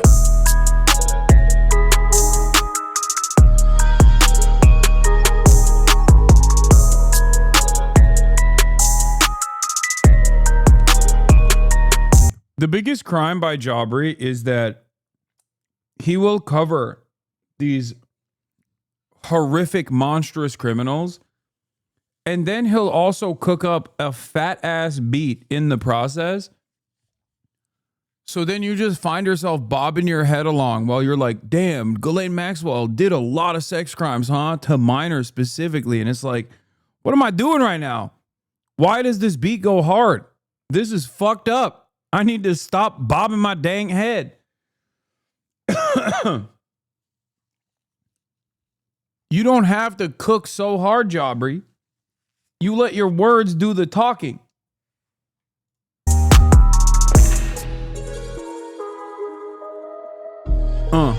Okay.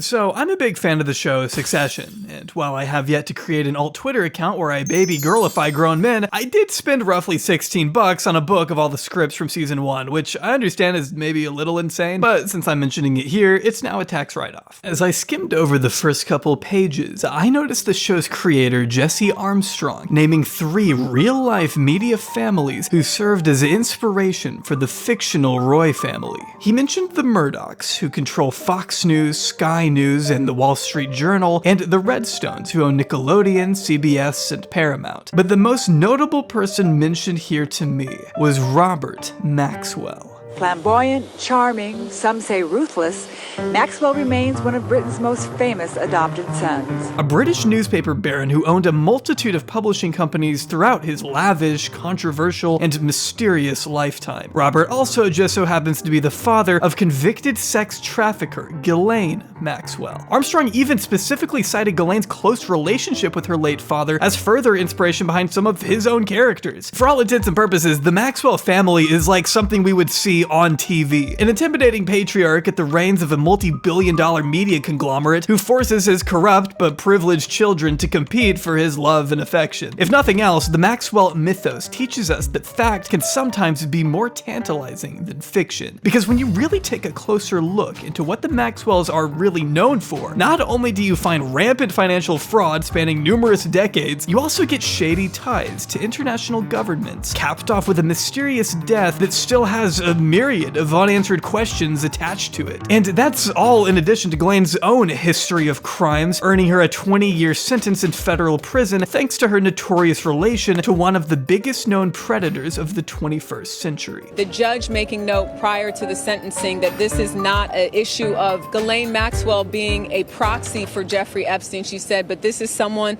who was part of a scheme. I think you can see why I gave Ghislaine her own video now. Join me as we explore the endless mystique and depravity surrounding one of the most infamous names to ever grace headlines. In his ivory tower, where high-powered executives queue for higher-powered decisions, publisher Robert Maxwell is pleased he's done it his way without a whopping. Mirror Group Newspapers has just said that significant assets of their pension fund had been lent or transferred to private companies controlled by Robert Maxwell, apparently without due authority.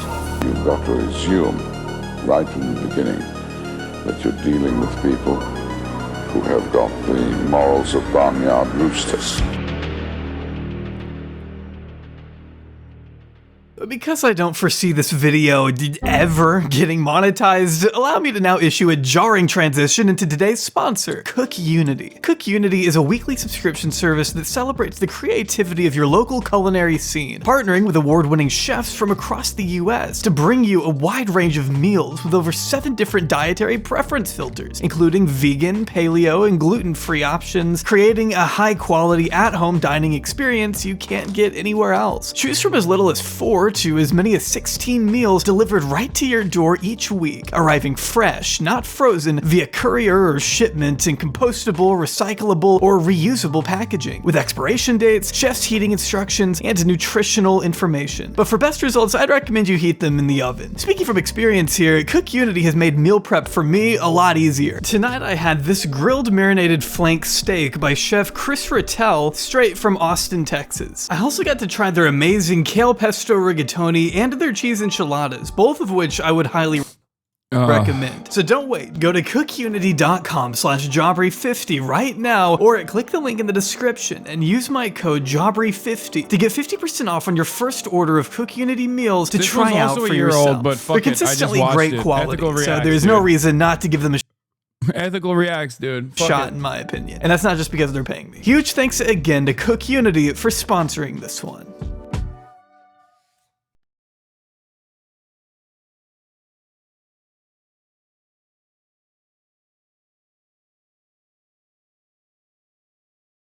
Ghislaine Noel Marion Maxwell was born to Robert. I work here, don't eat here. They donate to LAPD, please. I work there. Please don't eat here. Oh my God, last time I found an AirPod in the food. The kitchen manager tries to give out raw chicken. Please, I work here. Oh my God.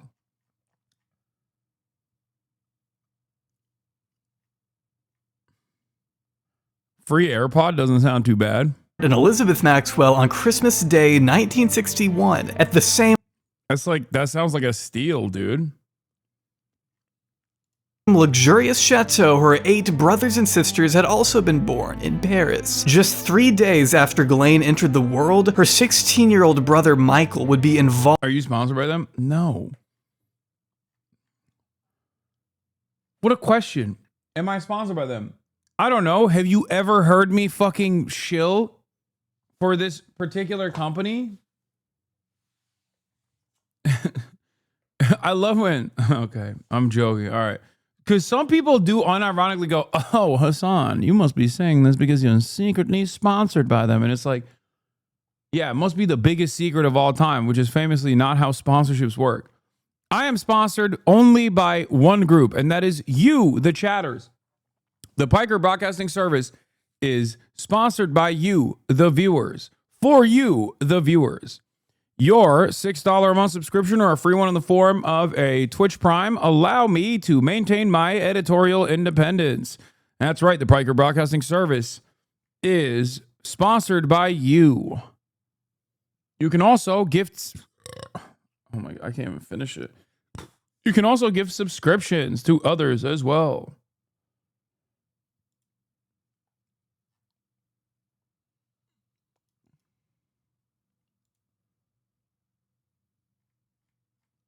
Kubaka, thank you for the 5 gifted.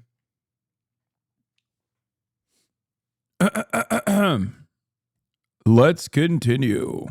in a violent car accident near Oxford that left him in a coma for the remaining 7 years of his life. An event so devastating, the Maxwells' lives were suddenly and completely upended. As Elizabeth later wrote in her memoir, the consequences of such a tragedy were incalculable for us all. Describing the ways in which every family member coped with the event, Elizabeth admitted here to neglecting their youngest daughter Ghislaine during some of the most formative years of her life, recalling that, quote, Ghislaine, who should have been the center of our love and attention, was hardly given a glance and became anorexic as a toddler. One day, age 3, she planted herself in front of me and said simply, "Mummy, I exist." From that day, we all made a great effort with her, fussing over her so much she became spoiled. The only one of my children I can truly say that about. Yet, it's true that all the Maxwell children were well acquainted with the finer things in life. They grew up in the mammoth Headington Hill Hall, a secluded Italiente mansion straight out of Saltburn, which I checked, and it's only about an hour and a half drive from the real Saltburn house. A fun fact for any Barry heads out there. Built all the way back in 1824, the 51-room palace first belonged to the Morell family for over 100 years, before being snatched up by media tycoon Robert Maxwell in 1959, who restored the property. Mummy pilled. Mummy!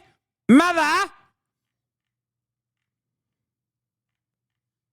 Property from its dilapidated state to a thing of beauty. In addition to replacing its original Victorian-era stained glass window with a depiction of himself as Samson from the Bible, Tatler magazine also wrote that Robert eventually planted guards along the property's main entrance, peppered the fence with barbed wire, and installed security cameras to nearby trees, which earned it the new unofficial name Purgatory Press, a play on his publishing company Pergamon Press. What, as you think back, was the happiest time you've ever had so far in that house?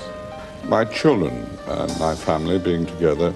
Every Christmas so far we have managed to be together, and seeing them happy and busy.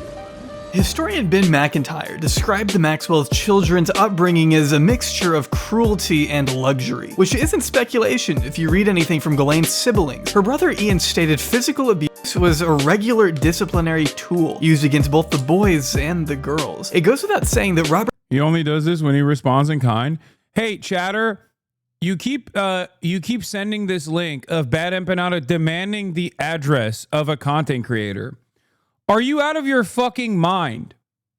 I mean, serious question. He only does this when he has to respond in kind, completely justified. Are you out of your fucking mind, dude? Do you need to be beaten with a belt, Ghislaine Maxwell style? Is that what's going on? Shut the fuck up.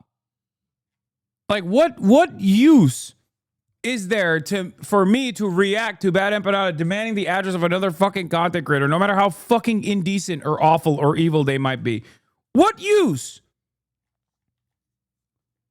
What fucking use? Can you only nut when there's like some kind of fucking drama taking place? Is that what it is? God damn. Thank you, State of Qatar, for the 10 gifted subs.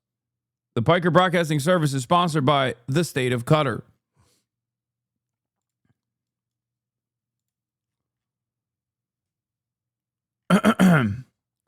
Nerdine Kaswani. While we're on the topic of Epstein, don't forget that Robert Maxwell, father of Ghislaine Maxwell, wasn't just a media mogul. According to his widow, Elizabeth's memoirs, he was a member of Beitar, a Zionist youth paramilitary group, as a boy in Czechoslovakia. Yeah. That's why I said he also played a formative role in trafficking weapons from the USSR through Czechoslovakia into the early Zionist brigades. When Israel had a ban on weapons transfers before Israel existed. There was a ban on weapons transfers into British Mandate Palestine. Anyway. Robert's affection was hard to come by, with his strict expectations even extending to the dinner table, where he would berate his children. Beitar's that old? Yes, Beitar is one of the OG Zionist, terrorist Zionist groups. Beitar was founded by Jabotinsky, which is a man who is even more fucking racist and reactionary than even Theodore Herzl was. verbally to the point of tears if they failed to engage properly with the topic of conversation he proposed. He was incredibly controlling in nearly every aspect of their lives, being extremely strict of the boys Ghislaine was allowed to date, for instance, as he reportedly had his own plans for his youngest daughter to one day marry JFK Jr. He considered Ghislaine his favorite child and made no secret of it, going so far as to name his super yacht the Lady Ghislaine. More on that little 180-foot monstrosity in a bit, but first, I want to take a moment here to explore Robert's own personal history. We lived in one room with 7 children, hungry most of the time, did not have any clothes to wear in winter. It's true that Robert Maxwell was a fixture in British society, but it wasn't always that way. Born in poverty to Jewish parents in 1923, Robert, or at that time Jan Ludwig Hawk, grew up in a 2-room wooden shack before being forced to flee his home country of Czechoslovakia as a teenager during Nazi occupation in 1939. He changed his name a total of 4 times, in part to hide his Jewish ancestry, before finally deciding on Robert Maxwell, joining the Allied forces and participating in the Battle of Normandy, even being awarded a military cross in 1945. Though it wasn't until after the war that he learned his parents, grandfather, and 4 siblings had all lost their lives in the Holocaust while he was away fighting. A traumatic revelation that would haunt him for the rest of his life, making an effort later on to rebuild the family he had lost to the Nazis, even setting out to have the exact same number of kids as his parents, 9. Teaching himself how to speak with a proper English accent through Churchill speeches, Maxwell's wartime resilience had successfully gained him the trust of his British superiors. And after being tasked with gathering intel on a suspected communist uprising in Paris, 1944, Maxwell was then reportedly relocated to Berlin and assigned to carry out espionage work for the British intelligence agency MI6 after the war, as written in John Preston's book, Fall. As a 24-year-old intelligence asset stationed in Berlin, Maxwell, I guess, got bored. He met a guy over there who ran a German publishing company. This guy was sitting on a huge cache of scientific journals that had yet to be published in the West. The problem was this guy was a German national, and at the time, German nationals were prohibited from making large overseas shipments for reasons that, well, I don't think I need to state. Maxwell then took it upon himself to secure the distribution rights and translate those journals to English before selling them to the West for a handsome profit. In an operation reportedly, allegedly, maybe, facilitated and bankrolled by British intelligence. The only time, as one former MI6 member told Preston, that the agency had ever bought a business for anyone. This placed Maxwell at the helm of a budding publishing company he named Pergamon Press, and went on to live a nice, honest life as an upstanding citizen giving back to the community. Nope. Psych! What I would say if I were lying. Robert Maxwell was pretty much the exact opposite of that. He was pretty bad guy. He's a bad guy, okay? Something also that I thought was interesting is that Pergamon Press apparently once had a dude named Brian Cox working for it, which is weird because that's the actor who plays Logan Roy on Succession. No relation, obviously, but just thought it was funny. There aren't many people who get to say they're a billionaire, media magnate, con man, and international spy all at once, but Robert Maxwell sure did. Maxwell's alleged history of criminal behavior spans all the way back to at least 1955. When it came out, he had been stripping assets from his main company and selling them to make up for all the loans he had taken out, according to Preston. A fun little illegal strategy he would employ at different moments throughout the rest of his life, in fact. But being reported to the Insolvency Service wasn't about to get in the way of Maxwell's zeal for power. Running for prime minister in 1959, Maxwell was sure to prominently place his military rank of captain next to his name on the ballot, which is a little vain if you ask me. It didn't work, he lost the election, but this also wouldn't be the last time he would run for office, because shortly after Ghislaine's birth, and while the Maxwells were still dealing with the constant stress of their loved one being in a coma, Robert decided it was a great time to join Parliament.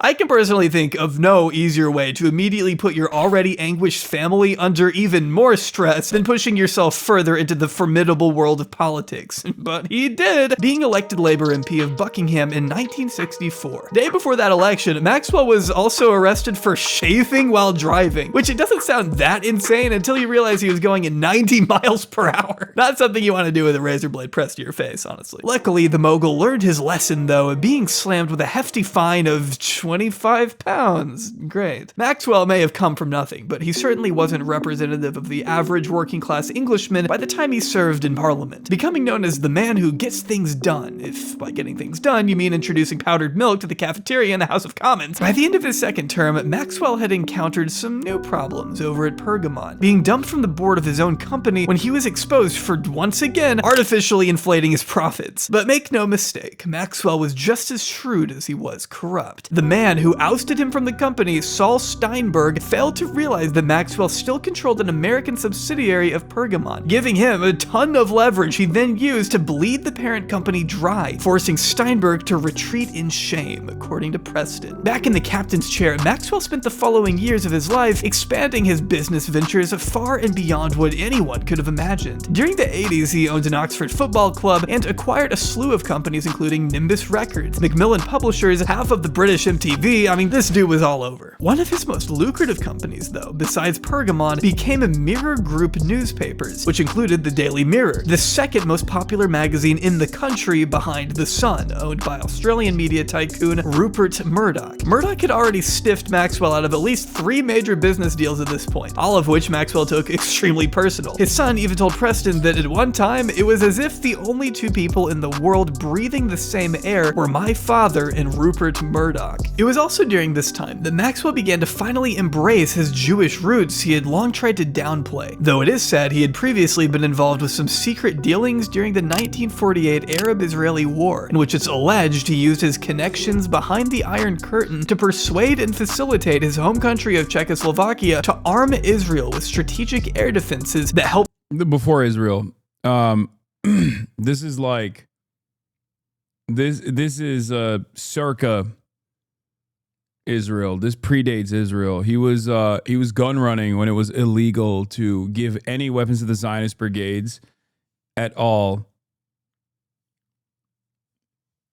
So that's, I mean, he's using imprecise language, partially because I assume Jawbreed, especially a year ago, maybe, I don't know, probably was like, I mean, this is not something that many people even understand or know about, but yeah, that's what he was doing. There was a embargo. There was a weapons embargo on Zionist militias in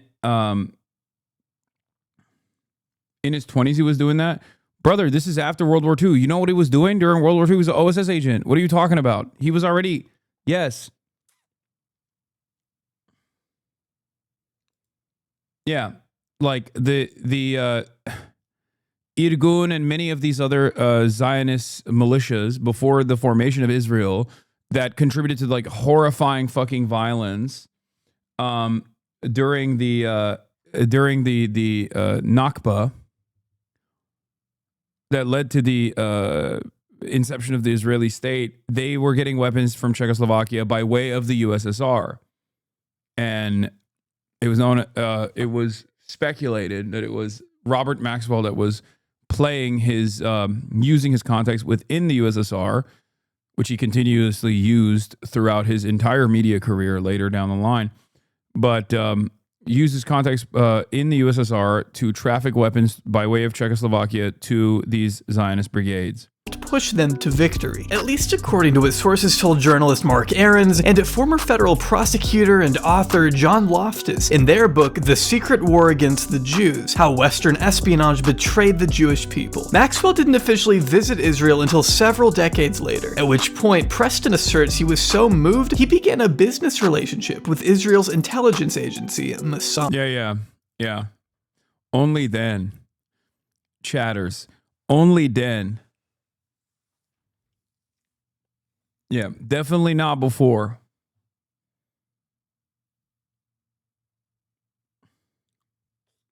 In addition to a hefty $250 million donation he made to the state of Israel, which made him the state's single biggest investor, he also worked out an agreement to, quote, pass on any useful information that came his way to Mossad, as written by Preston and originally alleged by arms dealer and ex-Israeli intelligence agent Ari Ben Menashe, who has not only repeatedly accused Maxwell of being a Mossad agent, but also blamed the billionaire for the imprisonment of Israeli nuclear technician Mordecai Vanunu, who, in September of 1986, threatened to blow the whistle on Israel's highly secretive campaign to obtain a nuclear arsenal. Unfortunately, Vanunu made the mistake of showing proof of these nuclear weapons to Robert Maxwell, hoping the story would be published in the Daily Mirror and blow the lid on the whole operation. Unfortunately, though, that didn't happen.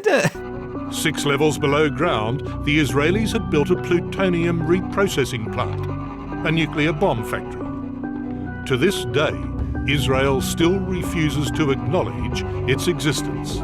As The Independent reported in 2004, Maxwell turned around and sent these photos to the Israeli embassy in London to, quote, supposedly confirm whether or not the story was true. It seems likely that Maxwell had motives other than journalistic integrity in this betrayal of Vanunu. As written by Preston, this resulted in Vanunu being, quote, snatched off a street in Rome by Mossad agents, injected with a paralyzing drug, smuggled on board a ship, and taken back to an Israeli prison, where he spent the next 12 years of his life in solitary confinement, subjected to what Vanunu called cruel and barbaric punishment. So thanks, Robert. Always looking out for the working man, huh? These allegations were brought to the attention of Pulitzer Prize-winning investigative journalist Seymour Hersh, the man who exposed the My Lai massacre in 1970. Went on to publish the Vanunu story in his 1991 book, The Samson Option. While Maxwell and the Mirror sued Hersh for libel, Hersh was eventually issued an apology from the paper and received substantial damages, which effectively ended the suit in 1994, according to the New York Times. The Mirror also did run a story about Vanunu shortly after he was imprisoned, but it was one where they cast complete doubt on his testimony and slandered his character up and down. That's crazy, man. Oh my God, who would have thought? I mean, certainly today, obviously different time back then, where you have people who are directly working in unison with Mossad at institutions and media companies. Like, certainly today, you don't have many outlets that would do propaganda for the state of Israel, right? Like, that ended there. Story ends there. Don't look any further. Like, for example, how many in the top brass of the New York Times, how many people in the top brass of the New York Times have direct affiliations, affinities to the state of Israel, children that are currently serving in the Israeli occupying force, have directly served in the Israeli occupying force. Obviously, that's not like a reputable institution of journalism such as The Atlantic, for example, could not have a fucking editor-in-chief that was an Israeli concentration camp prison guard, right? Like, you know, that famous journalist that was in the Signal group with Pete Hegseth, the vice president, and numerous other heads of intelligence. That guy, I mean, that would be crazy, right?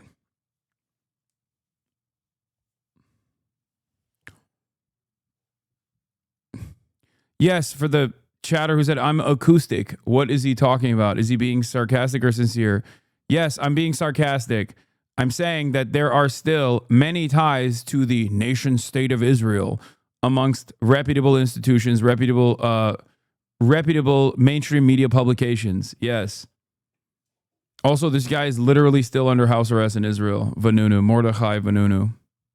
Exactly defend himself because, well, he was in jail being tortured by the government. So Maxwell made a lot of enemies during his lifetime, though it was Rupert Murdoch who Maxwell became particularly obsessed with. Ironically, it was Maxwell's incessant urge to compete and exist in the same arena as Murdoch that, as Preston put it, led to his physical and mental disintegration, his downfall, and ultimately his death. In his attempts to earn Murdoch's respect, Maxwell ended up acquiring Macmillan for way more than what the company's own directors thought it was worth, borrowing from over 40 separate banks just so the transaction could be possible. Pulling a bit of an Elon there, I guess you could say. Adding to the long list of financial missteps Maxwell made throughout the course of his career. Before long, his debts had reportedly exceeded $1 billion. The banks he had borrowed from wanted their money back, and as a result, Maxwell began siphoning cash from the pension funds of his Pergamon employees. Some 763 million pounds were reported to be missing from his many companies by 1991. Which included over 400 million pounds that he stole from pensions alone. Maxwell, if you can't tell by now, was kinda in some deep shit. Robert Maxwell inherited inhabited a realm of lies. Many people knew this, but kept their counsel. Cowardice, or respect for the law of libel, to which Maxwell would resort with apparently infinite funds to silence those who would scrutinize his secret. In November of that year, just weeks before this revelation became public, Maxwell boarded the Lady Ghislaine for what was supposed to be a few days of rest and recreation on the high seas. Crew members recall his unusually cheerful demeanor, despite being faced with a mountain of legal issues back at home. The banks, the pensioners, and the authorities were all breathing down his neck. His son, Kevin, recalled a tense phone call with his father on the evening of November 4th, in which an argument erupted between the two men over how a meeting with the Bank of England was to be handled the following day. The knives couldn't have been closer to the mogul's throat. By the morning of November 5th, when Kevin attempted to phone his father at 6:00 a.m., there was no answer. Then at 10 a.m., a New York banker asked to be put through to Maxwell's stateroom. Again, no answer. At 11, a vice chairman of Macmillan called. For the third time that morning, there was no answer. At first, the crew assumed he was still asleep, until they realized Maxwell wasn't in his bedroom. Overly litigious snowflakes everywhere? I mean, what? What? An overly litigious person who goes after critics of Israel?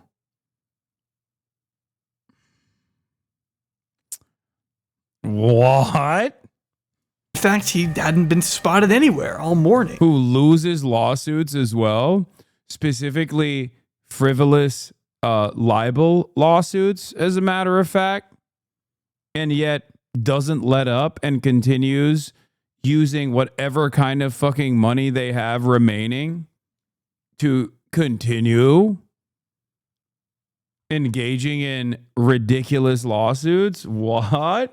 Not in the kitchen or the living area or any of the decks. It was here that the Lady Ghislaine's crew came to the slow and painful realization that Robert Maxwell was no longer on board the ship.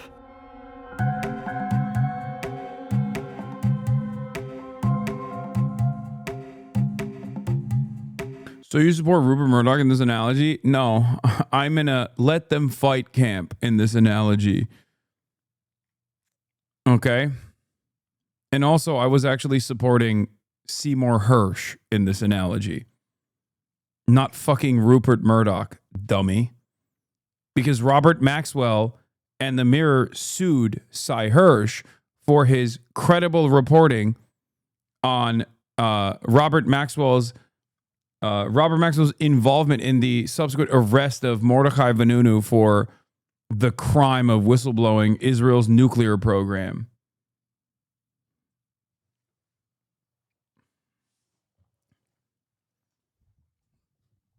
Think. A search party immediately sprung into action, scanning for any possible sign of the 68-year-old billionaire in surrounding waters. Unfortunately, the Lady Ghislaine had already docked at the island of Tenerife, Spain, 2 hours before Maxwell was even reported missing. According to this Guardian article from the day after it happened, it stated that Maxwell's body was soon found floating face-up naked, over 100 miles away from the Lady Ghislaine's scheduled route. When asked how the body could possibly get all the way over there, the island's civil governor answered, "That's a good question." After what I can only imagine was a strenuous experience trying to load Maxwell's corpse onto a Spanish helicopter, 3 pathologists tasked with carrying out an autopsy were all How are you making this analogy, man? One guy's like a super psych con man and the other's a pathetic YouTube person, like orders of magnitude. You know what's really funny about this? Is that I wasn't even fucking talking about Ethan Klein. I was thinking of Alan Dershowitz and many other people that literally spend every waking moment defending the fucking nation state of Israel. But it's hilarious because like Ethan is doing the same shit. So many fucking drama chirpers, whenever I'm talking about like liberal Zionists who defend Israel or whatever, instantly go, "Wow, I can't believe you're talking about a fucking YouTuber." It's like, no, dumbass. If the shoe fits, why the fuck are you complaining?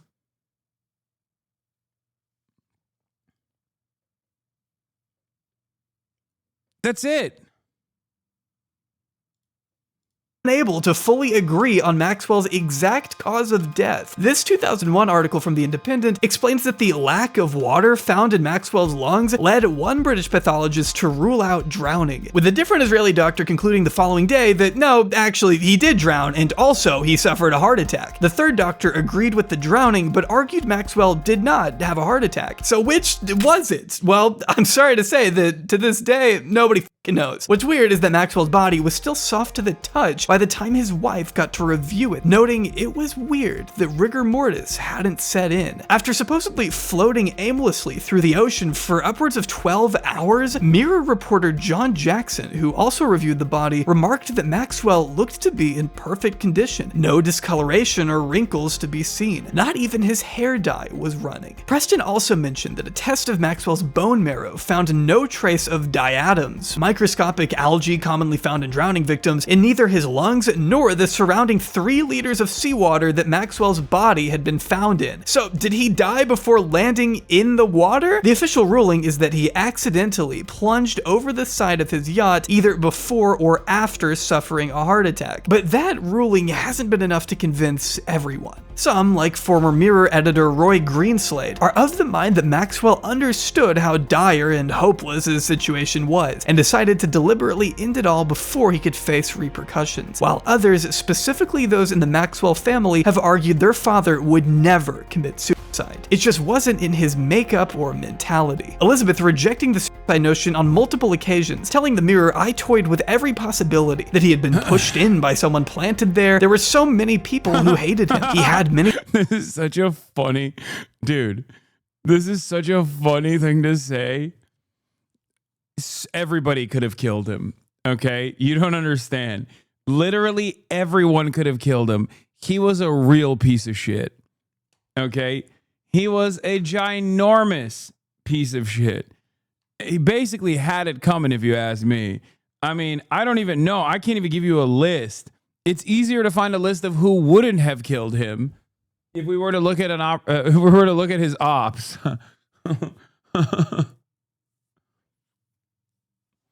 Yeah, he was like a triple agent and a fraudster. Yeah, I mean, exactly. Threats, many people would be delighted to bump him off. Later doubling down in her memoir, "I said at the time, and will never alter my view, that Bob did not commit suicide." The Mirror's senior photographer Ken Lennox told The Guardian that he used to get up at night and pee over the stern of the ship. Everybody knew this, and he weighed about 22 stone or 300 pounds at this time. The railings were wire, so I think he lost his balance because he was very top heavy. He was Teflon, man. I don't think he committed suicide. But as Preston pointed out, Maxwell's cabin door had been locked from the inside, with the main door leading out to the deck also being locked the night he fell overboard. The key was never recovered, which, if you ask me, points to something more than just an accident. No, you don't understand. He locked it from the inside and then killed himself. He was sad. And if you ask Ghislaine Maxwell, her father was murdered. Just like Ghislaine's future boyfriend, there are plenty of conflicting theories when it comes to her father's possible murder. The most prominent one implicating Mossad, who some say opted to assassinate their alleged one-time associate, fearful that his activities on their behalf were about to be exposed, as The Independent put it. Perhaps his swath of financial crimes had finally made him too much of a liability to keep around any longer. In their book, The Assassination of Robert Maxwell, authors Gordon Thomas and Martin Dillon present the theory that Maxwell had asked the state of Israel to cover his debts to the tune of hundreds of millions. Refusing to do so, they worried Maxwell would retaliate by going public about their relationship, and therefore took him out with a nerve agent before he got the chance to talk, at least according to Thomas and Dillon. But if they had in fact murdered Maxwell, this didn't stop them from putting together what was basically a state-sponsored funeral for him in Israel just a few days later, attended by high-ranking members of the Israeli intelligence community. Real flex, when you're when you go and visit the funeral of the person that you are responsible for the murder of, community, as well as both the President and Prime Minister of Israel, the latter of whom thanked Maxwell for being an enthusiastic friend of Israel, adding that I knew him, especially in recent times, as someone who took great interest in the Israeli economy, invested money in Israel, and offered to put his wide contacts in the international arena at Israel's service. He is showed up to the motherfucker's funeral to make sure he was dead. Hello, fellow terrorist supporters. Hope you all enter 41% of trans community. Aw. That's cool. Thanks. Transphobic and also fucking stupid. Oh, well, I guess it's redundant. I'm confused. He's saying 41% of trans people commit suicide. So this is a cowardly way to try and be like, oh, I hope you guys all commit suicide. Also, account created in 2011. Brother, I think if you don't post stuff like this, you are going to be entering the 41%. You know what I mean? Like, it seems as though your life is so not worth living that you find yourself as a 40-year-old man doing shit like this in people's chats. Like, I'm an old man, but goddamn, dude. That's crazy.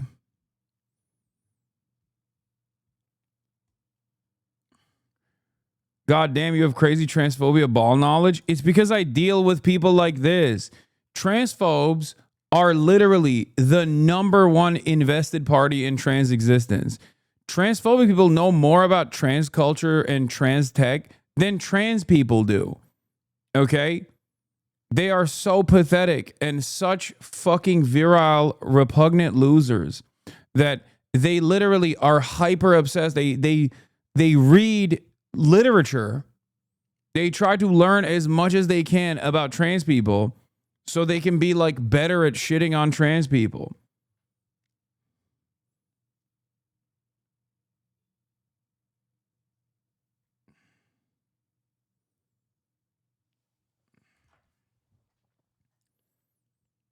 They're horrible. Did I say virile instead of virulent? I guess that too. Both. You've been doing that a lot lately? Really?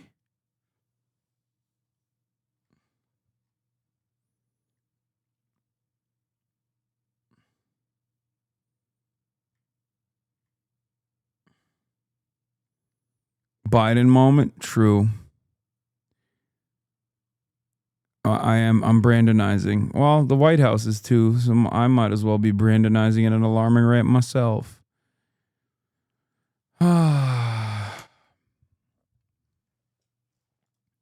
Done more for Israel than can today be said. Back at home, Pergamon was going up in flames. Both Ian and Kevin Maxwell were arrested for their alleged involvement in their father's financial schemes, though their acquittal didn't slow the company they inherited from suffering a massive collapse almost immediately after, with Robert's death also forcing his widow into a state of financial ruin. She lost everything she once owned and was supported by her children for the rest of her life. Robert Maxwell's public reputation was forever tarnished. For example, here's what the Mirror looked like in the immediate aftermath of his death versus the headline they ran just a couple weeks later. And in case you were wondering what happened to that infamous yacht, the Lady Ghislaine was eventually passed off to a Saudi Arabian lawyer before finally ending up in the hands of one Anna Murdoch, the former wife of Maxwell's longtime personal rival, Rupert Murdoch.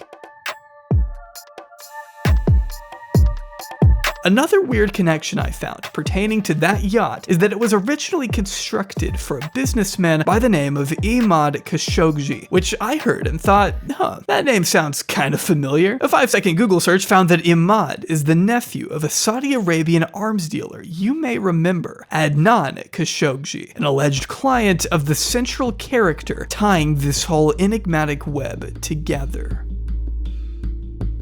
Would you raise your right hand, please? Yes. Do you solemnly swear the testimony you're about to give will be the truth, the whole truth, and nothing but the truth, so help you God? Yes, I do. Miami Herald journalist Julie K. Brown wrote in her book Perversion of Justice of a time Elizabeth Maxwell made the desperate attempt to contact an unnamed friend of the family shortly after she lost it all. She described him as an American businessman Robert had met during his short stint. Yes, Adnan Khashoggi is the uncle of Jamal Khashoggi, who was chopped up in the Saudi embassy in Istanbul. In charge of the New York Daily News. She thanked this white knight for allowing her a place to stay after her husband's death, reflecting on the unfailing generosity he continued to show her in the coming years. Then, on November 24th, 1991, not even a month after Robert's death, the YIVO Institute for Jewish Research put together an event dedicated to the late tycoon's memory. Both Elizabeth and Ghislaine Maxwell sat in attendance that night. Pictured next to them at New York's Plaza Hotel was a man not yet known to the general public. His name was Jeffrey Epstein. He covered his face with a mask and dark sunglasses, but this is Juan Alessi, who managed... Were they both intelligence assets as well? Adnan and his son, his cousin, you mean? Yes. There is suspicion that Jamal Khashoggi was an intelligence asset. Yes. I mean, it's still completely insane to fucking assassinate him in the Saudi embassy, but yeah.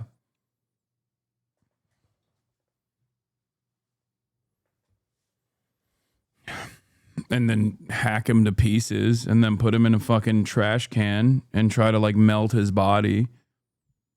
Details of which we only know of because the Turkish government had literally put cameras in virtually every fucking facet of that embassy, which is also crazy.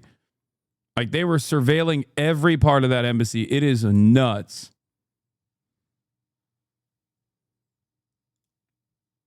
Jeffrey Epstein's Florida mansion for 12 years and who says that Ghislaine Maxwell was at the center of everything that happened there. Did Miss Maxwell instruct you to pick up the young girls? Coming! The transphobic piece of shit got clapped. He had no comment last night, but Alessi had earlier told a Manhattan court that the sprawling home in Palm Beach was run by him, but Maxwell made clear that she was the boss. He testified, from the day she took over, she mentioned to me that she would be the lady of the house. In 2002, our old pal Stephen Hoffenberg was still in the middle of serving a jail sentence for his role in the tower's financial Ponzi scheme when he spoke to journalist Vicky Ward on the record. According to him, alleged arms dealer Douglas Leese had introduced Jeffrey Epstein to a whole swath of shady characters, which included the late Robert Maxwell. When pressed on the matter, Epstein downplayed his relationships to Leese and claimed to have never even met Maxwell, though Ward admits she did not pursue the notion that he had. Even though Ghislaine was already a known associate of Epstein at the time she wrote the article. Hoffenberg also told Ward that Epstein was known to run in various intelligence circles, with several anonymous sources agreeing that Epstein was known to be a hyper-fixer, someone who could act as a go-between for international governments and cultures, similar to what Robert Maxwell was always thought to be doing. In fact, Ari Ben Menashe even claims to have been Maxwell's handler when he worked for Mossad, while Israel, on the other hand, denies any and all ties to him. At the end of the... Of course, I mean, never. Never. Just like with Jeffrey Epstein, never. I mean, that would be crazy. Please, that's anti-Semitism. Today, none of this has been officially confirmed, and the three-letter agencies who may know something have all repeatedly refused to cooperate with journalists, adding another layer of confusion to this already frustrating story. But this hasn't stopped any speculation, as Ward described the most popular theory to be that Maxwell had introduced Epstein to international governments, who then used him as a vehicle to collect intelligence, before he, as Hoffenberg asserts, took it a step further and started recording powerful people committing unspeakable acts. Hoffenberg even told The Sun that Epstein, his former business partner, would brag about this, explaining that, for instance, Prince Andrew had a weakness for the girls and fast life. Epstein provided that fantasy. Andrew would then give intelligence that Epstein would give to Israel. This was happening when I was working with Epstein. They created the plan of installing the honeypot cameras and had taken over the house in Manhattan to blackmail the politicians. He then took over the house in Florida and put in cameras. The cameras were to record It wasn't just about gathering intelligence, but compromising the politicians. A highly bold assertion that, at this rate, may just remain unconfirmed forever. After her father's death stripped her of the lavish, elite status she had enjoyed her entire life, The Guardian reported that by 1992, Ghislaine was spending less time in Britain in exchange for a new life in America. Also, remember, Ghislaine is not dead. Jeffrey Epstein is, and so is Jean-Luc Brunel. So one must ask the question, why a pivotal part of this sex trafficking espionage operation is still very much alive? Well, maybe because powerful people recognize that she has the capacity to play ball.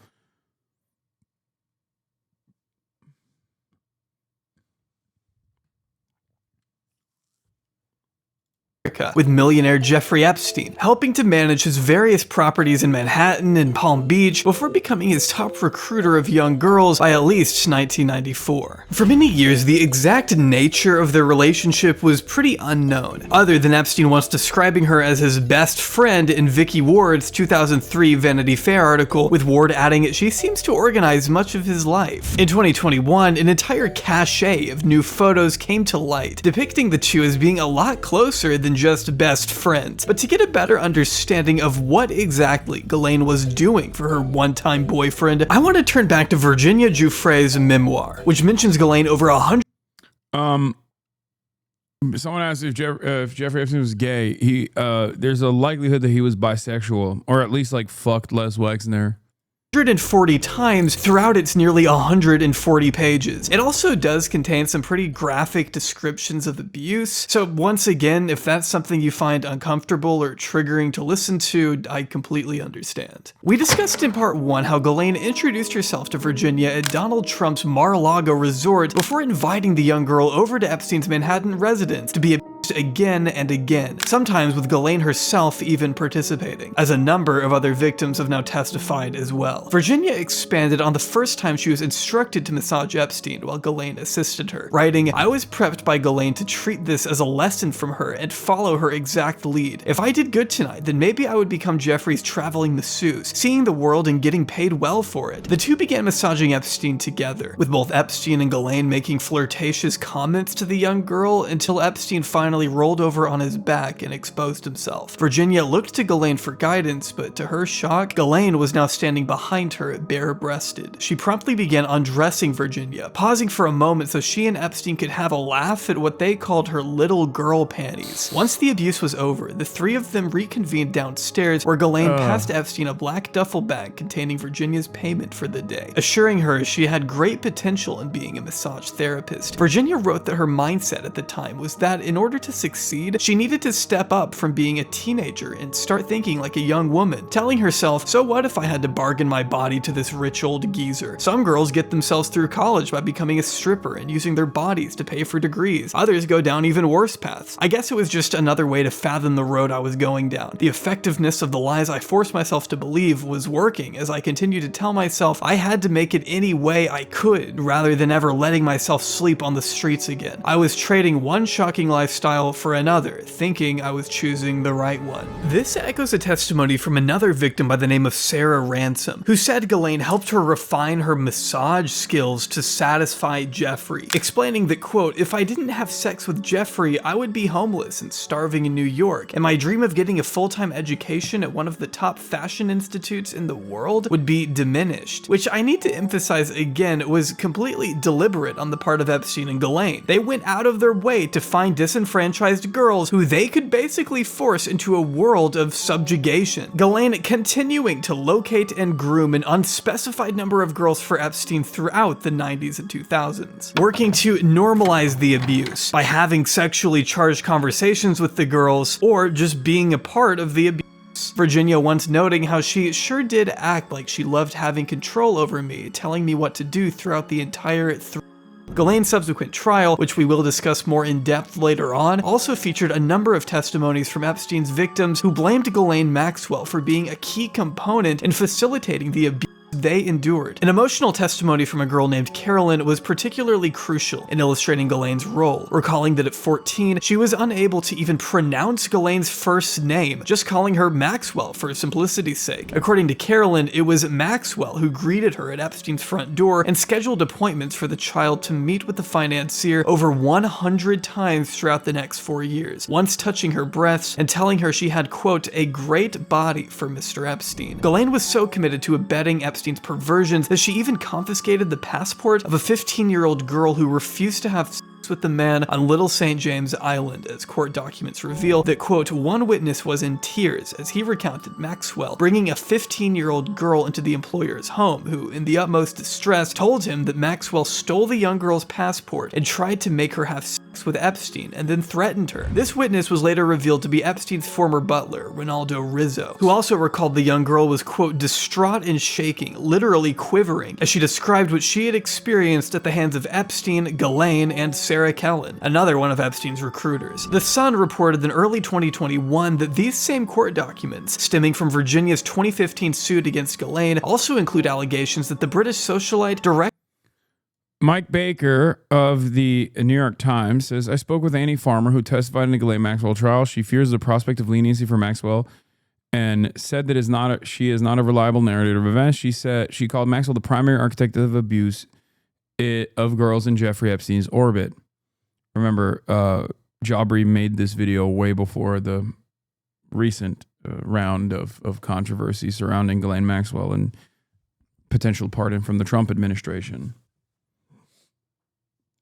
A room full of underage girls to, quote, kiss, dance, and touch one another in a sexual way, which of course is all in addition to what the Farmer sisters' allegations were that we discussed in part 1. Annie going into more detail regarding her experience when she took the stand in 2021. See, Annie was just 16 years old in the spring of 1996 when she was ushered out to the traffickers' 8,000-acre Zorro Ranch in New Mexico, some 50 miles away from Jemez Springs, where the Catholic Church was known to send pedophile priests for rehabilitation, interestingly enough. Annie read from the personal diary she kept at the time of the abuse during her testimony in court, where she recalled Ghislaine asking if she had ever had a professional massage before, to which she replied no. Ghislaine then led the teenager into a room with a massage table, forced her to get undressed, and began abusing her while Epstein watched, remembering how she, quote, so badly wanted the massage to be over and to get off the table. As KOAT News recently reported, Ghislaine mentioned New Mexico a total of 64 times in subpoenaed emails. New Mexico is also where Virginia accused Governor Bill Richardson and Prince Andrew of abusing her, and it's also another place that Alan Dershowitz and Bill Clinton were reported to have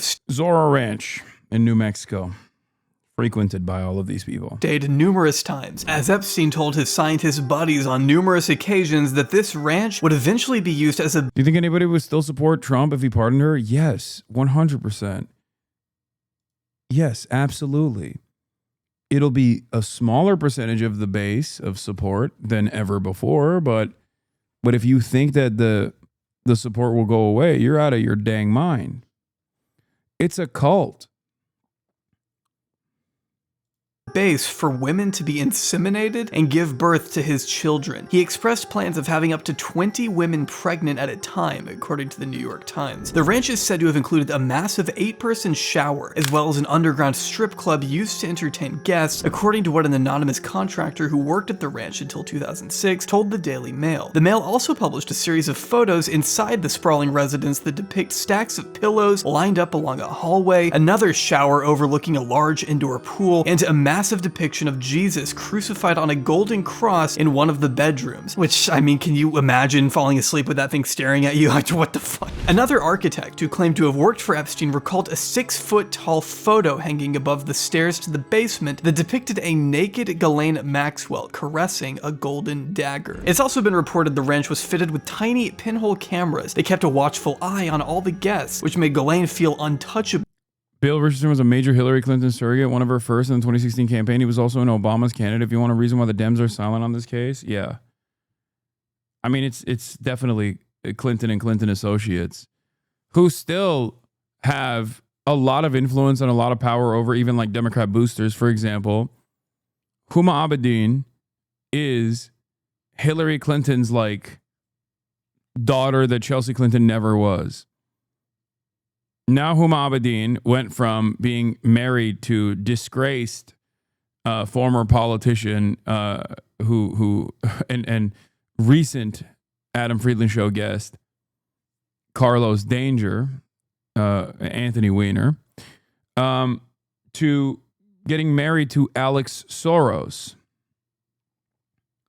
who is, of course, going to be the recipient of George Soros's billions and sophisticated network of influence, NGOs. Huma Abedin is now married to Alex Soros. Huma Abedin is basically the daughter of Hillary Clinton, the daughter that she never had with Chelsea Clinton.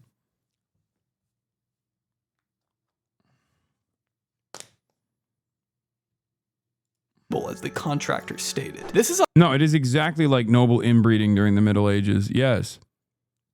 The purpose of noble inbreeding in the Middle Ages was to create a tie between royal families. And that's exactly what Hillary Clinton did with the Soros tie there.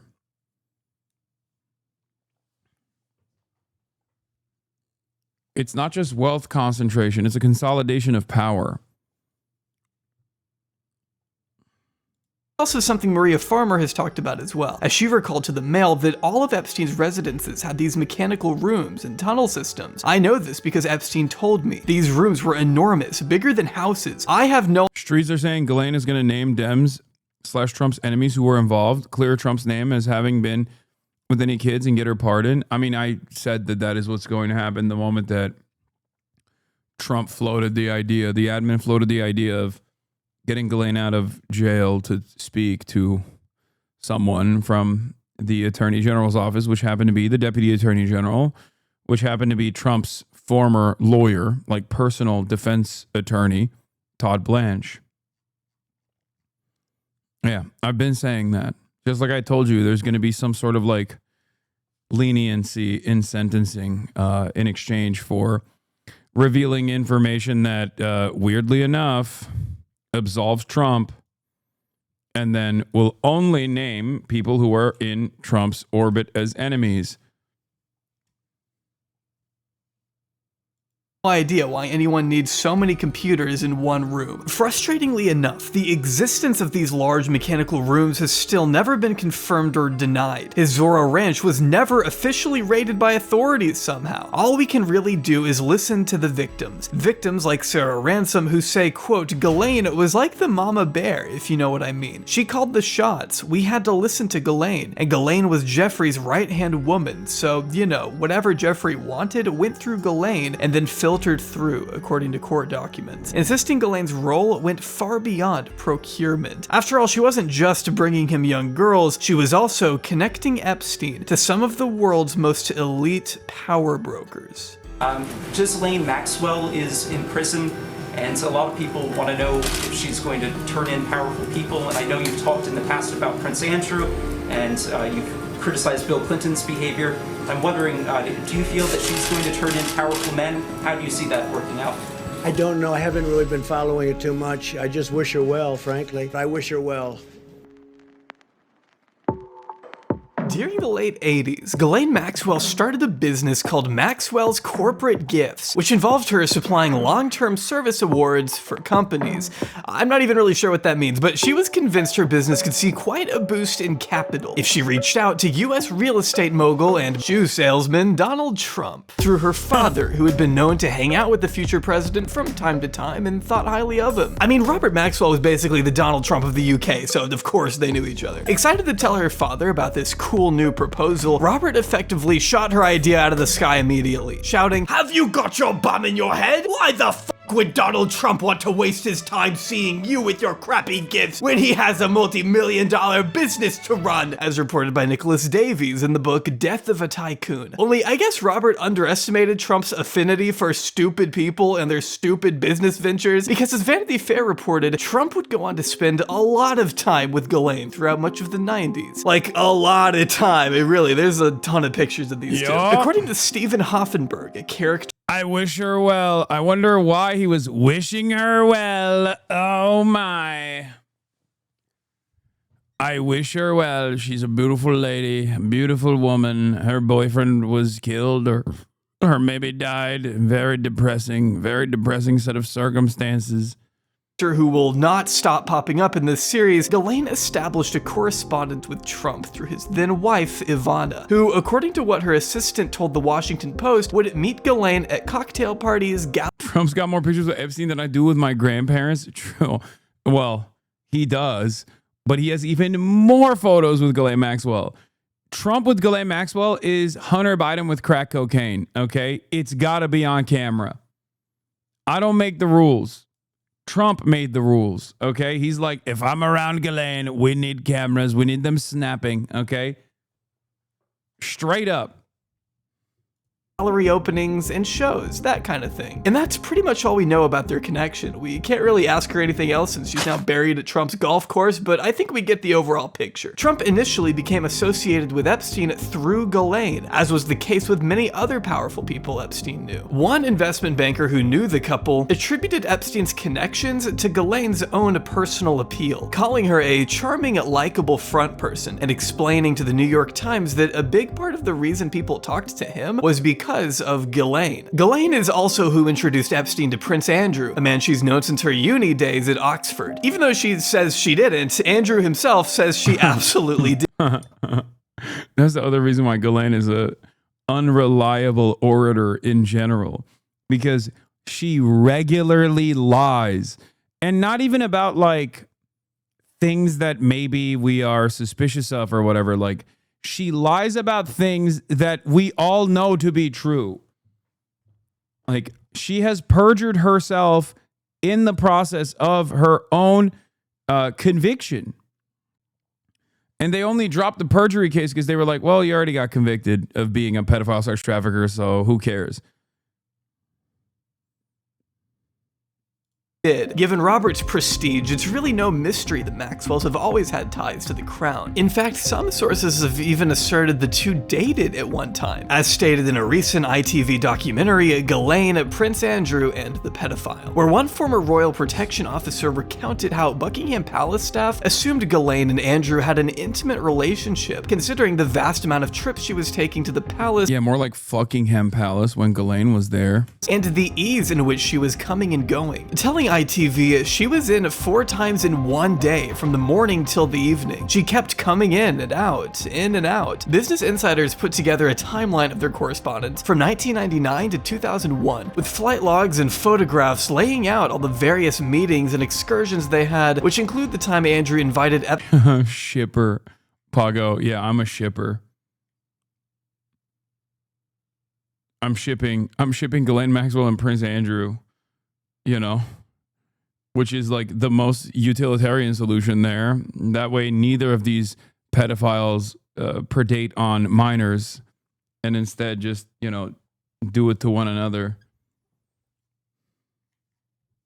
Epstein and Ghislaine to his mom's Scottish residence. You know, his mom, the Queen. If Ghislaine ever did have a romantic thing with Andrew, it must have happened around the time she broke up with Epstein. What we know from that old biography provided by Epstein's lawyers is that he and Ghislaine ceased their relationship in 2000, but still remained close friends afterward, with Ghislaine relocating that year to her own Upper East Side townhome just 10 blocks away from Epstein's, according to the New York Times. Why they broke up, we don't know. They were still very much present in each other's lives for most of the 2000s, but after Epstein's guilty plea in 2008, the two were never photographed together again. That doesn't mean they stopped seeing each other, of course, as they were still exchanging emails as late as 2015, but it does indicate the two may have understood the scrutiny they were now under. Ghislaine, along with several other Epstein recruiters such as Sarah Kellen, was immunized in Palm Beach as a part of Dershowitz and Acosta's sickeningly generous plea agreement. But Epstein was now getting a lot of attention as a registered sex offender, which meant Ghislaine likely wanted nothing to do with him publicly. Yeah, also very weird that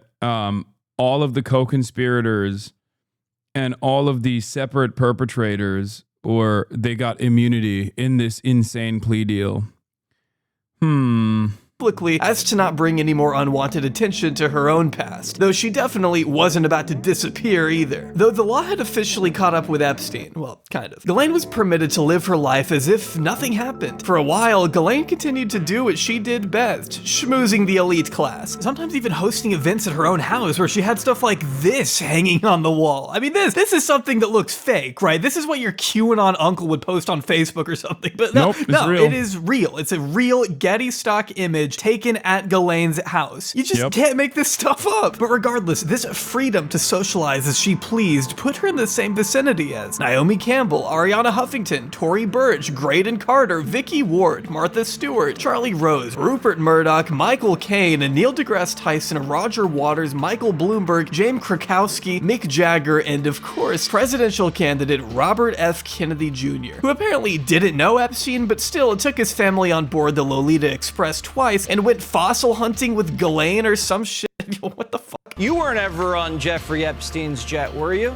I was on Jeffrey Epstein's jet 2 times. I was on it in 1993. My wife had some kind of relationship with Ghislaine Maxwell. At another occasion, I flew again with my family, with I think 4 of my children, and Mary, my wife, to Rapid City, South Dakota, to go fossil hunting. Yeah, that's probably the last combination of words I would want to see appear under my face if I were on the news. For a couple of years there, Ghislaine was like a specter haunting these snobby rich people gatherings, actively harming the reputation of anyone unlucky enough to wander into frame while she's taking a picture. Because truthfully, not all of these celebrities were aware of what she was doing with Epstein. I mean, of course, some of them had an idea. But you gotta keep in mind, Ghislaine was around a lot of people. Like, as much as I hate Elon Musk, I have no real reason to believe this photo is anything other than the innocuous photobomb he's claimed it to be. Except Epstein did actually send an email in 2012 bragging about a dinner he had with Musk, of which I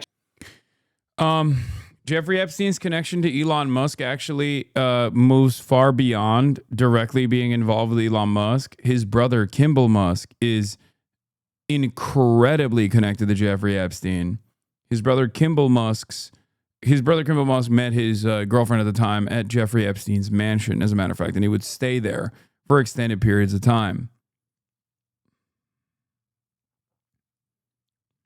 Was not aware of until researching this video, so hey, not the best look in the world. Unless, of course, he was referring to Elon's brother Kimball Musk, who Epstein has allegedly set up with a girlfriend, according to Business Insider. So again, not the best look, and maybe I should have used somebody else to make this point, but the bottom line is that Ghislaine Maxwell had no trouble at all navigating some of the most prestigious social circles in the country. Even while involved in a number of civil suits filed by Epstein's accusers, Ghislaine seemed to have no problem visiting a private campfire retreat hosted by Jeff Bezos in 2018, just a couple months ahead of Julie K. Brown's bombshell series on Epstein. That's how slippery she was. Making TV appearances and giving actual TED Talks, Ghislaine was in full view of the public while knowing that at any time, the feds could very well come knocking. She was even... Well, I guess when you're a federal agent yourself, you just kind of feel like there won't ever be any scrutiny from the public, from private institutions that kind of slip out of the control that other federal agencies might have, and then that yields a tremendous amount of resentment, and then it forces these institutions to at least take some kind of action. And in the process, they end up burning an asset. But obviously, the reason why she thought she could just like go to Chelsea Clinton's wedding, for example, is because, you know, she felt untouchable. Involved in a few NGOs, including the time she founded Terramar, a weird delusional project to create a country out of the ocean, kinda? I still don't really understand what this thing was. And frankly, I don't think anybody does. Even in the interviews I saw, you can tell she's struggling to explain the purpose of Terramar to this CNN host, who clearly doesn't know or care what in the hell this woman is talking about. I mean, it's just embarrassing. By 2015, Virginia had filed a defamation. One must also ask the question why these guys who were, you know, horrible monsters so easily got CNN spots every now and then for whatever kind of weird pet project that they had that was probably just a money laundering front. It's just odd. They were on CNN all the time. Alan Dershowitz still goes on every fucking mainstream news outlet all the time. Suit against Ghislaine when the socialite called her a liar over claims that Epstein and Maxwell had abused her, according to Business Insider. This brought Ghislaine all the negative attention she had tried to run away from by distancing herself from Epstein years earlier, and thus she began to panic. In 2016, she abruptly sold her townhome for $15 million and basically went off the grid. Believed to have fled the country, Ghislaine wasn't photographed at any other event past the year 2016 and started dodging various court summons as they rolled in. In 2017, her lawyers told a judge they didn't know where she was, but they assumed her to be somewhere in London. For the next couple of years, Ghislaine kept an extremely low profile, barely even going outside, according to one source close to her at the time, who told the Daily Mail that Ghislaine had, quote, become a real homebody, rarely ventured out. She's the antithesis of the woman who traveled extensively and partied constantly with Epstein. That is until August 2019, when Ghislaine was photographed here at a Los Angeles In-N-Out, days after her ex-lover turned up dead at the Metropolitan Correctional Facility in New York. Though shortly after this photo made the rounds, she vanished again, which was, of course, to be That was weird too, because people were like, is this a fucking, like, is this like a photo op? Like, what?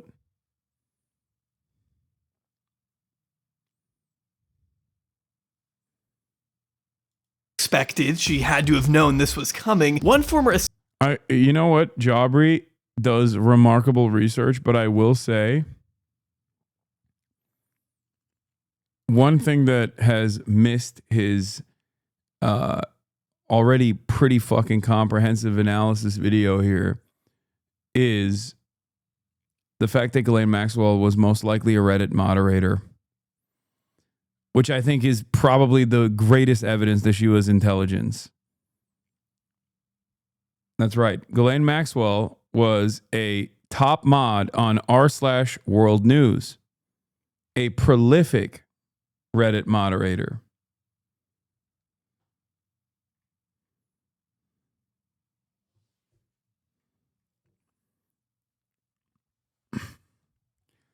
People say you're faking, you're fake, that information is fake. I believe it. It is real in my heart. Okay? It is real in my fucking heart. I will not have it any other way.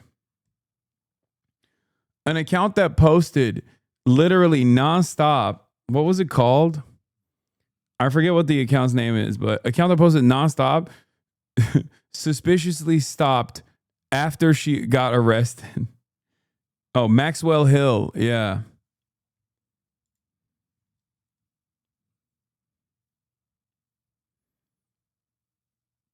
Here it is.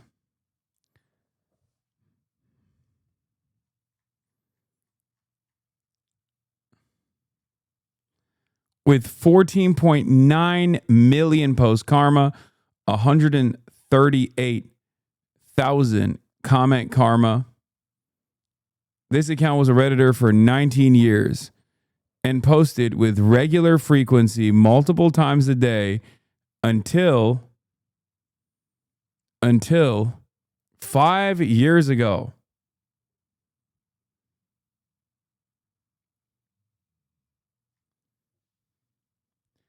It started on 4chan. I don't give a shit.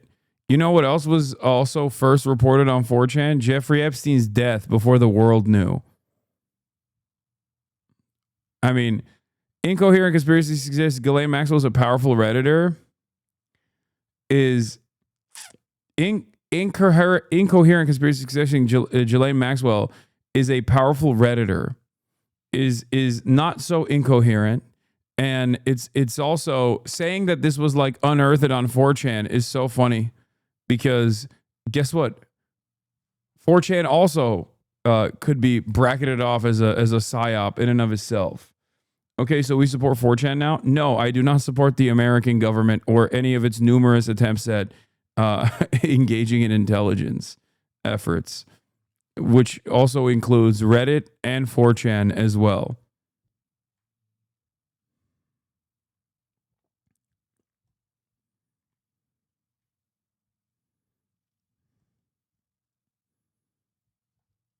Anyway.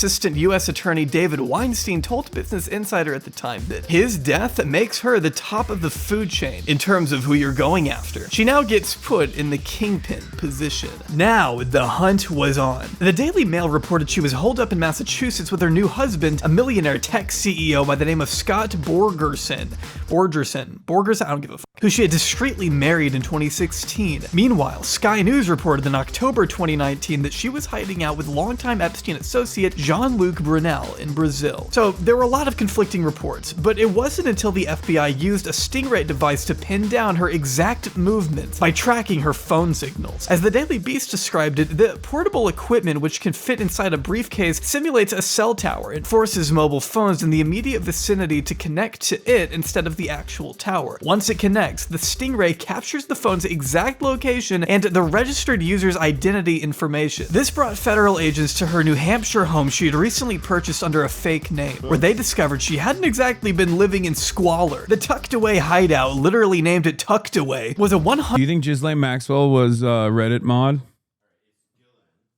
Is Ghislaine just like me and my boy Chuck Schumer says is Ghislaine? Do you know Chuck Schumer said Ghislaine on like in the Senate?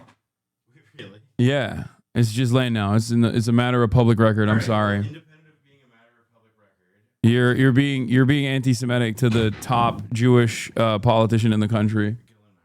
No, Chuck Schumer. No, I think that it's more. Speaking to the mic. Wait, hold on. What was the question again?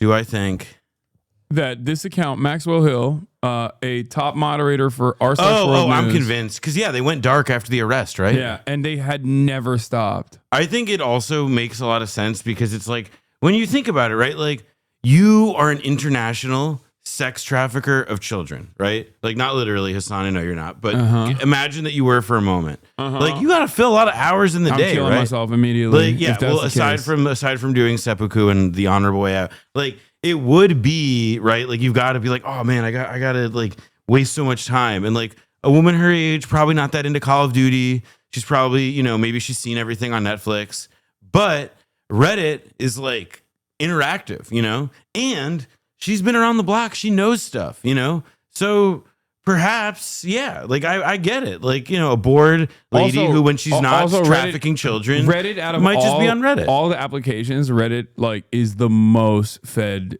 coded. It just is just literally the number one breeding ground for fucking NATO NatSec liberals. What have Palestinians ever done for Black Lives Matter? Yeah, that like all that shit gets cooked up. Like 8200 probably just fucking spends most of their efforts on Reddit, in numerous subreddits. I would say most pedo coded before Twitter. Yeah, I mean, Twitter is definitely taking the cake now because Twitter is just 4chan. Well, yeah, sorry, that's not like a thing. Like it's not like Reddit at least has like the pretense of like, oh, it's like, if you want to look at Lolly, there's some of that, I guess, but there's also like r/cider, where you can look at apple cider like communities. No, I'm not talking about like random interest group subreddits. Those are fine. Those are great. Yeah, exactly. But it's not. Yeah, Twitter though now is just like. You know how, so like in the 19th century, there was like a stretch of presidents. She posted about this. Twitch suspends Trump's account for violating hateful conduct rules, which means Ghislaine Maxwell knows Twitch, which means Ghislaine Maxwell at the time might have known who I am as well. As a Redditor, she probably did, especially considering that, I am the number one enemy of Reddit. You are the number one enemy of Reddit? Every like political, like, kind of even remotely political subreddit has at least one moderator that like despises me with a fucking passion, including but not limited to many of the subreddits that have been overtaken by the other sex pest, not as prolific as Ghislaine Maxwell, of course, but sex pestiny, like LSF. I mean, I still think though that like Ghislaine Maxwell. Wait, I want you to imagine something. Actually, hold on. Close your eyes for a second. Closing my eyes. I want you to imagine. I'm imagining. I want you to imagine what like a top Reddit mod would look like. Like, just close your eyes and think to yourself for a moment. What would like a Sex Pestiny fan who happens to be like a top Reddit moderator for 6'2", the Reddit, blue eyes, yeah, just great smile, yeah, hot, yeah, lifts weights, full head of hair, is like respectful with women, yeah. Okay, hold on, I can't find it. Does chat have it already? Here it they is. like know the box scores of classic baseball teams. Okay, now open your eyes to the head mod of live stream fail subreddit meets Dan Saltman. What is that? You're looking at the it's like peak, dough that got left out. The peak male physical it's form. It's like dough baby. with black mold on it. Kaya, please. I'm sheltering you from this, Kaya. Oh, mass delete your messages. I wonder why. Yeah, no, I know. It's just so funny because he's like a prolific blackmailer as well, and runs an application that promotes deleting your messages everywhere. That's like a good. I mean, that is actually a pretty classic advertising strategy. Put me out of business. Buy my product. Yeah. Delete messages so that I won't blackmail you. Yeah. Anyway, there it is. Two of Sex Pestiny's greatest fedayeen in one place. One of them looks like William Maypother with an illness, and the other guy looks like Lumpy Dough. Tough.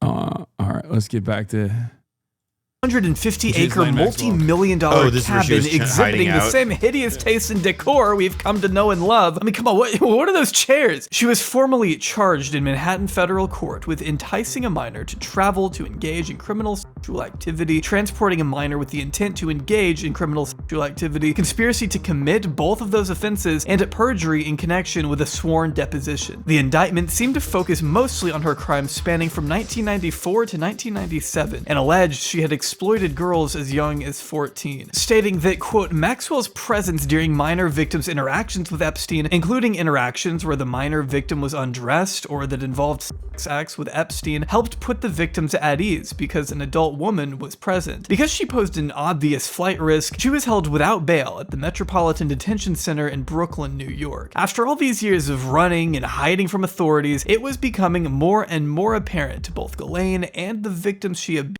that maybe a semblance of justice might actually be on the horizon at long at last. Ghislaine's trial happened in late 2021, and honestly, it didn't take too long. In December, she was found guilty and convicted of conspiring with the late Jeffrey Epstein for at least a decade to recruit, groom, and abuse underage girls. During the course of her 1-month trial, the jury heard testimony from 4 accusers, only one of whom used their full name, who all detailed their horrific experiences of being served up to Epstein and his girlfriend, as written in the New York Times. Annie Farmer said in the statement after the verdict that, quote, I am so relieved and grateful that the jury recognized the pattern of predatory behavior that Maxwell engaged in for years and found her guilty of these crimes. She has caused hurt to many more women than the few of us who had the chance to testify in the courtroom. Ghislaine's attempts to paint herself as a mere scapegoat for Epstein's crimes fell pretty flat. She wasn't really doing herself any favors when she started drawing the courtroom sketch artist right there in front of everyone, something that Charles Manson apparently did. It also didn't help that prosecutors revealed Epstein had apparently sent Ghislaine over $30 million to maintain her lavish life, and of course, these photos weren't a great look either, which I think I'll have to pixelate, but this one depicts Ghislaine pressing Epstein's foot into her breast on the Lolita Express, so that's wonderful. Defense attorney Paul Applebaum told Reuters that if he were in the jury, he'd think the two were Siamese twins. There was ultimately no way the defense could argue they weren't closely intertwined. An appeal from Ghislaine's defense was also recently denied, meaning Ghislaine will continue to carry out a 20-year prison sentence at FCL Tallahassee. Well, unless she gets Epsteined first. Maxwell, for her part, stood to receive the sentence as is customary, but pretty much just looked forward and didn't seem to have any sort of overt emotion or reaction to today's proceedings. And I will note, during the course of the victim's testimony, she also did not appear to ever look at them, just kind of leaned forward and looked forward and took some notes as well.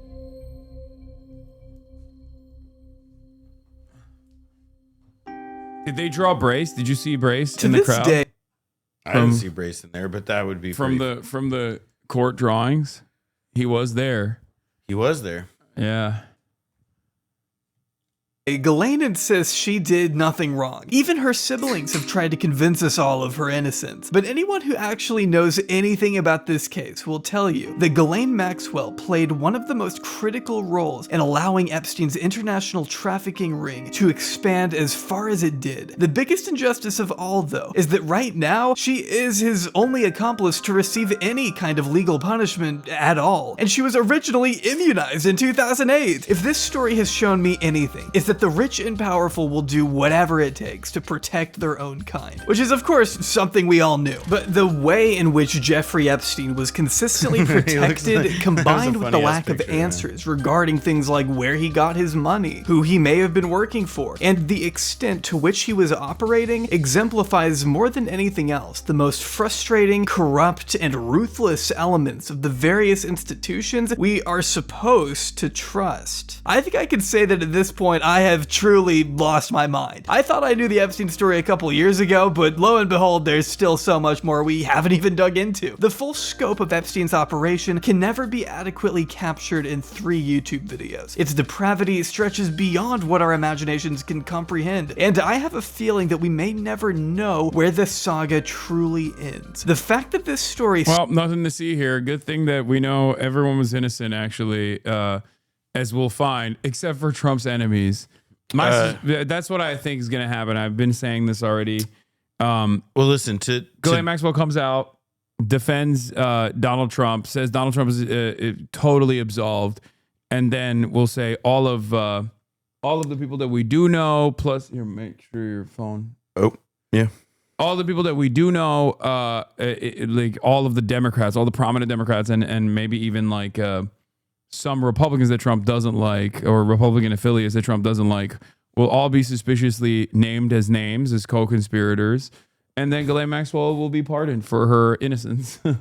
Well, if there's anything I know, it's that to defend yourself against allegations of pedophilia, what you need is a pedophile. Yeah. White hat pedophilia. That is actually the funniest part of this story. I've always loved that theory that like the MAGA people have, that like, listen, Donald Trump, yes, he took a gazillion photos with this guy. Yes, they like gave each other gifts. Like, yes, like Donald Trump like ogled women and like allegedly harassed them behind the scenes at Miss Universe. Yes, we get all of it. But, and this is very important, he was doing it all as an undercover agent for decades, until the day far off when he would become president and then be able to exact justice on his enemies, which he didn't do in the first term, but is absolutely going to do now. Oh, yeah. No, for sure. Now that it is at the moment of maximum political inconvenience, he's going to do it. And also the reason why he's just like kind of being noticeably... the reason why he's being noticeably weird about it is for reasons. Alex Jones can't even spin that one. That one's so fucked. I mean, they can't spin. Even he was like, Mr. President, please just stop. Mr. President, you're making it real hard for us, please. But they don't have like, I don't know. I've been thinking about it, and like, I really do believe that they're able to, like, a bunch of the MAGA diehard are obviously going to, like, this is, if not like a breaking point itself, like this is going to, yeah, for a lot of people, this is going to be the beginning of a process by which like they begin to understand that like they've been, you know, like they're being actively misled, lied to about all these different things. Like, it seems like very clear that that's the trajectory that's been set up because the Republicans went so hard on these topics for the last couple of years. At the same time, though, there are going to be a lot of MAGA people who are going to like treat this as like the next stage of Q. That like actually Ghislaine Maxwell is also now like a white hat, and that she was mistreated by the evil like demo rat Justice Department. I think the number of people that will do that is getting smaller by the day. That's what I think. I believe that this is like for the right wingers, like the conspiracy minded right wingers, like this is the purest expression of class. Like class politics is the closest they can get to class politics. They don't think about it from the point of view of like financial interests of the capital owning class versus like laborers, but they do actually think about it like the elites doing pedophilia and getting away with it. So I feel like there are a decent number of people in his base that will a decent number of people in his base, they'll be like, this will be their break off point. Not like the final break off point, but this will be the starting of and the to which I fissure. say, hey, listen, if you're one of the disaffected MAGA people who's been like screaming about pedophiles, who's like ruined many family gatherings in the last few years, who's like learned and even developed new racial slurs that we haven't heard of yet, I welcome you with open arms. Yeah. Welcome to socialism. Yeah, no, I'm telling you know what pedophiles hate, the international elite pedophiles hate? When people advocate for socialized medicine. Think about that. It is true. I do think it's actually objectively anti-woke to want socialized healthcare. I mean, there is like going to be a person who will be like, I have to believe that there are people out there who are going to be convinced that like actually like what this whole Epstein business is about is wokeness. That actually this was about like this is about like wokeness and PC culture, and whatever, you know, whatever the outcome is, it's going to reflect the overreach of wokeness. Yeah. You know what's anti-woke? Free anesthesia? Yeah. Free healthcare in general is so anti-woke. It Actually, is so gay and woke. You know it's what so gay and woke is trans to want free to want healthcare to be paywalled. I've always said that free insulin is quite libtarded. Yeah. It's gay, woke, and trans to not let trans people get free healthcare.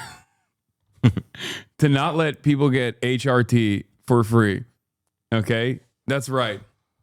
What are you, gay and woke? That you're transphobic? What are you, stupid?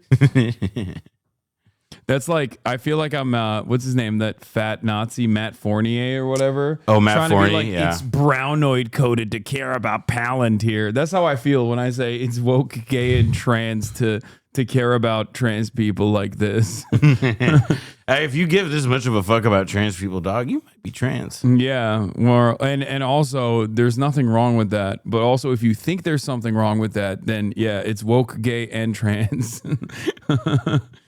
Matt Fournier's trans. Anyway, all right. Well, let's not use it as a pejorative that much. Not a pejorative. Earnest theorizing.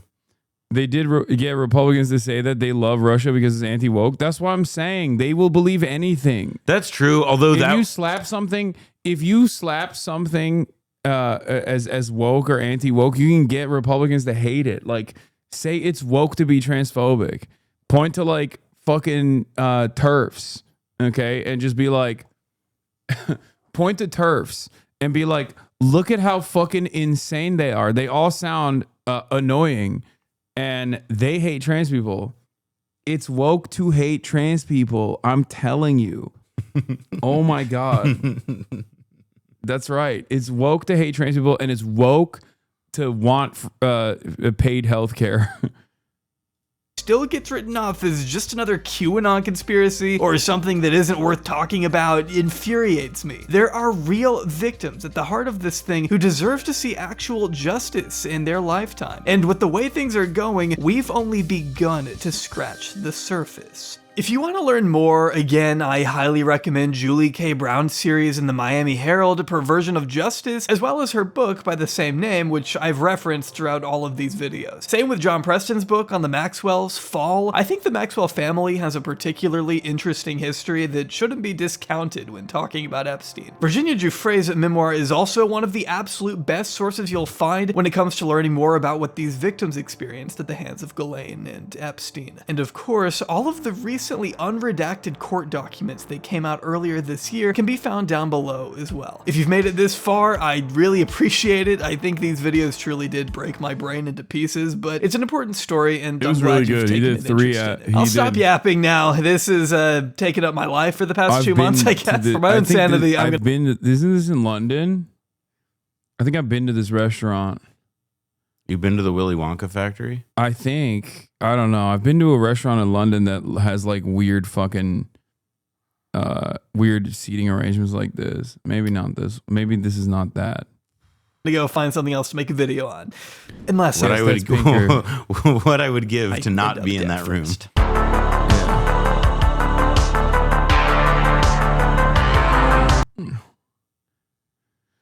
Oof. God damn, that was a 3-part series that we finally ended. And that 3-part series was so fucking long. Each video on the Jeffrey Epstein saga was like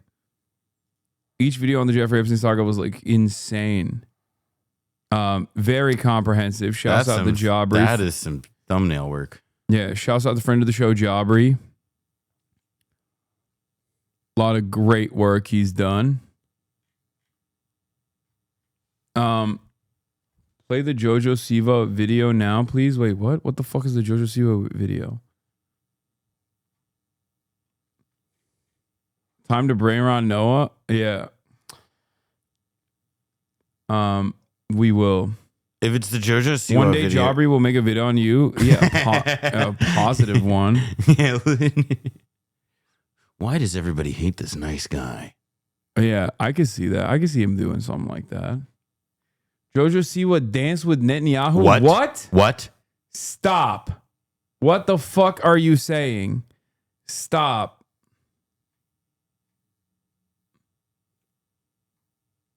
Another Israel tourist L. r/Israel sounds like one of the worst possible Reddits that you could imagine.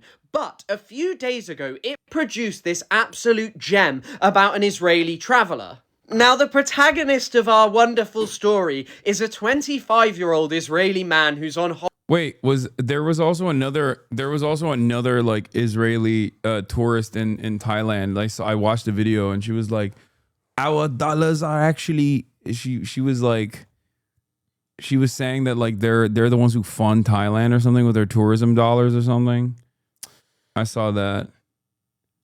holiday in Thailand, solo traveling. He meets some people, he gets on with them, he smokes with them, he spends time in a cafe, but then eventually they start talking about themselves and what they were up to. And he begins saying that there was an Irish couple, some Australians, Americans, and then when he said that he was Israeli, everyone went quiet and there was an awkward silence until someone asked him, were you in the IOF? And he responds, yeah, lots of people have to, before someone cuts him off with, wait, were you like in Gaza? And he said he was very uncomfortable and he accidentally blurted out yes before there was an awkward silence and he felt that he had to leave. And it ends with him complaining to the hotel staff about an anti-Semitic incident because people didn't like him after they found out he served in the IOF and was part of the Gaza genocide. Calling this anti-Semitic hatred is so utterly ridiculous because people...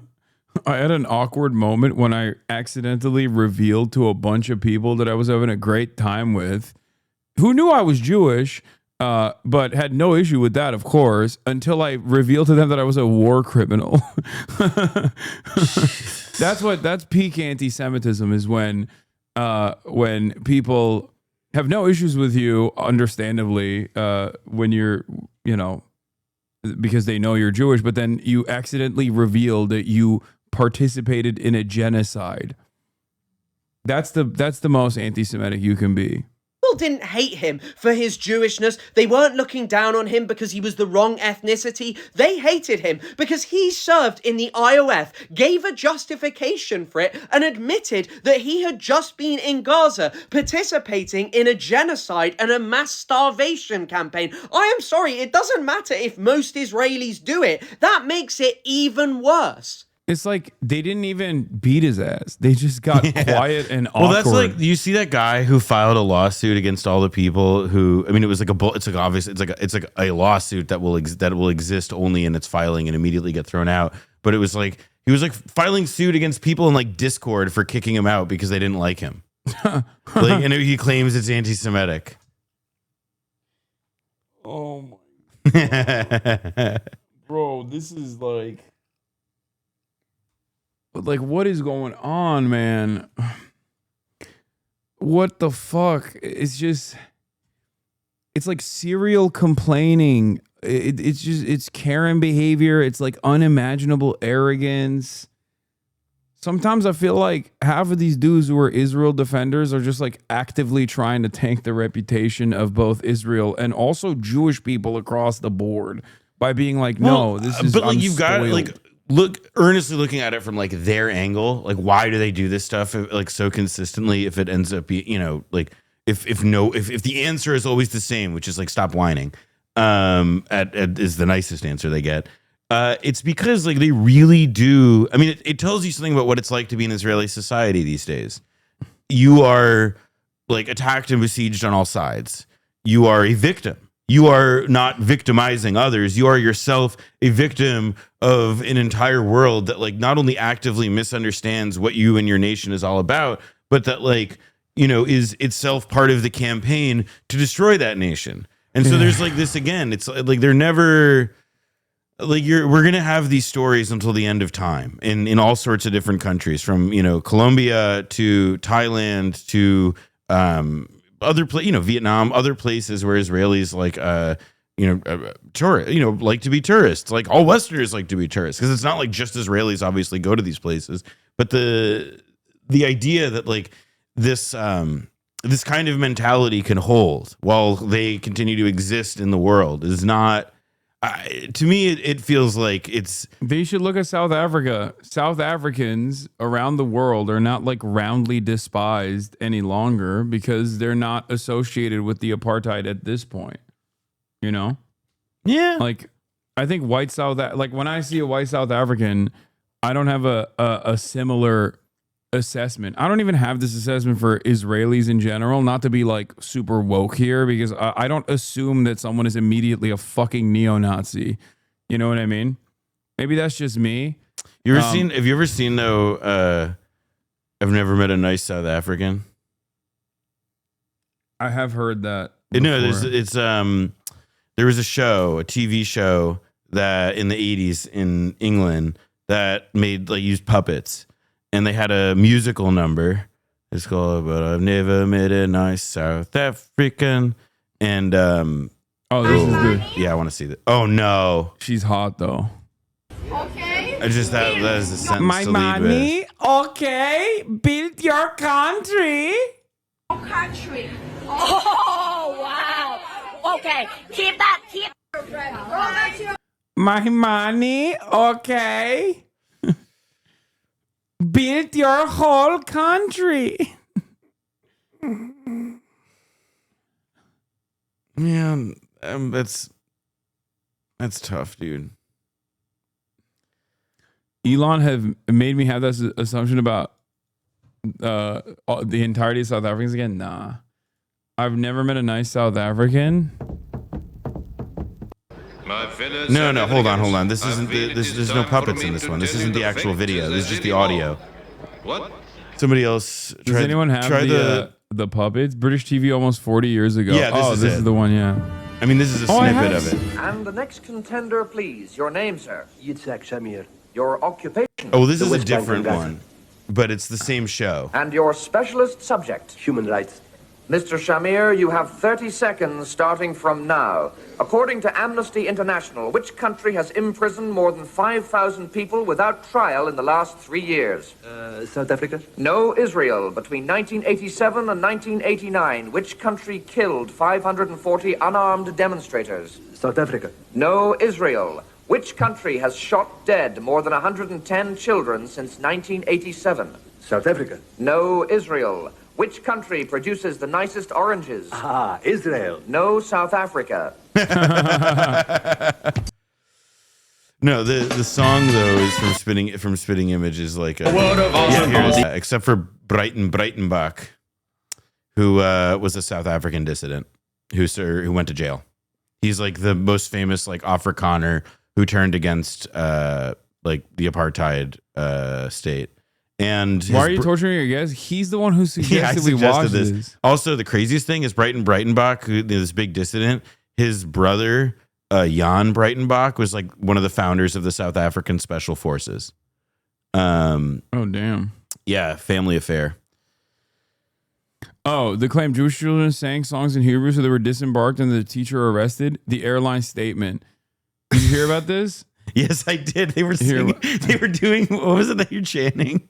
In relation to the events that took place on the 23rd of July 2025 involving a group of teenage passengers, the safety of passengers' operations is really our top priority. A group of passengers engaged in highly disruptive behavior and adopted a very confrontational attitude, putting at risk the safe conduct of the flight. The group mishandled emergency equipment and actively disrupted the mandatory safety demonstration. What? Despite multiple warnings, this inappropriate behavior persisted, which forced the crew to activate established security protocols. The crew, acting in accordance with the viewing procedures, requested the intervention of the Guardia Civil, who, after assessing the situation, decided to disembark the group to prioritize safety for the rest of the passengers. So what were they singing? What were they singing? Bill Smokes Crackman was outraged about this. Vueling is owned by International Airlines Group, whose CEO is, by the way, oh my God, One Speed. Immediately, okay? Israel Defender moment, dude. Immediately. Sneak. Immediately goes, oh, this is the CEO. Time to fucking end this person's life. Oh, you need to be fired. You need to be fired. This is the name of the CEO. He needs to be fired. Somebody fire this person. Wasn't it May Your Village Burn? Oh, they were singing in... I'm Spanish. They were singing Death to the Arabs. Oh, nice. Yeah. Oh, yeah. Did you see the Bill Ackman tennis thing? How can a CEO not take... no, but hold on. How can a CEO not take responsibility for the actions of his employees? Where's his accountability? Where's his board of directors? Why are they not holding their CEO accountable? Why does U.S. ally Qatar, the 26% shareholder... what does U.S. ally Qatar, the 26% shareholder, have to say about this? I thought Qatar was supposed to be the, like, hold on. If you do a search from Bill Ackman about Qatar, I'm sure it's a bunch of shit that he is about how, like, they just are Islamists who love Hamas. But that's why Qatar has nothing to say about it, because they love arresting Jews that take their flights, is his argument here. No, Bill Ackman embarrassed himself in one of like his top 5 moments this last couple weeks. The tennis thing I heard about, I didn't actually see. So I mean, well, it's just like he posted about it. It was all posts. There's nothing to see, but it was so fucking funny. Like being like, well, actually, I paid to play against a pro and I lost in an embarrassing fashion, but the reality is actually that was good, and everybody said I did really well. And I'd like to see you do better. It was so There's fucking video? funny. There is video? I didn't know there was video. Here's a lady throwing coin into a fountain if you want to see his new. Wait, what?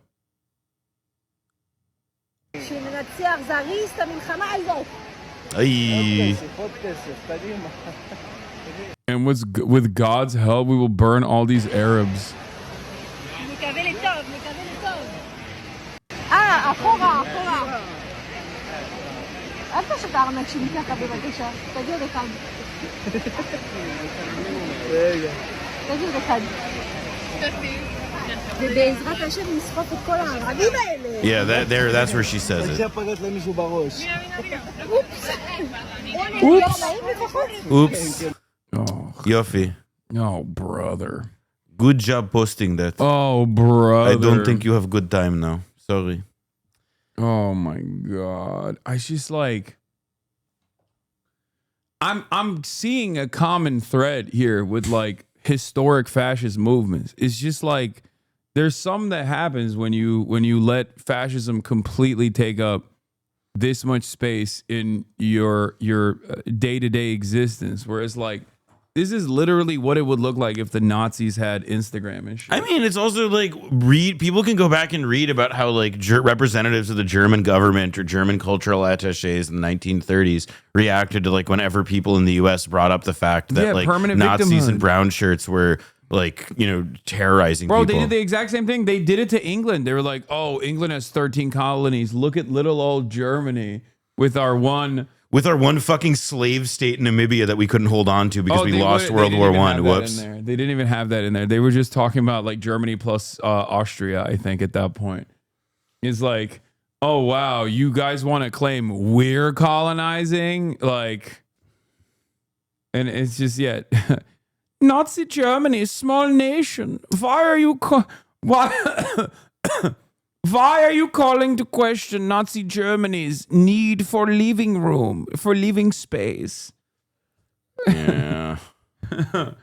And I guess they're like, it was promised 3,000 years ago. Narrative was just like the idea that they were expansive over this like Nordic pagan. I mean, they didn't invent all this Aryan. Yeah, man. Completely fucking made up ideology. Well, it's also like you have to come up with like a reason. It's like, yeah, so listen, Germany, we are actually super master race. Yeah. We lost World War One, yeah, but we are super master race. Only because of the Jews. Only, yeah. And also they wanted us to go to war. Yeah, we were stabbed in the back by the Jews and international capital, and it's not fair. Yeah. Not fair. That's the craziest thing, because like hella German Jews fought in World War One. Like they got cooked on both ends. Yeah, man. And also like it was like yeah, you did get dealt a raw deal by your enemies that you lost the war to as a result of this. It wasn't like the fucking Jews that stabbed you in the back. It was the people who were stabbing you in the front in England, in France, and wherever in Which the US. Hitler still wanted to literally fucking deal with without war. Like it was. Am I wrong? Like Hitler was a big Anglophile. He was, but like a lot of he loved the monarchy because it's like Hitler was like a big, you can kind of get a sense of like what Hitler's like imagination was like from his paintings, where it's like, yeah, he likes the big stupid castles. He likes the big, he wants to, the idea of like all of these like old world fantastical things that were more in touch with like people's nature or something, and were able to like resist modernity and so on. To him, it spoke to him. And, he obviously he clearly saw himself as somebody who was trying to set up like a new kingdom, 1,000-year kingdom as he would have seen it. Yeah.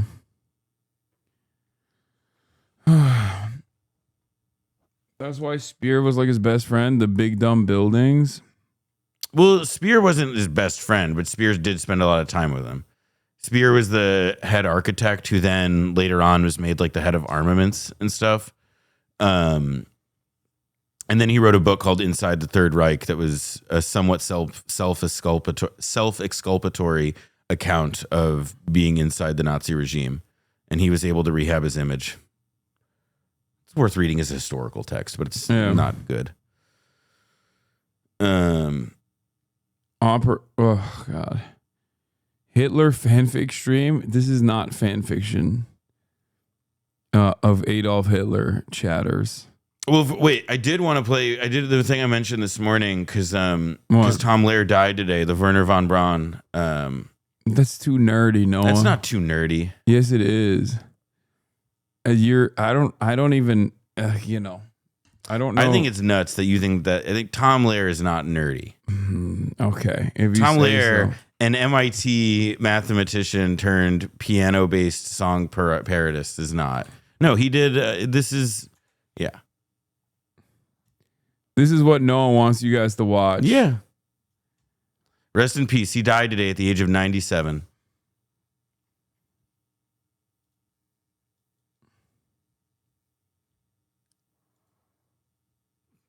It's not too nerdy. Play the fucking song. Thank you, Noah.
is funny that he was like, you can call him a Nazi, but he prefers to be called apolitical. Is like a bar that is eternal. Yes. A bar that is eternal. I guess they were doing it back then too. It's just like never ending. Yeah. I'm apolitical. This week has been troubling for the thousands of Israelis traveling to Greece, a country where they're usually welcomed warmly. Israelis have been blocked from docking. Teens were chased with knives, and now 2 out of 4 travel warnings have been issued. Blocked from docking? Pause. This week is certainly concerning to the thousands of Israelis that you mentioned. I can't figure out what Nicole Zedek's accent is every time I hear her speak. That travel to Greece for pleasure. It's so close to Israel, and it's cheap flights. One of the only cheap flights that Israelis can actually travel to. And so this is a place that Israelis have been vacationing for years and usually gotten more of a hospitable presence when they arrived. But this past week, it was just yesterday that we were reporting a massive Israeli-owned cruise ship was not able to dock in an island in Greece because of these massive pro-Palestinian protests that you see on your screen right now. Because of this, the cruise ship actually had to reroute and go to Cyprus. Oh, no. Womp womp. No. Dude, why won't anybody think of the Israeli pensioners here, you know? They just wanted to escape. They want to take a respite from being so close to the genocide that their government is doing. One day later, we see these Israeli teens, these youths that are attacked and chased down with knives outside of a bar. It's very concerning. The testimony that you're hearing that feels like is quite just some regular old Greece shenanigans that they're using to pad the stats a little bit here. concerning. So this is very alarming for many of the Israelis. I will state that the Israeli National Security Council has Greece at a level 2 out of 4 travel warning. That's not very high. This means that any Israelis heading there, they should be aware of their surroundings, take any increased precautions. But listen, when you are in Greece, look both ways before crossing street. Yeah. That is a heightened warning. It is a rare Grease W. Let us have it. No, dude. This is not a rare Grease W. I'm on board. You know. Are you proud of being Greek as a Turk? You know, we won't give back Istanbul, obviously, but you know, we're playing nice. Also, chatters were like, "Oh, maybe Turks should learn a lesson or two." What are you kidding me? Like, I don't think Israeli cruise ships are coming to Turkey anytime soon. I'd be shocked if they were even going to Turkey. Not because of the government, mind you. The government is like obviously firmly planted in the ass cheeks of Israel. But the Turkish population, as I've mentioned time and time again, despise Israel and also America, in spite of the fact that we have, we are a profoundly important ally in the region for both of these countries. What is this? Here's what they were chanting afterwards. Last Tuesday, the great people of Syros, Greece, protested in solidarity in Palestine in front of an Israeli cruise ship that was scheduled to dock at the island. In response to the Free Palestine chants, the Israeli tourists replied with a repertoire of fascist genocidal songs. Normal people, don't let these people in. Some of them probably committed genocide. Israelis, all the genocidal slogans we can think of in less than 30 seconds.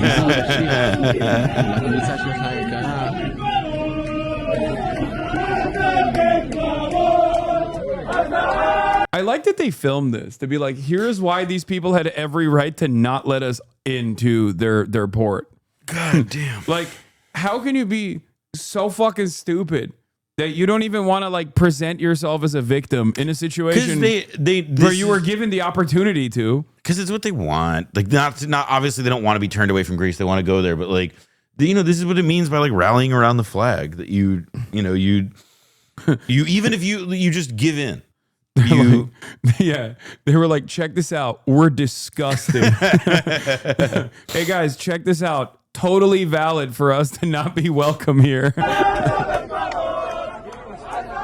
Like, I just want to make sure you know, no plausible deniability here. We love what's going on. This is Israel and this is our music. Death to Arabs. Yeah, that's like, please. Hello, I am an artist from Israel and this is my art.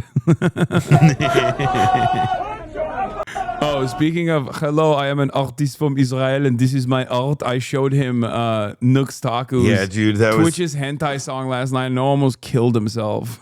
He didn't like.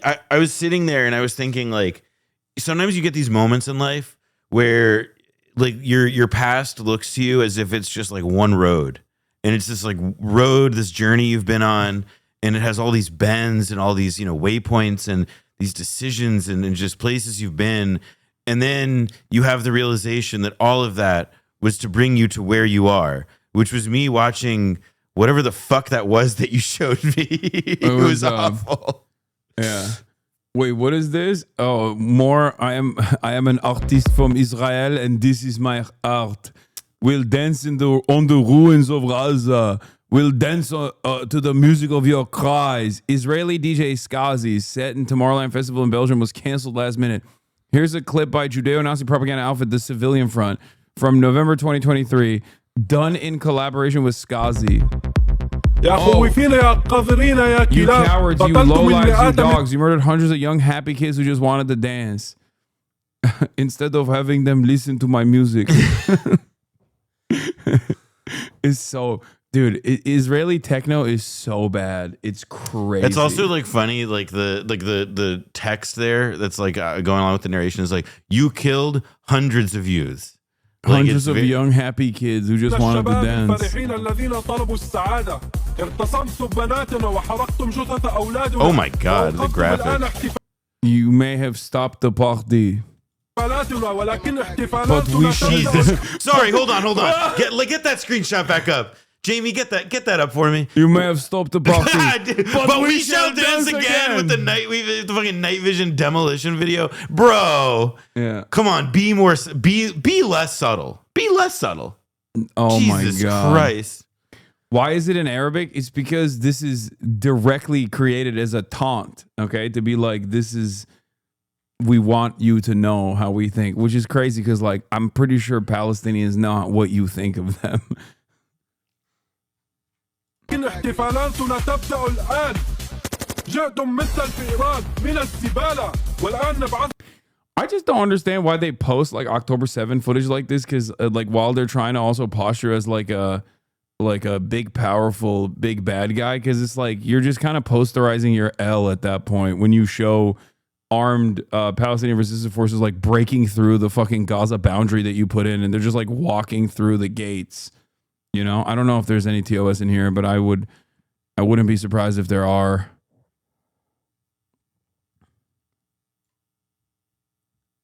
You know, when we leave Gaza, the young and happy, the innocent and pure, the innocent and pure. Why aren't you crying about the IDF soldiers that got captured in combat are poor hostages? I know. Fuck, we exported drill into Israel and now we have techno drill, shut down the whole empire. Oh, flame dancing, the flame twirling. We will dance to the music of your cries. I mean, you're kind of undermining the whole like we are innocent and pure narrative when you're literally saying we're gonna dance on your, we're gonna play the shittiest techno known to man on the rubble that we created of your graves. Like, it's just, again, goes back to my point, which is like when you're, I mean, this is Will Menaker has said this before too. It's like conservatives can't make good art because they, or good comedy because they get so mad in the process of like trying to make a joke. They get too mad to make a joke. So then it just becomes like an explainer. Well, yeah. And also like part of it is that like, they're not like, I think of it as like, it's both they're mad, but also they want to, how to put it? Like they don't want to be like their idea of comedy is less about comedy and more about being cruel. Like, it's like, yeah, I bet you like drinking dirt and eating sand for dinner, you starving little freak. And like, that is the joke. The joke is that just, you're just being a psycho, cruel asshole. There's nothing. Oh God, Jonathan Greenbaum will be featured on the New York Times, The Conversation, and The Daily next weekend. Oh my God, how much you want to bet he's going to talk about me and how New York Times fucked up by giving me a profile piece in this? Well, I'm sure that the former water salesman has plenty to offer. Yeah, he's gonna he's one hundo P going to be like, the New York Times is also culpable for the anti-Semitism rise in American society. You guys wrote a puff piece about dangerous anti-Semitic terrorist HasanAbi Piker, who wants 1 million October 7th to happen both in Israel and also in America, or some other fucking slanderous nonsense. And then, of course, the gray lady will offer zero pushback to such slanderous statements. Hasn't he been successfully sued for defamation before? Who? Jonathan Greenblatt.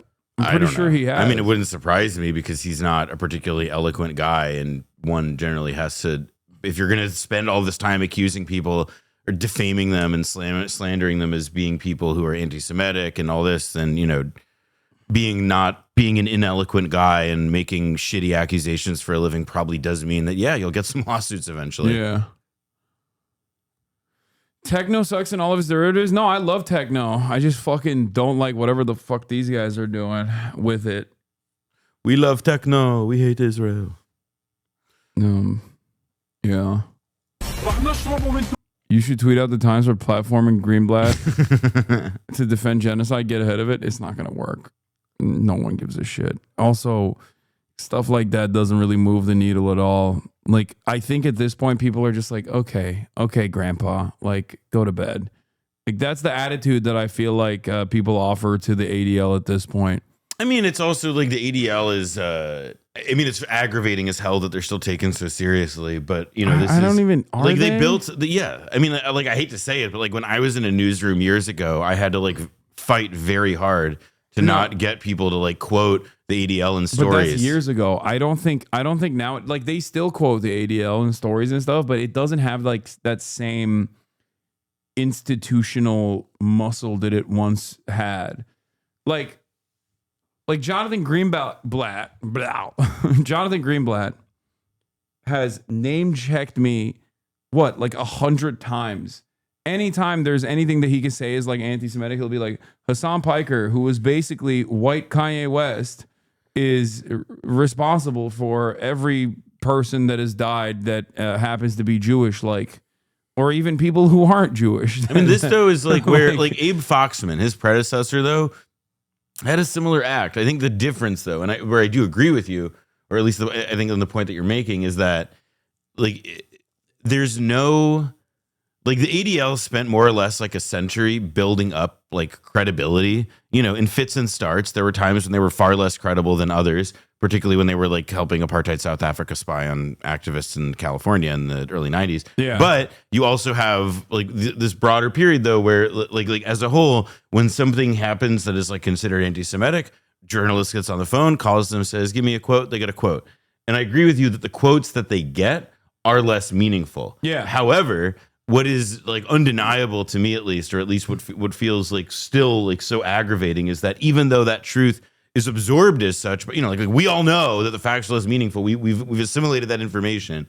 The like compulsion of people still in news media in America to defer to them, to reach out to them, and to, you know, again, and also by the way, like the ADL has never been richer. Like the ADL has raised crazy amounts of money. Like they have, like they're not good. Like even if they've lost the ability to like call balls and strikes on anti-Semitism, they have enormous ability to still like weaponize the accusations that they have and get them out there. And that is like where like, that's the contradiction, is that, yeah, like people take them less seriously as the umpire of anti-Semitism than ever before, but they have more resources with which to play that part. And that's like, I mean, it concerns and devastates me on a personal level, just because of obviously what it does to the, you know, what it does to the definition of anti-Semitism and actually combating the real thing. But it also worries me on the level of like, you know, far past the point when anybody like has believed them anymore, they'll be able to keep going because what fun, you know, what keeps things moving in this, you know, in this world of ours isn't popular support, it's just money. You're gonna like, they are still treated as the premier institution for anti-Semitism whenever there's like any sort of incident that is actually anti-Semitic or could be used as like defending Israel. ADL is the first phone call. Like they will go to Jonathan Greenblatt, and he loves taking those phone calls no matter what. So that is true. They will still be billed as like the anti-Semitism czars, right? I will say they're doing stuff though that has like they've gutted their civil rights division. They've had like a lot of the resources and capacity they've built up in the last 15 years were all about quote unquote combating online hate. Like they have like they had staffs devoted to this whole issue and the idea of being able to work hand in glove with social media platforms in what, a comparatively to the present nuanced way to deal with the fact of, like how bias proliferates, or hate proliferates on platforms, racial and ethnic hatred. Fine. But what they've opted for now instead is that like their now idea of combating online hate is Jonathan Greenblatt mentioning your name as many times as possible in 30 seconds. Yeah. And like, which is funny because like you'd think, given that there is like an unprecedented amount of actual anti-Semitism, like he'd have his hands full with trying to combat, which is again an endeavor that he is woefully not up to task for. But there's so many actual anti-Semites he could be pointing to, and then he just like chooses to actively freak out over one person who is both anti-Israel and also against anti-Semitism. And also he has like an average, like his like it's representative of how many people for many, many years prior to the moment when it all of a sudden became most salient after October 7th, how many people cultivated an understanding of anti-Semitism that for all along has, when you boiled it down, comes down to Arabs and Muslims are more anti-Semitic than other kinds of people. And the biggest victims of anti-Semitism are Israelis and supporters of Israel. Yeah. Well, that's why, I mean, Israelis also get like mad at American Jews where they'll be like, we're taking the L for you. Like I mean, that shit to me though is this like, war for you. I seriously doubt I'd be let back in the country at this point. But like, that's one of the things that you are sort of hit with when you meet Israelis in Israel and when you spend time there is the degree of chauvinism that they have. The feeling that Israelis are like living a kind of authentic Jewish life that people in the diaspora, like weak little freaks like me, can't dare to dream. And, that's an attitude that chauvinism has been pushed and passed through American Jewish institutions so much so that it's now self-enacted. Sad as hell. Very sad. Yeah. Well, Israelis are getting dunked. Israeli tourists are getting dunked on everywhere. The level of entitlement to expect that people around the world just accept you when you are from a country that commits genocide, apartheid, starves people, and refuses to offer any dignity to the Palestinian people is so obscene. People weren't being bigoted. They were treating you as you should be. Unless you are someone from Israel who unequivocally rejects Zionism, the IOF, the brutal violence that they inflict on Palestinians, then you are not someone that people are going to want to hang around. King Guzzlers rise up. That's what Kunzler's audience is calling themselves. I like Chris Kunzler. He's great. My flight footage has finally been released. The edited footage. Excuse me? Yeah. I did. Wait, hold on. I did dog fighting in the air. But unfortunately, I think the only thing that they have is wait, hold on. Let me delete this so that they don't. Hold on.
See? Do you see the cloud of smoke that's coming from behind it?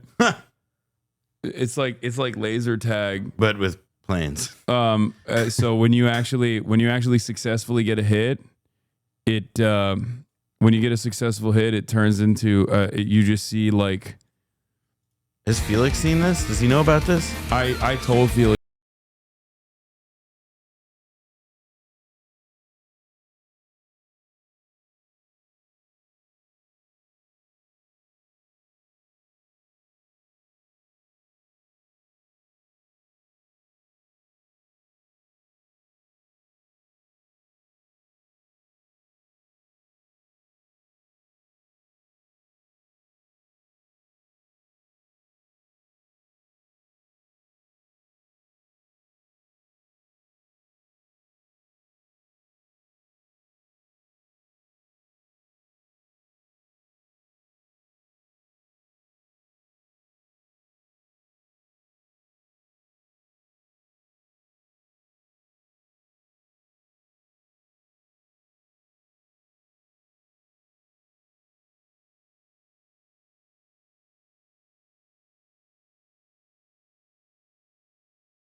Look how quickly it goes from like 4Gs like instantly when you crank it.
That you could do that. Yeah, it's like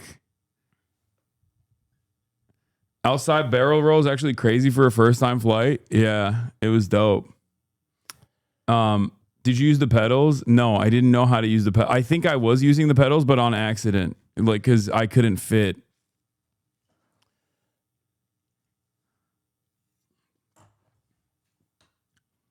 They must teach you something, right? No. How many people have died doing this? 2. We found out after that at least for this specific school, 2 people have died because the flight instructor and the person who was flying the plane flight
one is like worse than the one before?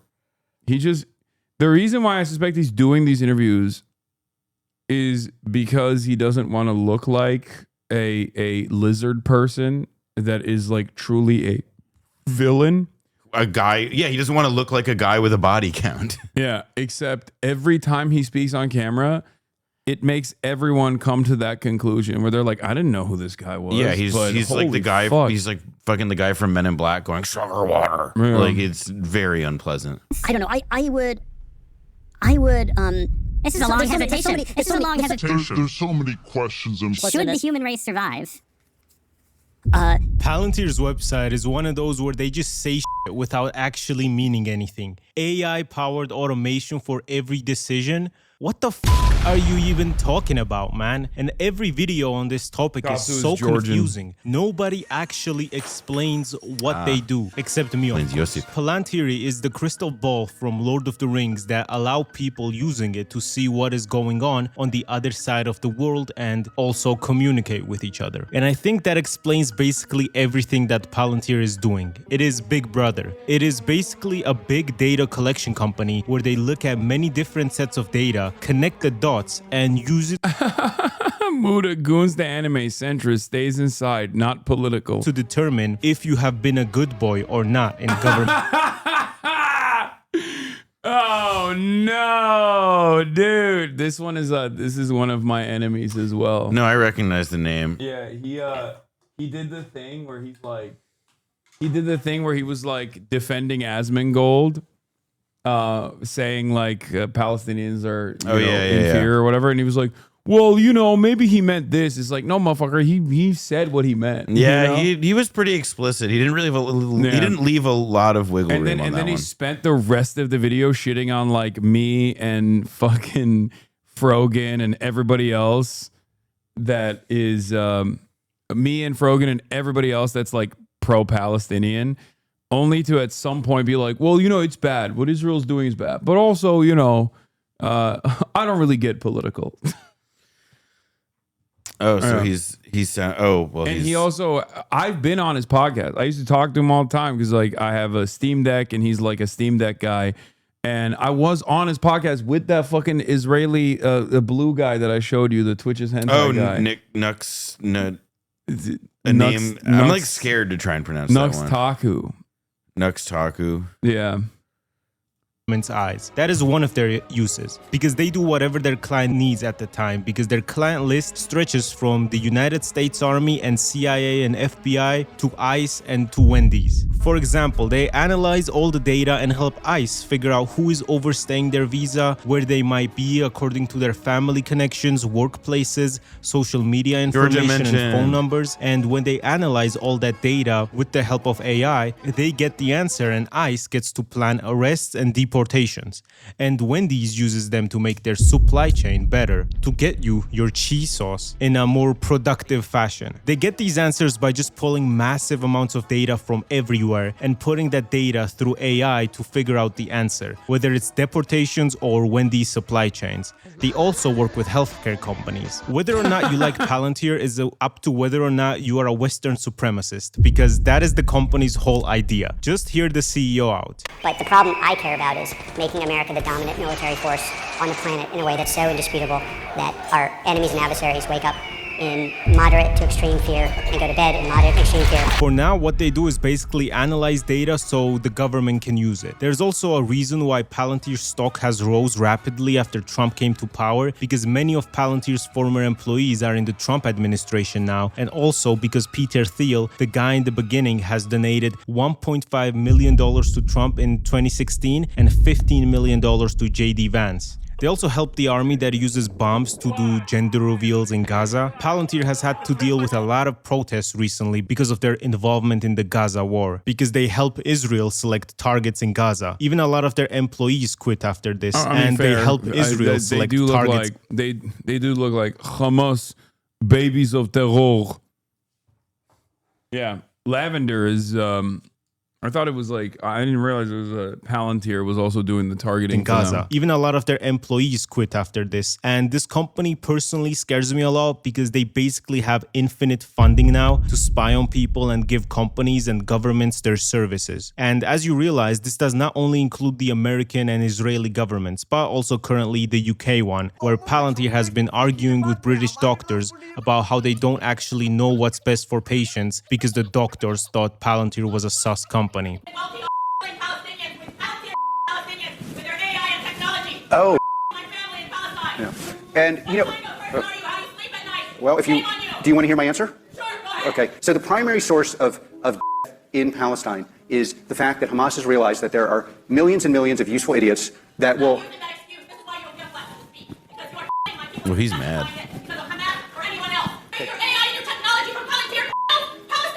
Mostly terrorists, that's true. The only thing I can think about is that America became everything it was accusing China of doing. They use face tracking software to judge if you're a good person or not. We don't do that. Trump taps Palantir to create a master database on every American. Mr. Teal, do you have any comments about Palantir's surveillance of the American people, sir? Or any of your connections to Jeffrey Epstein? Dude, he's so fucking freaky, dude. He is a terrifying individual. Like he doesn't look pleasant. He just like he always looks like he's hiding a zombie bite. It's true. It's exactly right. He does. I mean, that little throbbing fucker in his temple didn't help things. You're setting up a Big Brother surveillance system, and people know it, sir. You think the American people want this surveillance tech being used against them? Any comments at all on the Epstein connections? You're meeting with them. People are waking up to what you're doing there, sir. That's why we're here covering this. So now a private company is going to have data about every single American which AI can use to judge if you've been a good boy or not, which is the most dystopian. Oh yeah, don't forget Muda defending Epstein after his debate and calling Norm Finkelstein unhinged and emotional. Yeah, that's true. That was a really funny moment because even fucking Sex Pest and he was like, these are my fucking allies? They sound like morons. Shit I've ever seen. We're all used to the fact that social media companies store your data to serve you more personalized ads, but this is crazy because this is a file on who you are as a person, including every single detail of your life, including the IRS, social security, immigration databases. This is some Metal Gear Solid shit. It will pull all the data together and then AI will quote-unquote profile behavior, detect fraud, and identify individuals or patterns deemed the That's Geopold. That's another Zoomer editor. This is like, they do like Zoomer edits. It's like all over the place. Like risky by the system. So basically, they will police you based on what the AI thinks you might do in the future. Where if they think you're a threat, the police might pull up on you based on the assessment of AI.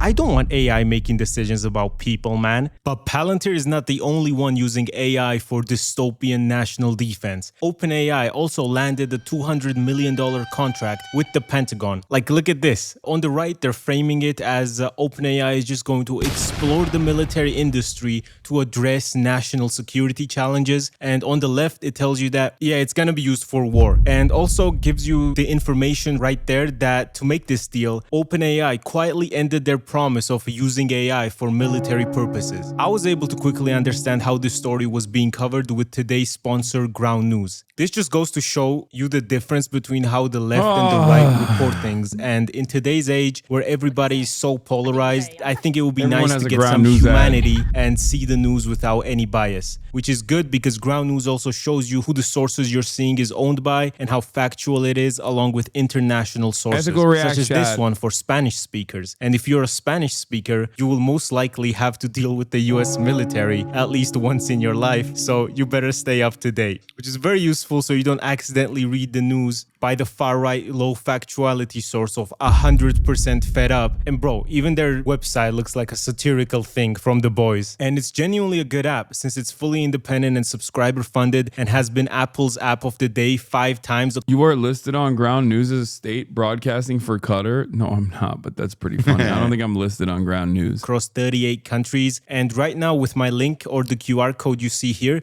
you can get 40% off the Vantage plan, which gives you unlimited access to everything, which is about $5 a month. Just go to ground.news/Gatsu or scan the QR code on screen. Thank you, Ground News. Especially when the company is ran by a guy who literally understands that his ideology is too unpopular and the public would never accept it. So he's grateful for technology because he can force it on people with technology, using donations to politicians and his own tech. The basic idea was that we could never win an election on getting certain things because we were in such a small minority. But maybe you could actually unilaterally change the world without having to constantly convince people and beg people and plead with people who are never going to agree with you through a technology. That's definitely a good argument to make. That's the thing you want to say out loud. Yeah. On camera, too. Logical means. And this is where I think technology is this incredible alternative to politics. Also, most of the clips I have been using beforehand was from the co-founder, the chairman, not even the CEO. So let's hear him out. Well, I love the idea of getting a drone and having light fentanyl-laced urine spraying on analysts who tried to screw us.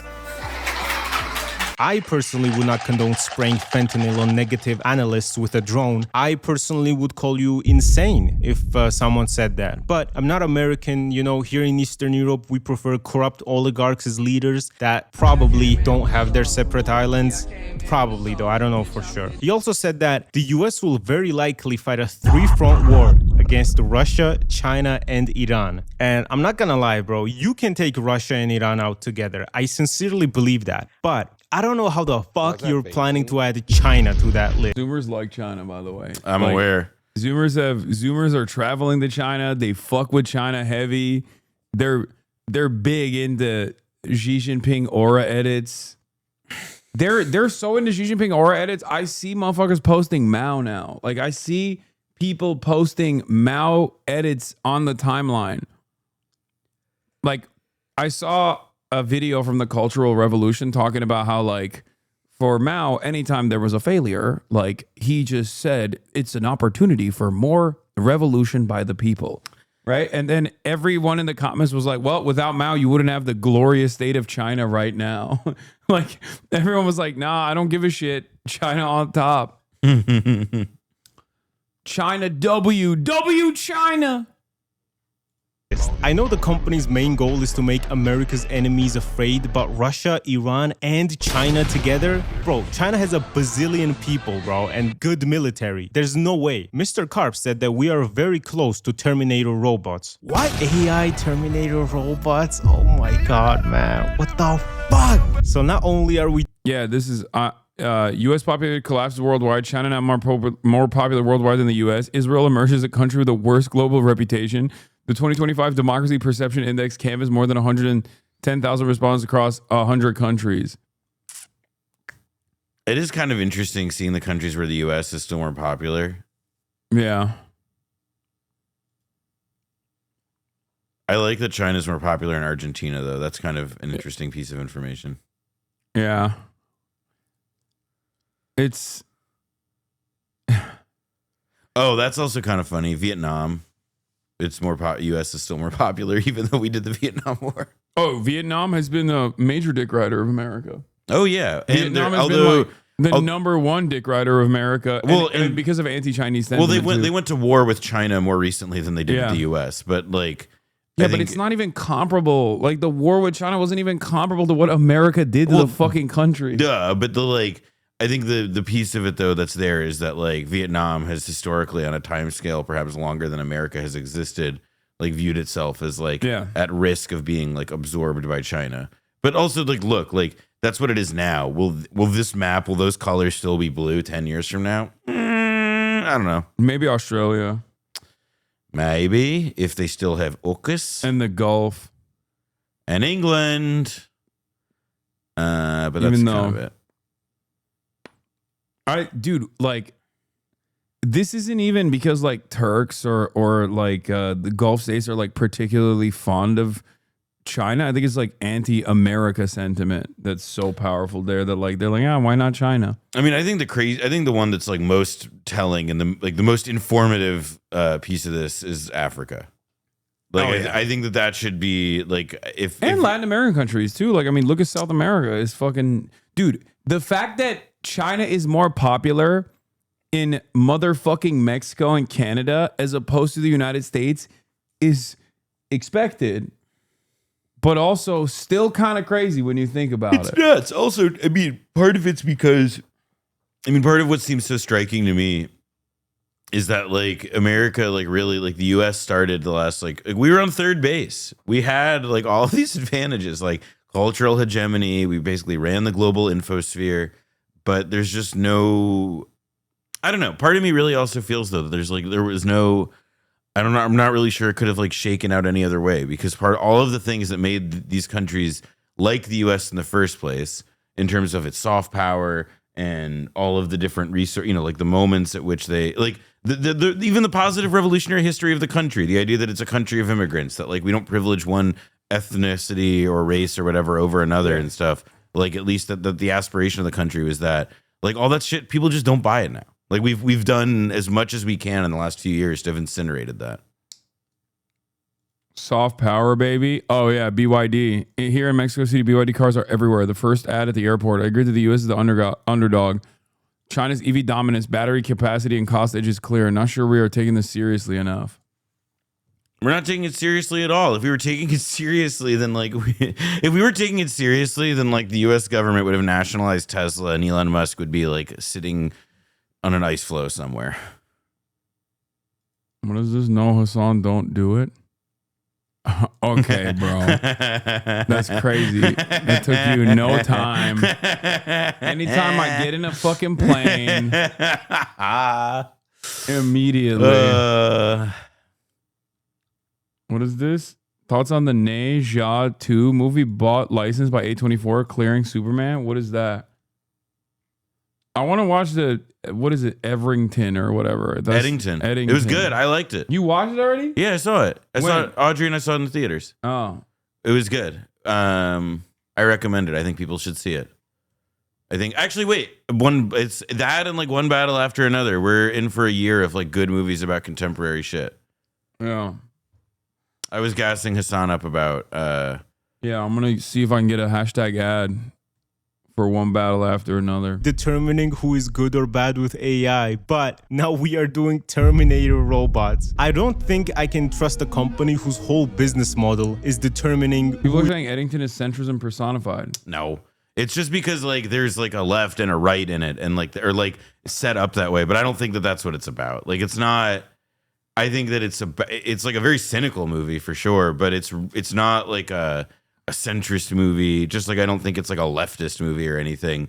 I think it takes a certain perspective about the way in which like the Ari moment Aster was on Chapo Lamau that chatter is dumb. Yeah, but like it's not like like it's important to sometimes see a movie that is even about politics and not try and think about like, is this a leftist movie or a right-wing movie or a centrist movie? Like that's not like you're not helping yourself like watch a movie if like that's like the way necessarily you're looking at it. Because in the case of a movie like Eddington, what I found about it especially was that it wasn't like a movie that was trying to again like advance like a set of ideals. It was a movie that said like, hey, you know, it sort of like very aggressively and in a very heightened, crazy way is that it makes it so that it forces us to examine like, wow, there was this moment in COVID and in the years since where it feels like all of like the shared context, all of the things that like bind people to one another are like being torn asunder by like the psycho info poison environment we live in. And that this environment that we live in, like this like info swamp that we tread is like distracting us from like what are very real concerns that we have with one another, which in Eddington is, yes, actually COVID,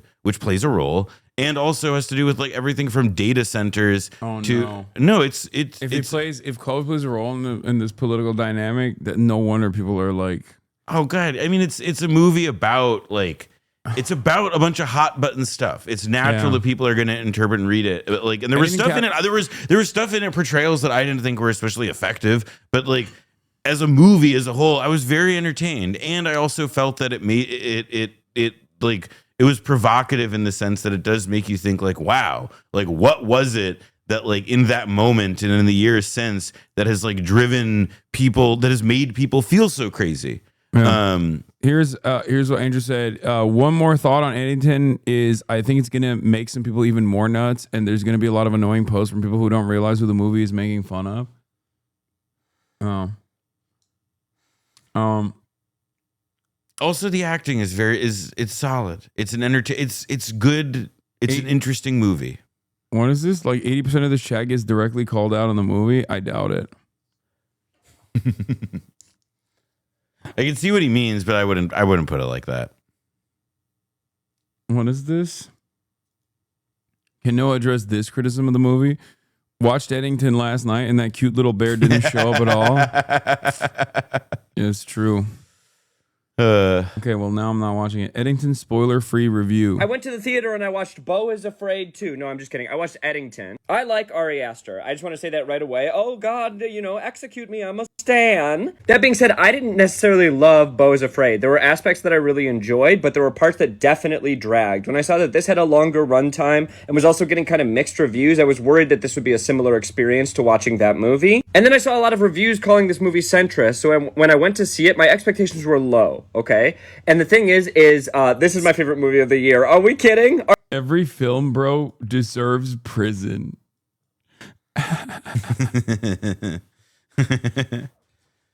You can't say that after saying, I love that Joaquin Phoenix is Ari Aster's muse.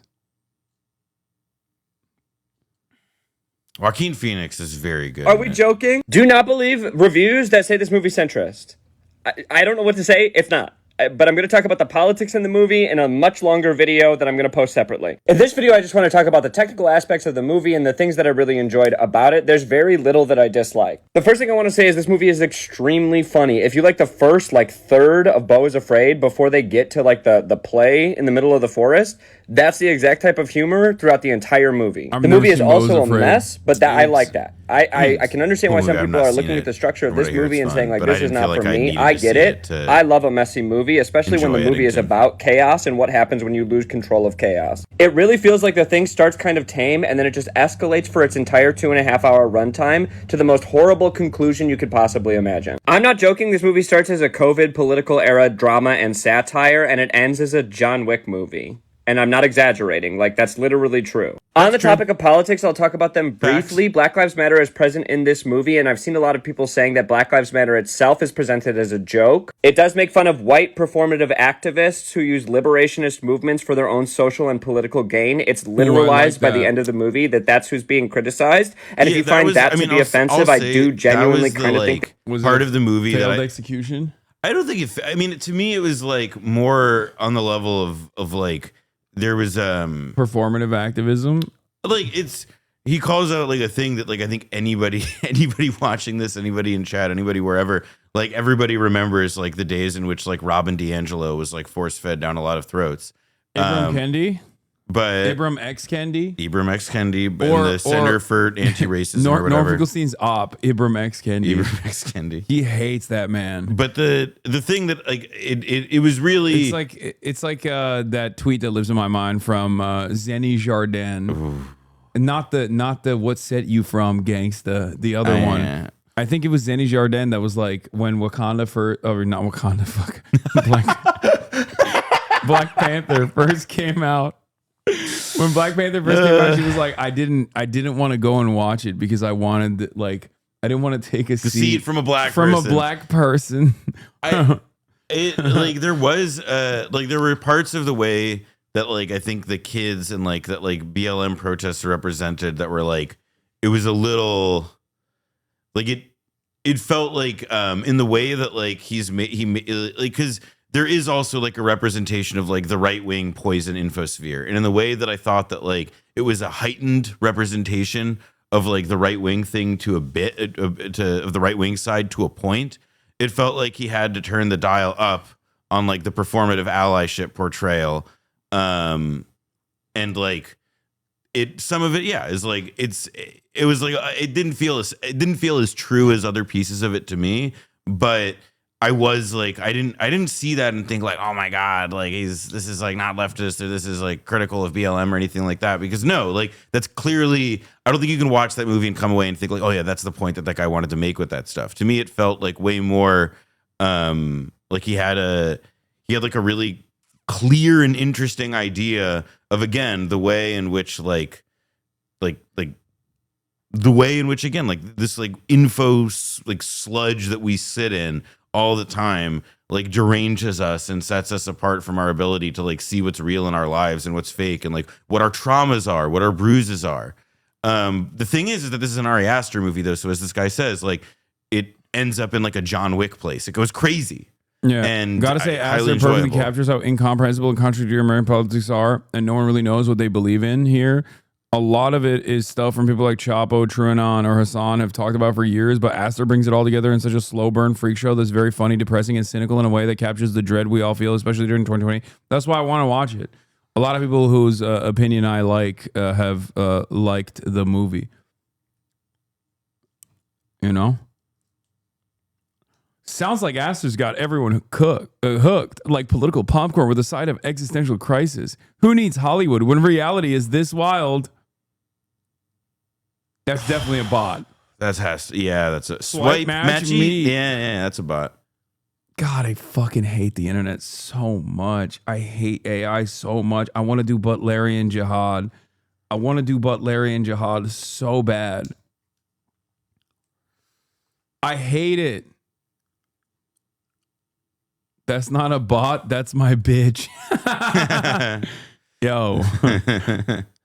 Come get her, dude. I gave her my crypto wallet, dude. Chill. She loves me. Get PTA on stream? Yeah, dude. Let me just ring up Paul Thomas Anderson real quick.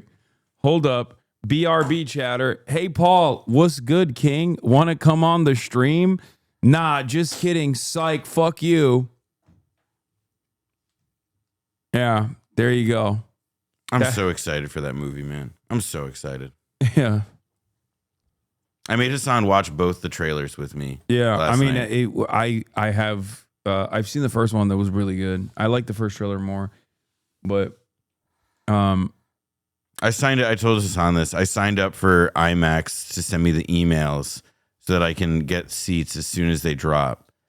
And now I'm just getting a zillion emails from IMAX, but I consider it worth it because I need to be in the best possible seat for that movie when it comes out. PTA cuts his own trailers. That's why they're so good. The second one wasn't as good. To see what? The new Paul Thomas Anderson movie coming out. What is it? One Battle After Another. I like the name of it too. It's like strange naming convention for a movie. Also, it's an adaptation of a Thomas Pynchon novel that I love called Vineland. And I encourage everybody to read it, as difficult as it Someone is. called it out, right as we were saying. There's some real cinephiles in here and real litterphiles. Bibliophiles.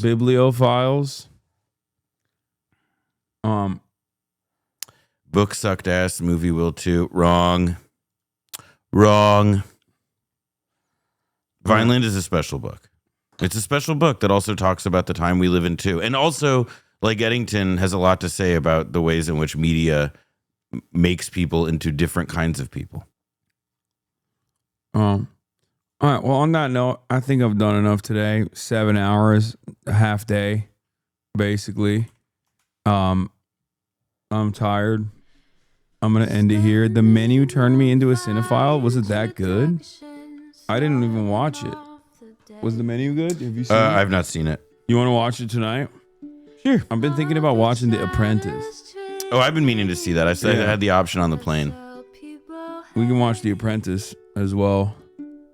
See Roy Cohn.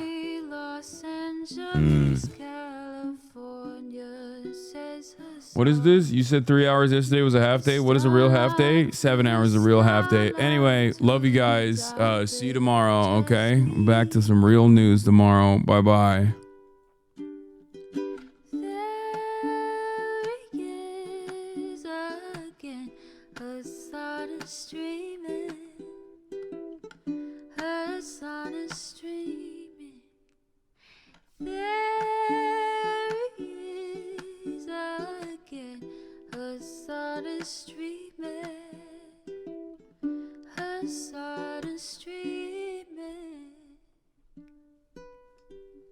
Reviewing the P.O. box, Uncle Uger's face. Starting Discord at your prop, Great names take embrace. Tiny Bernie Sanders, LGBTQ Air Force. The whole left at your fingertips, Ane at your door. H3 crowded debate, the Young Turks online show. 3 full fucking years of this, plenty more to go. 90-day fiance, talks of champagne bourgeoisie. A Trump rally live reaction, a mass riot at DC. There he is again, Hasan is streaming. Hasan is streaming. There he is again, Hasan is streaming. Hasan is streaming. Reading a live stream, fair comments, Austin show chat advice. And all the ways the right-wing pipeline can suck you in online. JCS react, Lord frame gets broken, cover blown. A full-blown mass pandemic monster streaming at your home. Total radicalization coming out to find. The system you were taught to trust in was broken the whole time. All these daily streams, whether big or whether small, have helped me and so many find the meaning through it all. There he is again, Hasan is streaming. Hasan is